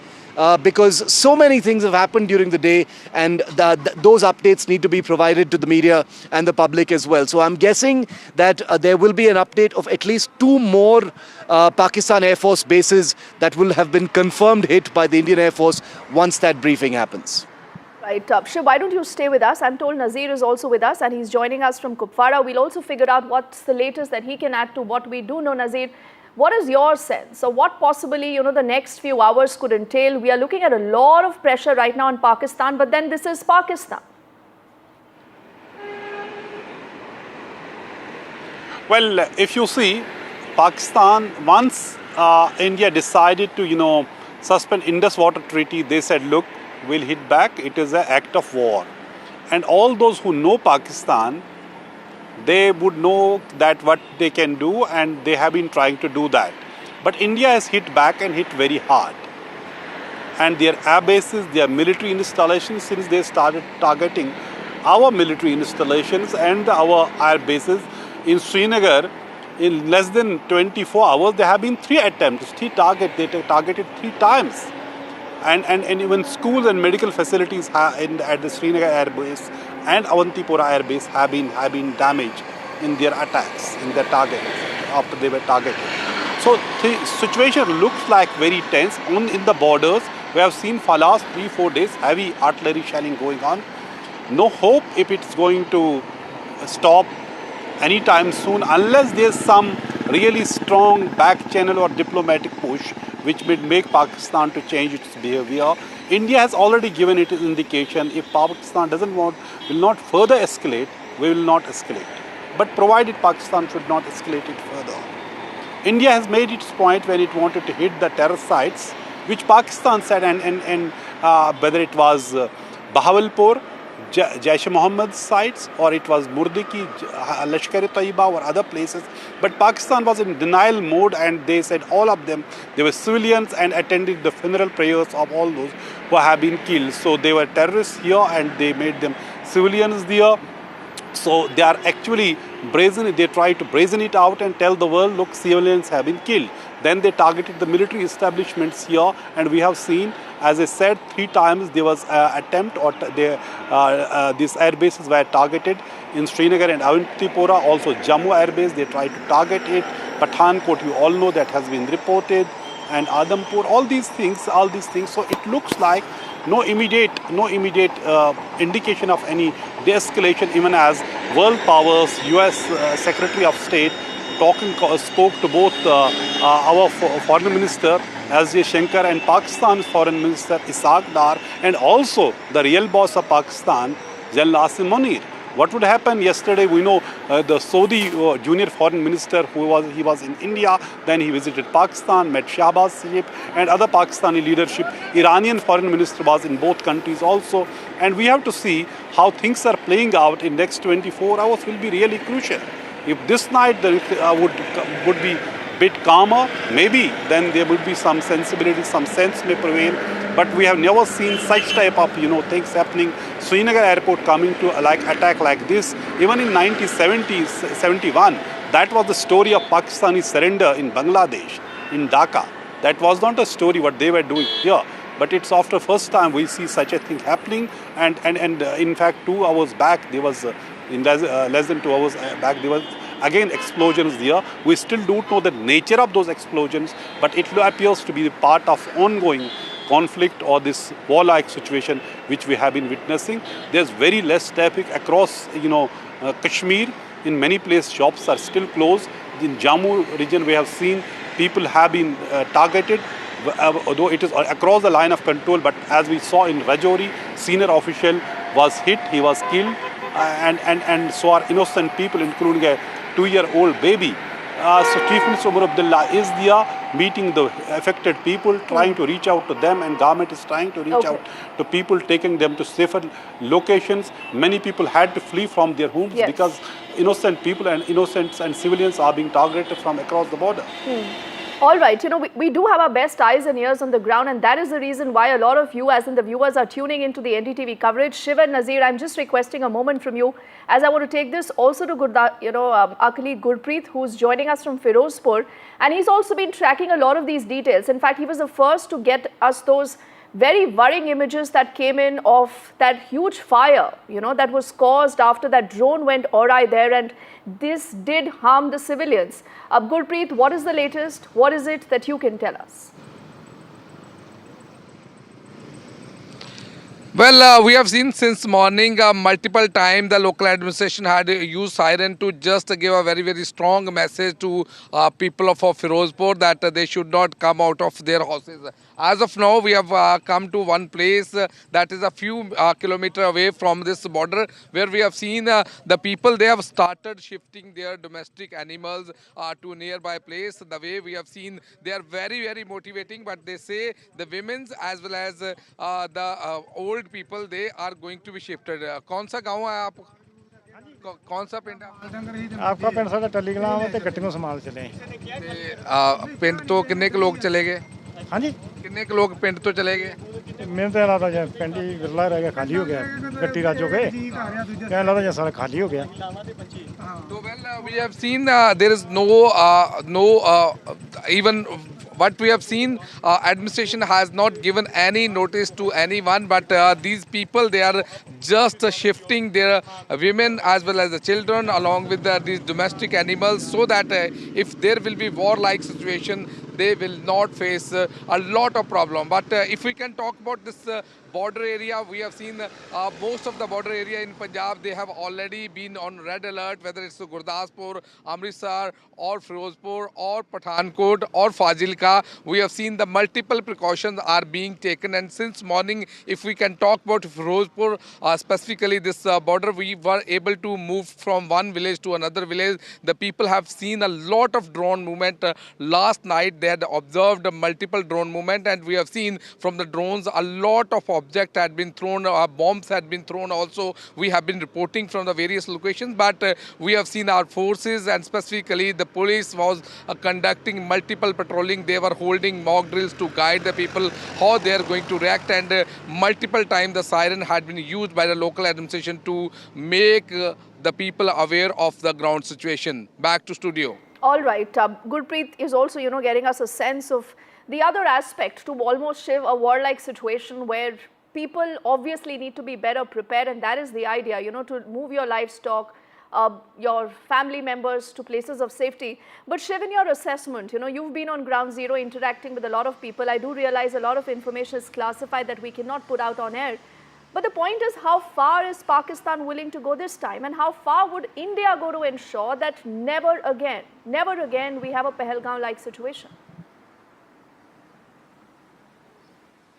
Two very good questions, Deepthi. I think the first question is that, India and Pakistan are not even closely the same kind of country. Pakistan is a sponsor of terror. It's a country that is run by a general who sees nothing in issuing international communal rants and dog whistling communally before ordering terrorist attacks against innocent civilians. So we are not dealing with an equal nation. This is a country that cannot be trusted in terms of the uncertainties. We have to live with the fact that it is a nuclear armed country that is also helped by China and does China's bidding. And putting all those geopolitical realities in place, it is very, very clear that there's India has options of punitive actions against Pakistan, but at the end of the day, the escalations that India conducts have to be calibrated in a way that can only be seen as not pushing that nuclear threshold. It's always there, it's always on the horizon, and this is not a country that is seen to be equal. Could you remind me of your second question? I'm sorry, Deepthi. Yes, Shiv, I wanted to know how far is India going to go this time, because we clearly need to ensure that what has happened post, the attack does not repeat itself, because we've given multiple, I think, windows to Pakistan to move Your out. question was about deterrence, and I think that's a very, very good question on deterrence, because, I have the same sentiment as you when you ask that question, Deepthi, which is that, how many more times are we going to see the cycle of violence? A terror attack, then, large-scale actions that continue for a few weeks, and then a few years pass, and we think that the deterrent has happened, and then another terror attack happens. You're right. Whatever needs to happen, it needs to happen this time, considering that the government, the country is nationally galvanized, even more so than during Pulwama and Uri, I suspect. And this time, something has fundamentally changed in everyone's minds, and they're all thinking exactly what you're saying. I think, I had a conversation with General Bikram Singh, a former chief of the army staff, on my show yesterday, Deepthi, and he said something very telling, which completely goes against, what the Indian government is currently saying in terms of, restraint and, not being escalatory, etc. He says, what's stopping us from setting those rules of engagement? Why not escalate? Because the point of punitive action has to be deterrence. Anything less than deterrence for the foreseeable future is not punitive action. I think those are very provocative, evocative words that seem to answer a question. There are those who believe, and I'm not saying that about the military now, but there are many who believe that we have our hands tied in some ways because we take a moral high ground in terms of not targeting certain things in another country. But for a country like Pakistan, India should say all bets are off. If you hit us once, we'll hit you 10 times until you beg for mercy. And maybe it's time to really get around to doing that. And I think we may actually be witnessing some of that becoming a reality. And like you said, Shiv, there is that basic difference between India and Pakistan.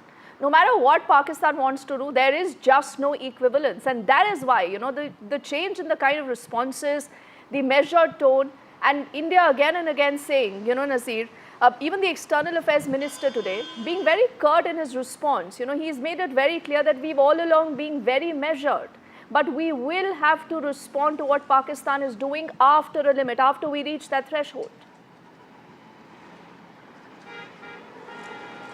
Well, let's understand what Pakistan is doing. Number one, what have they named their operation, this targeting India? They have named it as Bunyanum Marsus. It is a word from Holy Quran, but they have forgotten one thing. It's again Holy Quran, which is saying if you kill one innocent person, as if you have killed entire humanity. Or if you save an innocent person, it is as if you have saved entire humanity. So having said this, there is clear attempt to give a religious color to this targeting India.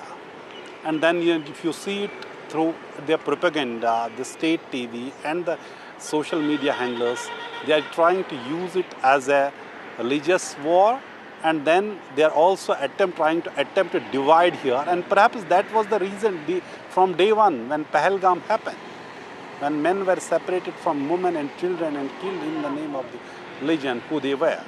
So that is one doctrine they have, very ugly one. But the fact is, when we talk about the war, and there are actually no clear winners in any war. The way which have seen things playing out, it is sometime it has to end. It can't remain like it all the times. But who would actually send that message? The other side would not. Other side would not dare to do it again. And militancy, when it comes to militancy, it is a complex issue. Yes, Pakistan, origin is in Pakistan, problem is still in Kashmir. So that people had given a resounding their view after Pahalgam massacre that it is not acceptable, we don't want this thing, and that also needs to be built where we fight Pakistan and ensure that it doesn't emanate from there. So people's mood here is also very important when it comes and people's participation in this sport to ending terrorism. But this time, if it is not officially declared war, as she was talking about, it is essentially, when we call it war-like situation, that is terminology that we should use careful what we talk. But the way it is happening, military establishments are being targeted, air bases are being targeted, there is damage to the infrastructure, and also soldiers, which in the briefing today government said there's also casualties also. They said they're damaged, men also, and there have been injuries also. Camps have been targeted. There is a damage, nobody is denying that, but there's greater damage to Pakistani side also. But that would be also gauged with one thing: what would be the future response if the targets again emanate from those same bases, which would again show the extent of damage they may have suffered. Well, Pakistan has been in a denial mode that they have not suffered much, but clearly India has hit where it hurts the most. It has hit very, very hard. So it is an evolving situation, but spare a thought for the people living near the borders. For last 4 days, a night has been a nightmare. Many people I saw in last 3 days in Kupara have not been able to sleep because of the fear, because of the gun battle, because of the bombs falling, and nobody knows where it will fall next time, next minute. So it is a tough situation. War may look beautiful from a distance, but when you see from close and see the people who suffer, you feel the pain, you feel what it means actually on the ground. But clearly the things, how it has started, what India clearly said, the real and the original escalation was Pahalgam massacre, and what started is the follow-up that to end that, and it should never happen again. But as I said, that Pakistan has its own view. World leaders have been trying to de-escalate the situation, but perhaps there has not been any categoric one statement from country which would tell Pakistan to just stop. Yes, I think what Nazir has said, Shiv, is such a powerful, strong commentary on how the Aam Admi, who's bearing the brunt of this feels. But then there would also be those, Shiv, who would say that you cannot have this as a normal practice now. We cannot be waiting for Pakistan to strike and then, you respond. The cycle continues. But Shiv, very quickly, there's a lot of conversation about the role of the US. How far is US willing to go? But I'm a little curious. Is US a part of the problem or US is part of the solution now? It's an interesting question because of how many different noises we've heard from the United States since the beginning of this cycle of tension, Deepthi. You had Tulsi Gabbard, the so-called Director of National Intelligence of the US, seem like she completely supports Indian action in Pakistan. Then you had Trump saying he's very good friends with both sides. Then you had J.D. Vance come to India and shortly after say Pakistan should cooperate to the extent that it is responsible. Now you've got Marco Rubio, who's actually very, very pro-India, similarly playing that kind of equidistant, both of you should calm down kind of role. Going back to the earlier point that you and I were chatting about, Deepthi, about India and Pakistan not being equal, this kind of equidistance, talking about India and Pakistan in the same breath, saying both of you should cooperate and calm down and restrain yourselves, as if it was India who played a part in this tension. is of great annoyance to India diplomatically. India doesn't appreciate and deeply resents any diplomatic messaging, especially from the United States, where India and Pakistan are projected as hyphenated or having some kind of an equal part to play in this huge escalation that has taken place between them. There are very few who have actually acknowledged that it is Pakistan that is, as a terror state, directly triggered what has happened here. So the reality of it, of course, is that we need to go beyond the optics, stop chest beating about not having optical or cosmetic support from growing allies like the United States, and get used to and live with the fact that ultimately, when it comes to big measures that are in our self-interest, it's very, very lonely. It's going to be lonely geopolitically, diplomatically, and otherwise. We will always have our friends who will stand by and watch us do our work. But ultimately, when India needs to up the ante, set the rules of engagement as far as Pakistan is concerned, hit them 10 times when they hit us once, it's going to have to be without anyone's validation. That's the bitter reality of what's happened post-Pahalgam. And sometimes I think you need to swallow a bitter pill, We might agree to disagree, Shiv, but there is a larger sentiment that encompasses what Nazir has said, what you've been saying. But yes, we as a country, again and again reiterate, we are never the aggressor. Only for the moment, Shiv, I'm just letting you go, but do stay safe and continue to get us all that ground reportage. As I'm requesting Nazir to stay with us, because we'll also get you details of the other aspect of this story. There are reports of a Jammu and Kashmir official who's lost his life in shelling. The Chief Minister Omar Abdullah and the LG earlier have also shared their condolences. An ex gratia has also been announced and 10 lakh for the families of those who are deceased. The Chief Minister earlier has met with the late Thapa's family. The ADC Rajkumar Thapa actually lost his life in Rajouri, and he was accompanying the Deputy Chief Minister. And do remember, this is where civilians were targeted by Pakistan. Nazir, powerful pictures, but these are pictures that, we as a country and you as someone who's been on ground zero have seen time and again. And clearly, these are not pictures that, should be normalized or should be acceptable for us as a country.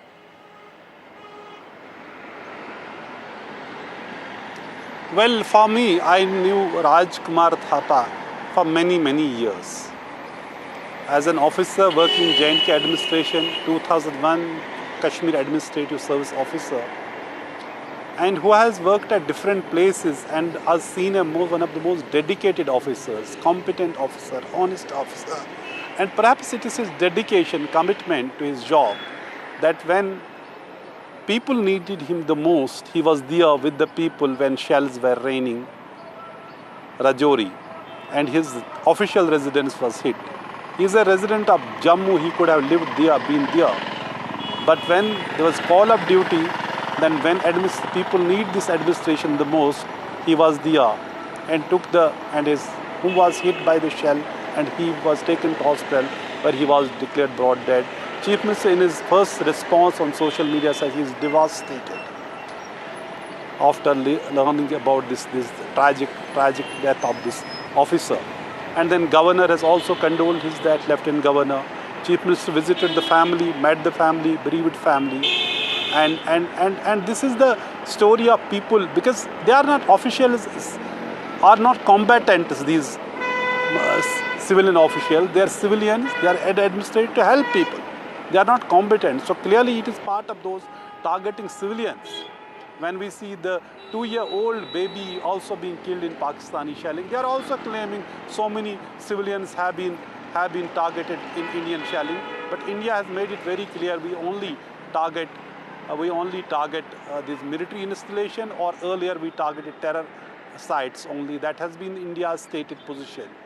But as we have been talking about the larger problem, what is happening, India wanted to see the world to this problem, this escalation, as problem which has emanated from a terror attack. And Pakistan wanted this problem to see as Kashmir and their water issue, Indus Water Treaty, and both are trying to show the world like that.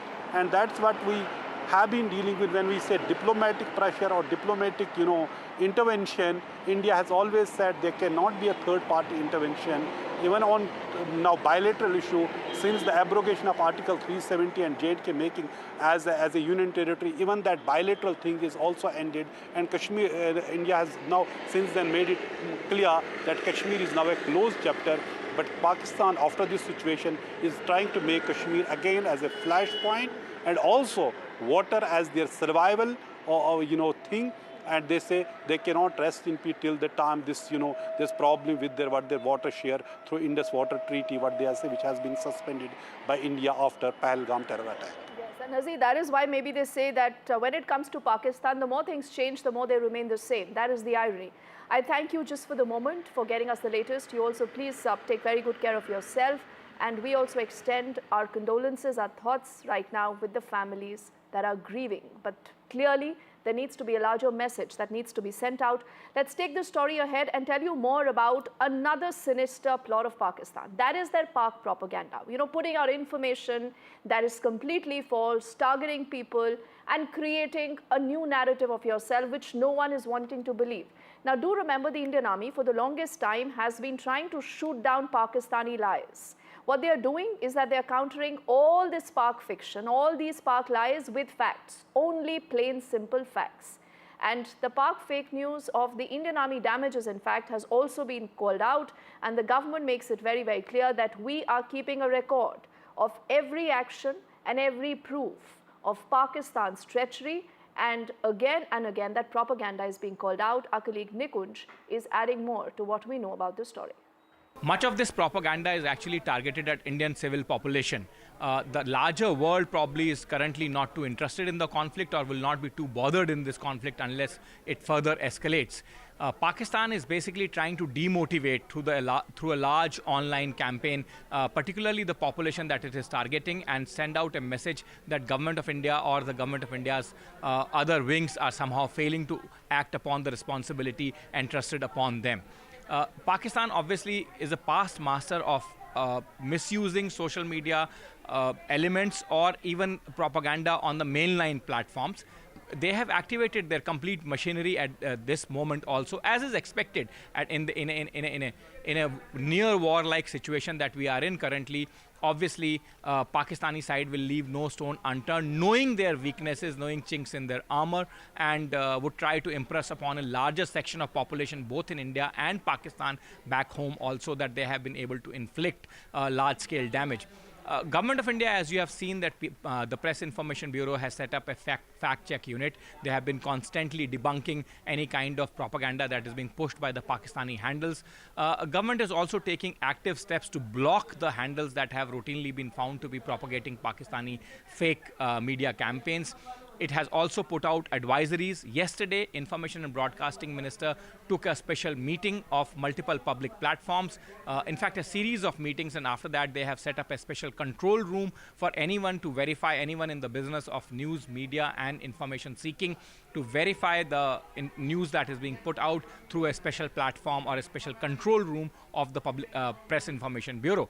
So multiple steps are being taken, but the best step against any kind of fakery on social media is not to fall for any kind of propaganda material being pushed by unverified handles or handles that do not have any reliable followers. And that's a general advisory for general people in any time. And mostly in the times of wars and situation of any contingency, people should very closely follow it. In fact, Foreign Secretary himself today appealed to the people not to fall for the kind Pakistani propaganda that is being pushed. And that was after he said that Pakistan is actually trying to sow the seeds of discord between communities in India. So like you just heard Nikunj mentioning, there have been multiple news points of this briefing that we have seen being led by the Foreign Secretary Vikram Misri, where he's also taking down the Pak army and their false propaganda, and also putting out details of the kind of action that India has initiated vis-a-vis Pakistan. Sit back and watch the highlights. Pakistan military continued with its provocations, carrying out aggressive actions employing multiple threat vectors all along the western border. Pakistan employed UCAV, drones, long-range weapons, loitering munitions and fighter aircrafts to target civilian areas and military infrastructure.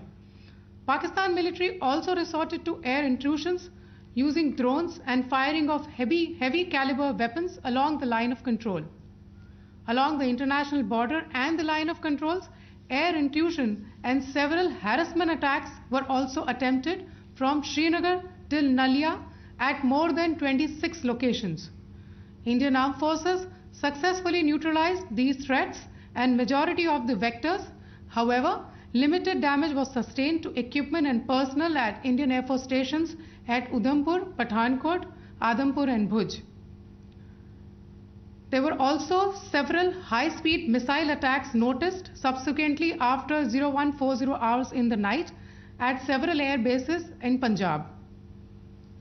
In a deplorable cowardly act, targeting of civilian infrastructure also had taken place, where Pakistan attacked the Medicare Center and school premises at the air bases of Srinagar, Avantipur and Udhampur, yet again displaying irresponsible targeting of our civilian infrastructure. In a swift and calibrated response, Indian Armed Forces carried out precision attacks only on identified military targets. These included technical infrastructure, command and control centers, radar sites and weapon storage areas. Pakistan military targets at Rafiqi, Murid, Chaklala, Rahim Yar Khan, Sukur and Chunya were engaged using air-launched precision weapons from our fighter aircraft. Radar site at Pasroor and Sialkot Aviation Base were also targeted using precision munitions.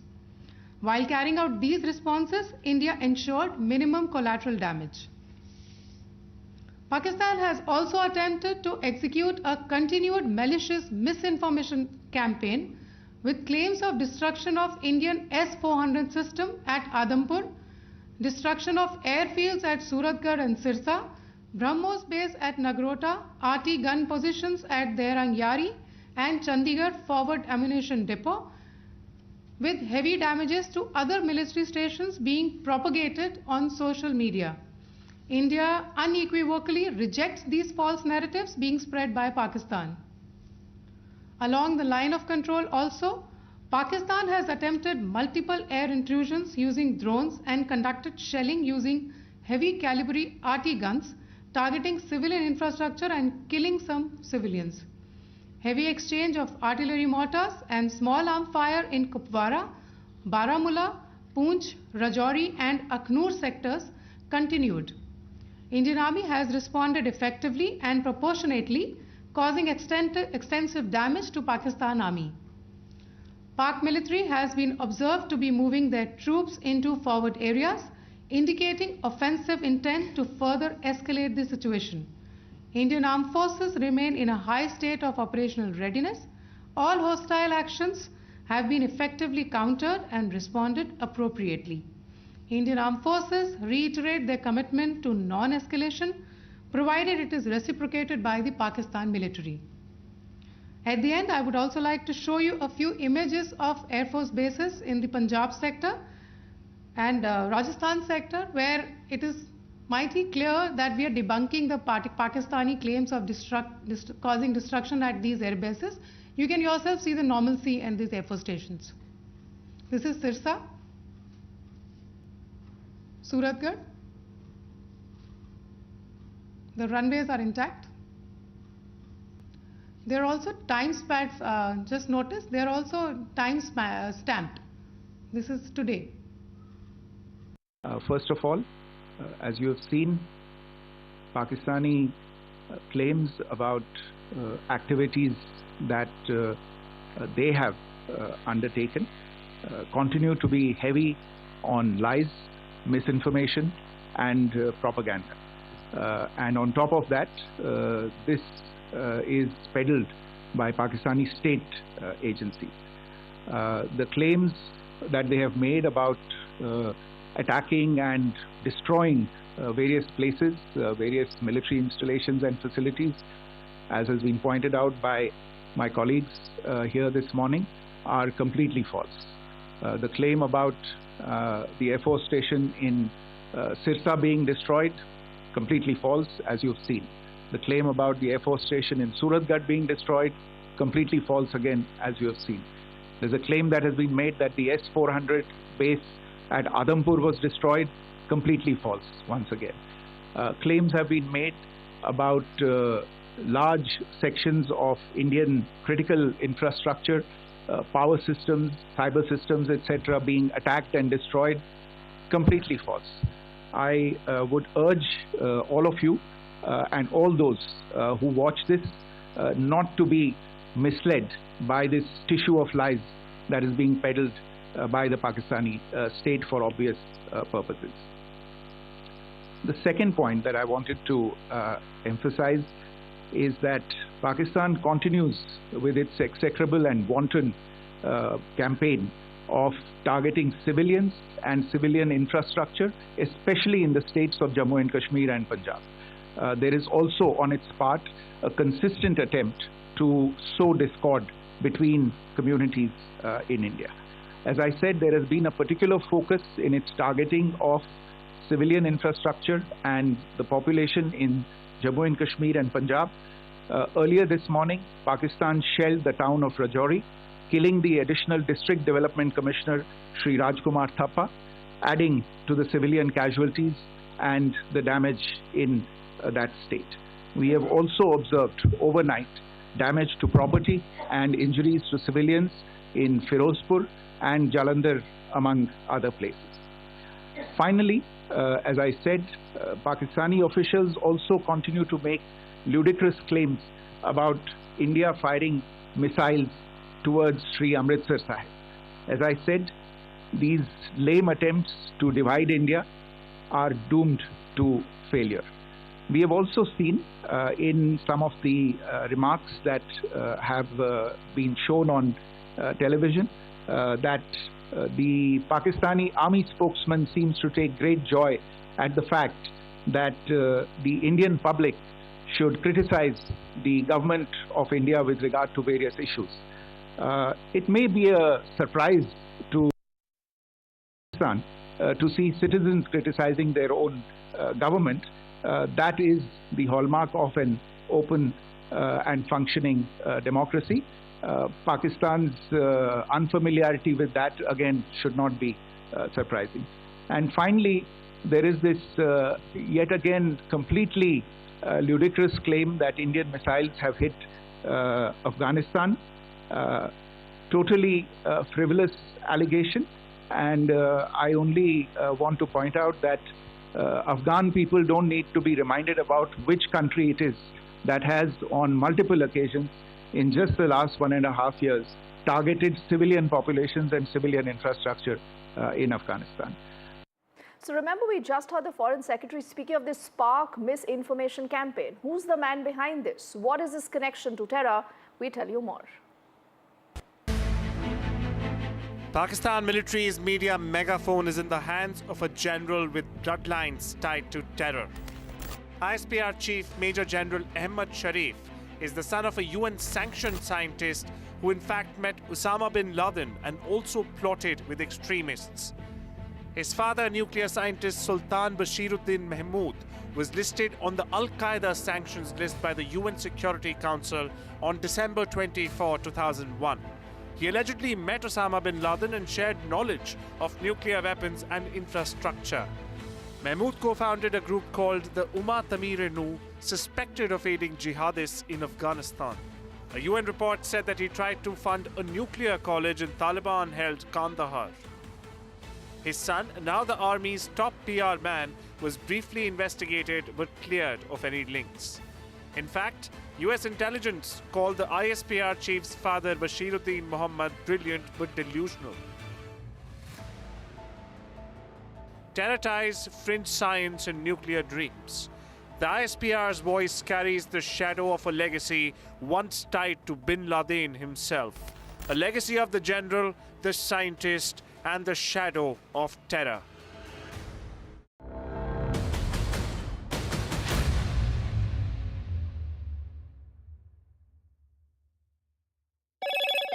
Hello, Moto. Motorola. India's leading AI smartphone brand.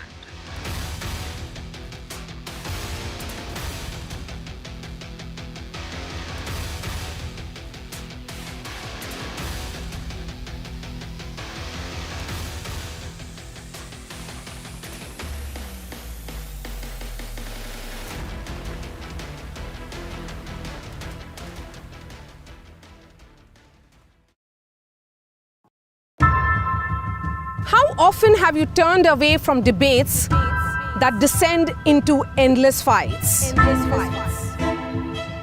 We bring you a show where every question is answered, where every debate finds its resolution, where every story finds its conclusion, where opinions collide but facts prevail, where stories unfold with insights and trust. When the noise ends, the last word begins.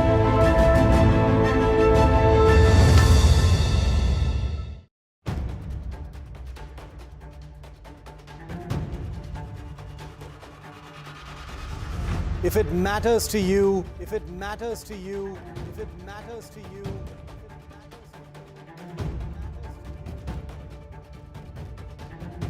it matters to India. It matters to India. It matters to India. And it matters to me. And it matters to me.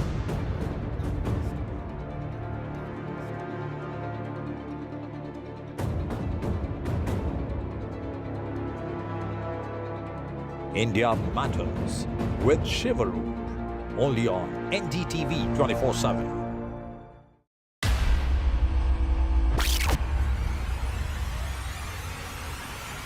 The last 1 month, if you see, the share prices of Genzol Engineering has fallen more than 58%. Why are the rating firms calling the debt payments as default? We have two credible credit rating agencies on March 4th coming and downgrading the stock to D. Statements are consistently being proven wrong, and transactions are being taken place which are different from what they were originally pictured to be. The company claimed it would roll out 6,400 electric vehicles. But what it has rolled out is a shocking scam. Funds meant for the project were funneled allegedly back to the promoters, the Jaggi brothers. What did the money buy? Not EVs, of course, but a lavish flat in Gurgaon's luxurious DLF Carmelias.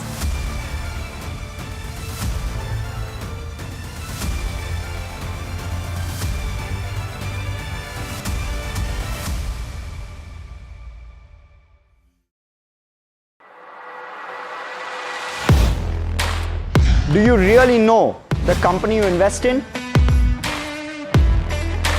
What is the real picture behind presentations and claims? Is the outlook as rosy as the company claims? Know Your Company, powered by NDTV Profit Research, shines a light on the biggest stock market movers.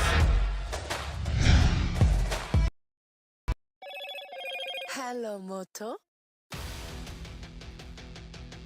Motorola, India's leading AI smartphone brand.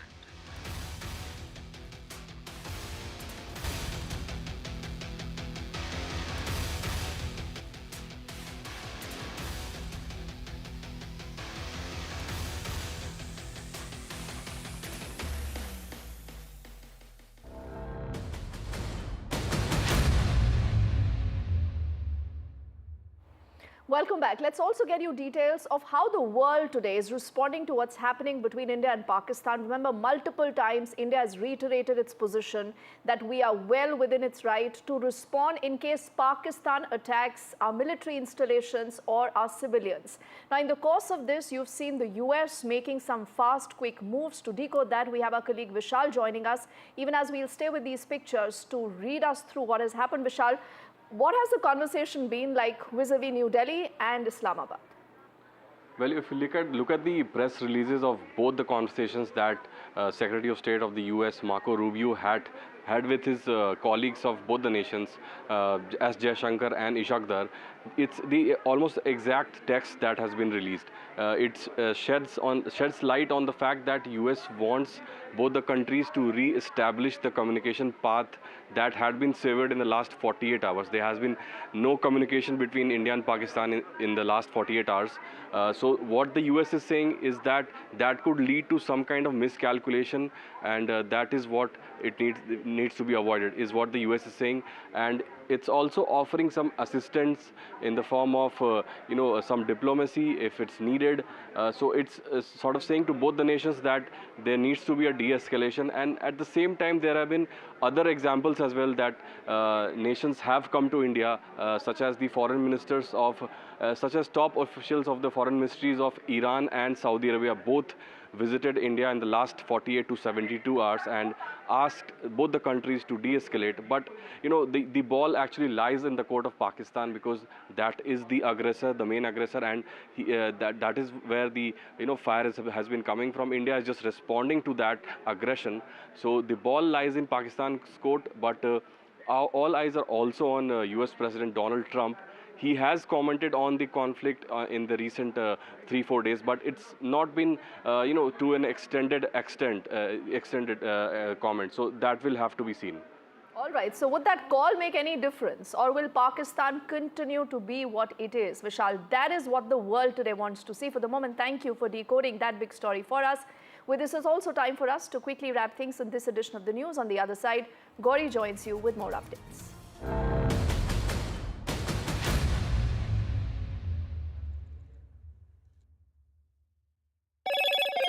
Hello, Moto. Motorola, India's leading AI smartphone brand.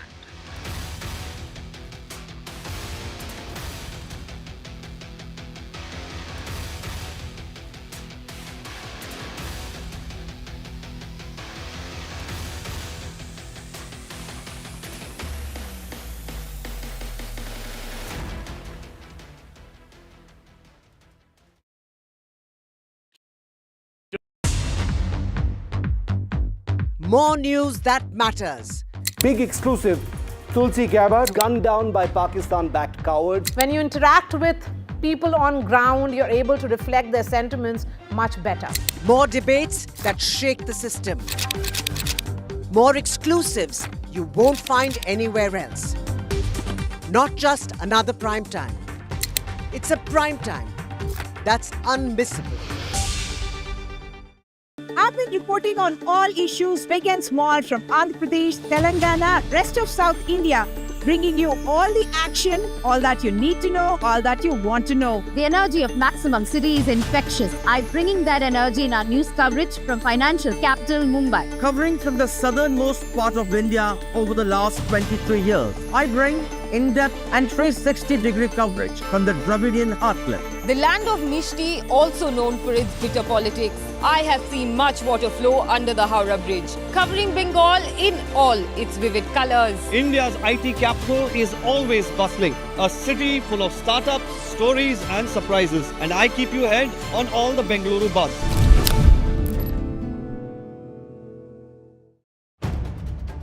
If it matters to you, if it matters to you, if it matters to you, it matters to India. It matters to India. And it matters to me. And it matters to me. India Matters with Shivaru. Only on NDTV 24/7. In today's interconnected world, India's voice is more crucial than ever. When India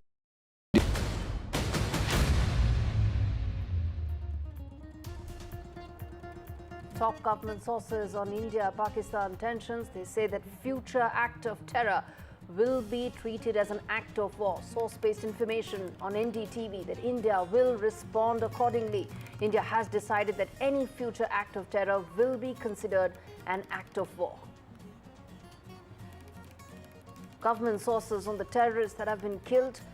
Source-based information on NDTV, top terrorists have been killed. 3 Jaish-e-Mohammed and 2 Lashkar-e-Taiba terrorists have been killed by India.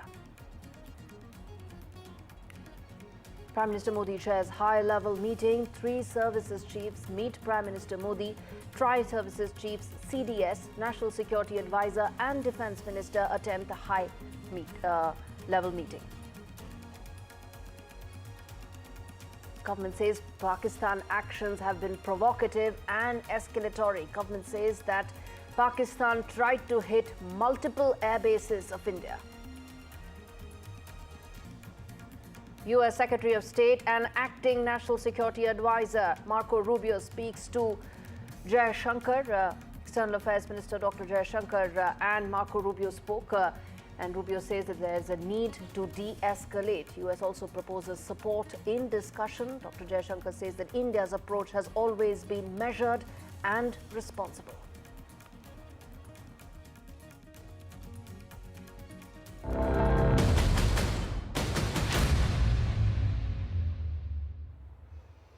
Good afternoon, viewers. We are starting this show with the breaking news that's coming in on the broadcast. Latest updates on Operation Sindoor. Top government sources tell NDTV that any act of terror in future will be treated as an act of war.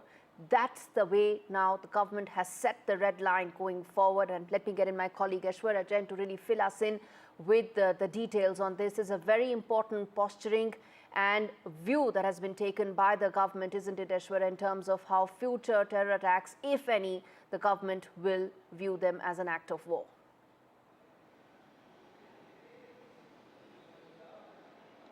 Well, that's very big and strong line that the government of India has taken. The top government sources have informed NDTV that the government has decided that any future terrorism activity on the Indian soil would be considered as an act of war and will be responded accordingly. Remember, Prime Minister Narendra Modi just few hours back chaired that high-level meeting in which Defence Minister Rajnath Singh, CDS, NSA and the tri-service chiefs were present, and that meeting lasted for almost an hour. On a daily basis, we are seeing the action from the Pakistani army and Indian armed forces retaliating to it. It is the Pakistani aggression that has been given befitting reply on a daily basis along with the line of control and the international border as well.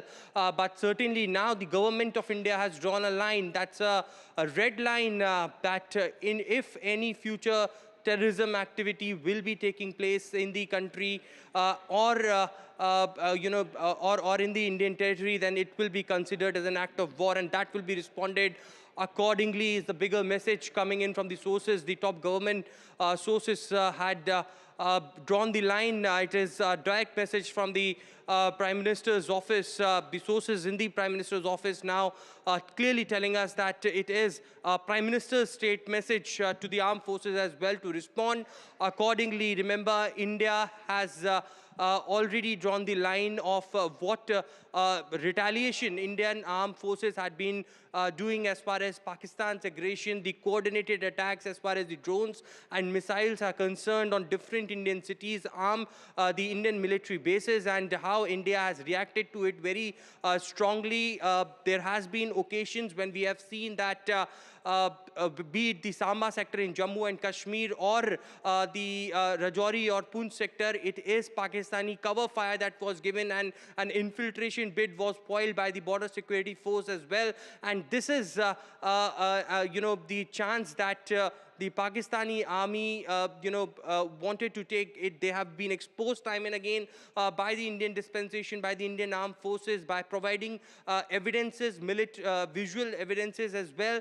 And now it is on the sidelines of that. We have seen there were alerts and intelligence sources also stated earlier that there could be an infiltration bid in the Indian territory, but that has all been foiled up. But now the government has made it clear that no terrorist activity would be barred. It will be a clear red line that any sort of terrorism activity in the future will be considered as an act of war, and Indian dispensation will be acting accordingly. Government's very tough, very direct warning to Pakistan coming in.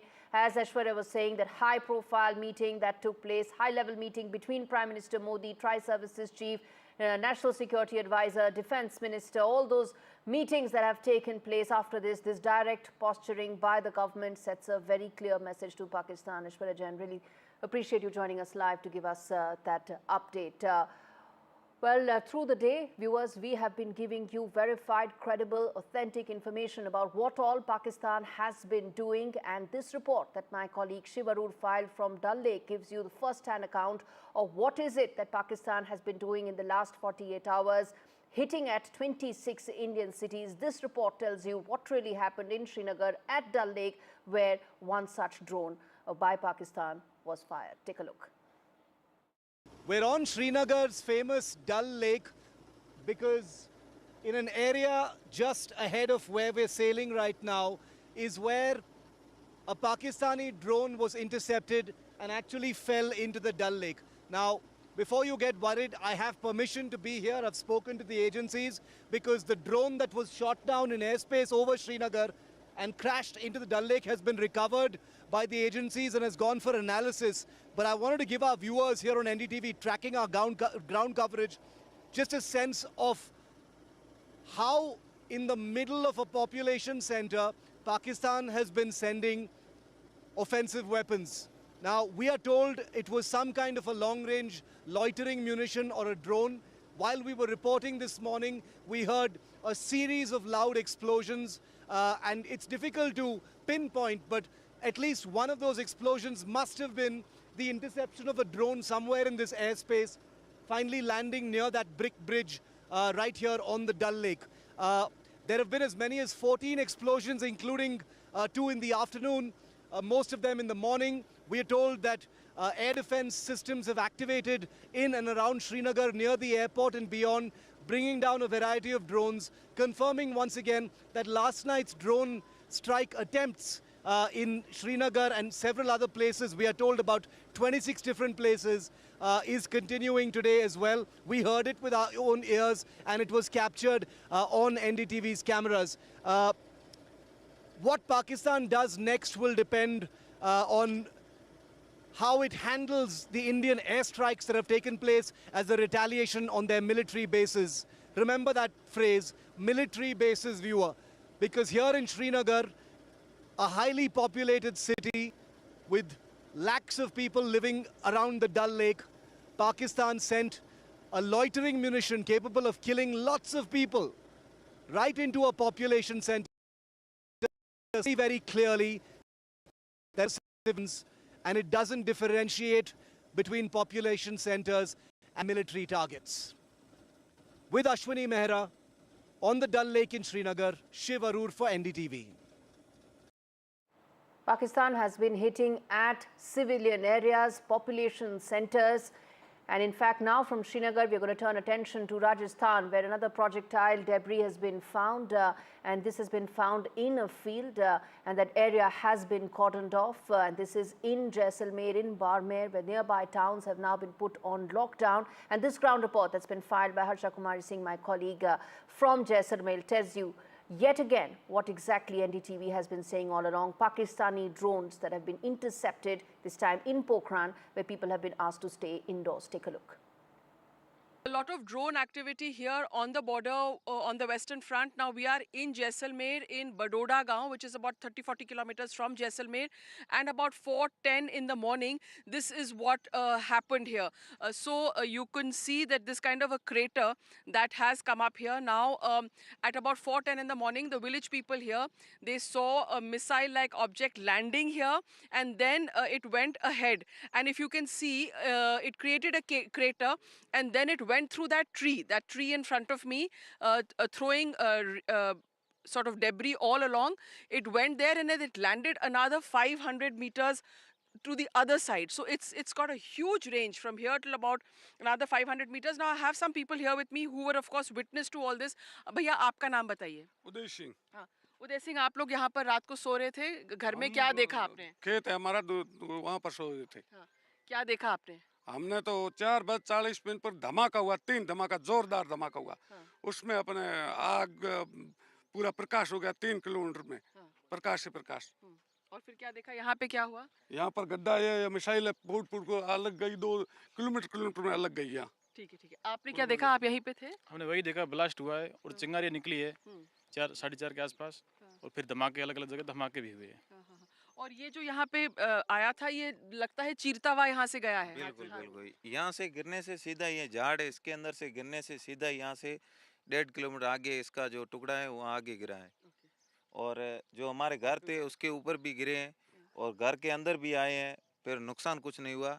इसीलिए क्या है कि गिरने से थोड़ा अफसोस भी हुआ है घर वालों को, इसीलिए वो सीधा आगे निकल गया। जो इसका टुकड़ा है ना वो आगे गिर गया है, बाकी छोटे छोटे पार्ट्स हैं वो हमारे घर में गिरे हैं, उधर खेत में भी गए हैं। तो आर्मी ने आके यहाँ से सारे पार्ट्स इकट्ठा कर लिए? बिल्कुल, पार्ट्स सभी इकट्ठे कर लिए। वो आर्मी आ गई है, पुलिस प्रशासन भी आ गए हैं, सब यहाँ पर आ गए हैं, इसीलिए वो सब इकट्ठा करके एक जगह कर लिया है। ले गए। So as you can see behind me, quite a big sort of indent it's made in the ground, quite a big crater, and it seems to have a very long range, because as the people here are telling us, it went through this tree, it went over that house there, and then it's gone further. Another part of that explosive has gone further and landed in a field there. So in Jaisalmer and Barmer, in these areas, early in the morning, these kind of attacks are coming from across the border, and of course, luckily so far, no harm or damage has been caused. All right. Government has been putting out details of the terrorists that have been killed in the Indian operation. Source-based information coming to NDTV, but again, credible, as we've been saying all along, that top terrorists have been killed in these operations. Details of Pakistani army's engagement with these terrorists have also been proven beyond doubt, with their names, their affiliations all shared. These include 3 Jaish-e-Mohammed terrorists, 2 Lashkar-e-Taiba terrorists, all killed by Indian operations. Government sources are indicating that these are top terrorists that the government has targeted in these operations. Remember, for India, Operation Sindoor is about and has been about only focused on the terror infrastructure that has been perpetrated by Pakistan on its soil. That is what Operation Sindoor has been all about, and my colleague Maria Shakil gives us details of these 5 terrorists that have been killed and the source-based information that we have with you. Take a look. We have been saying that, and that's what the Indian establishment here also has been emphasizing on, that the terrorists who have been killed are linked to Jaish-e-Mohammed and Lashkar-e-Taiba. These terror outfits have been carrying out attacks on Indian soil not once but multiple occasions in the past. Remember, IC-814 hijack which happened. In fact, someone who carried out that hijack was wanted in that case, has also been killed, Muhammad Yusuf Azhar. He is brother-in-law of Maulana Masood Azhar. He handled, in fact, weapons training for Jaish-e-Mohammed and was responsible for multiple terrorist attacks which took place in Jammu and Kashmir. Besides that, other names, which includes Mudassar Khadian Khas, who was in charge of the Mazkar Taiba in Murid Ke. His funeral, as was pointed out by Foreign Secretary, was attended by the serving Lieutenant General of Pakistani Army and also the IG of Punjab Punjab Police in Pakistan.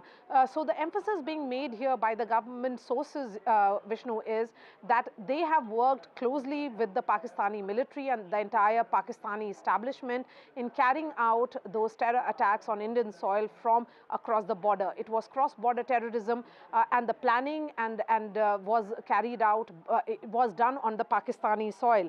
More names that have been released by way of government sources, of course, is of Muhammad Hassan Khan, who is associated with Jaish-e-Mohammed. He played a key role in carrying out multiple terrorist attacks in Jammu and Kashmir. Another important name again would be Khalid Abu Akhasa, who was associated with Lashkar-e-Taiba, and his funeral was held in Faisalabad. Again, that funeral was attended by senior Pakistani army officials and the deputy commissioner of Faisalabad. So this is the list of some of the terrorists, the names of which have now come out by way of government sources. Operation Sindoor started, viewers. The one thing that Pakistan has been doing again and again is coming out with a misinformation campaign, a propaganda that India has been busting again and again.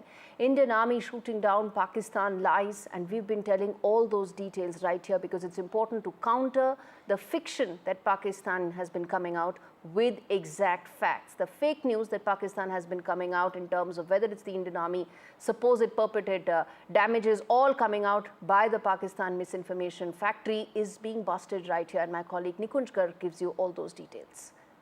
Much of this propaganda is actually targeted at Indian civil population.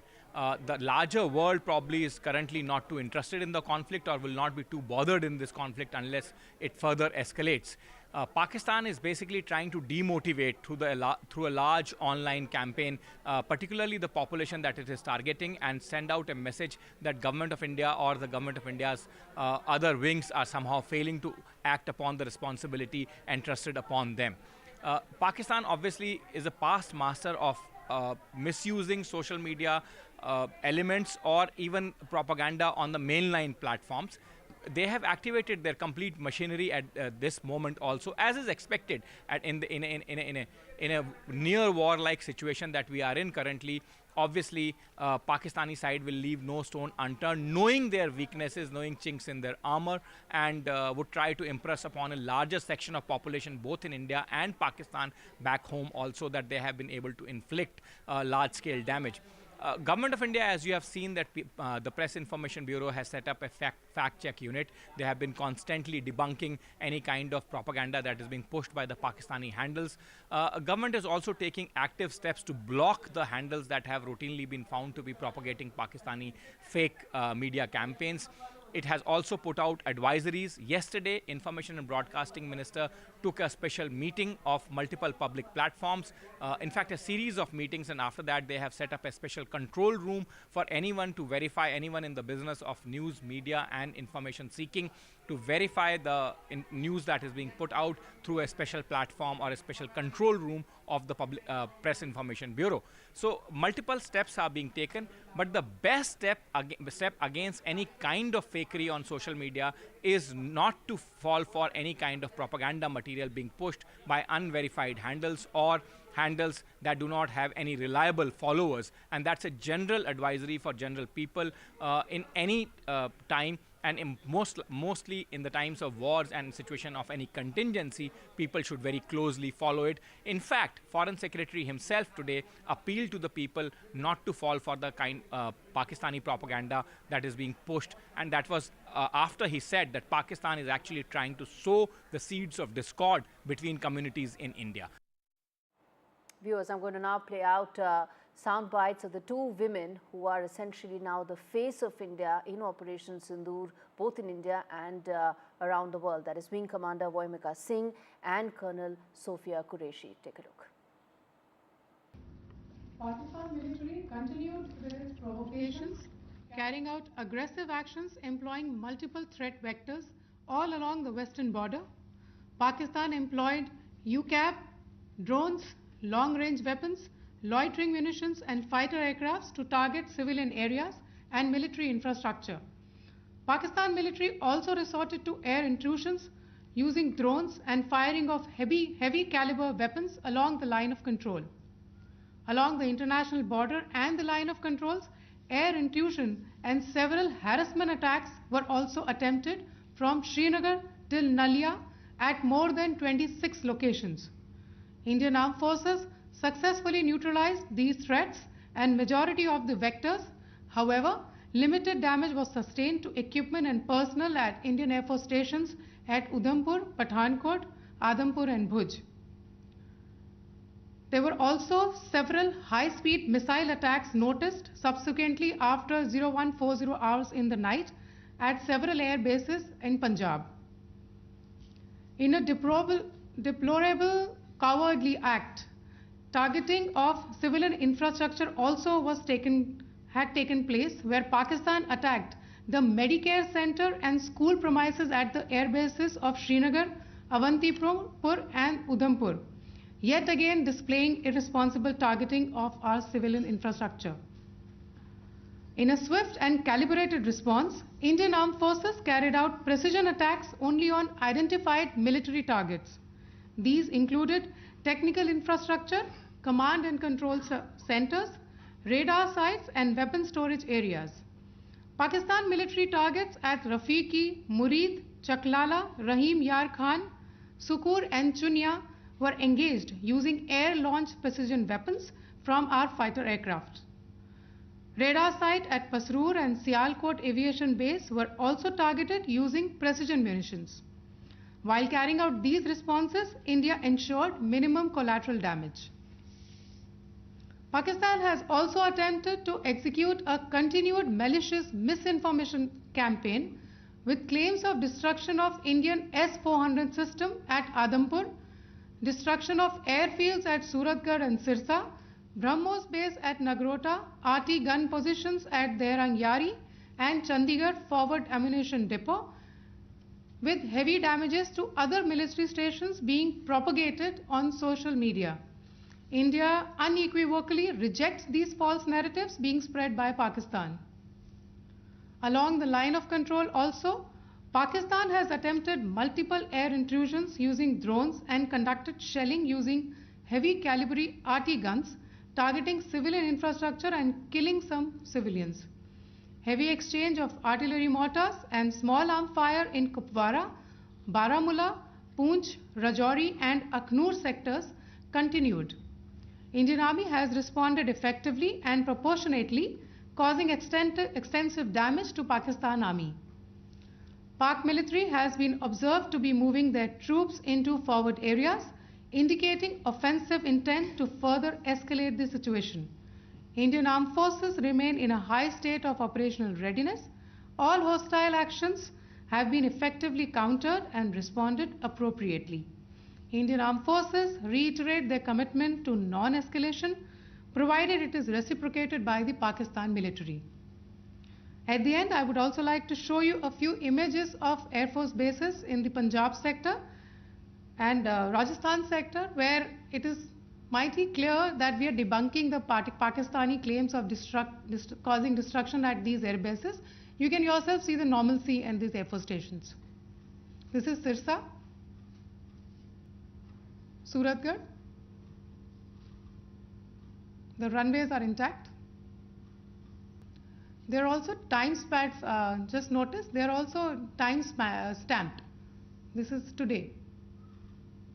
First of all, as you have seen, Pakistani claims about activities that they have undertaken continue to be heavy on lies, misinformation and propaganda.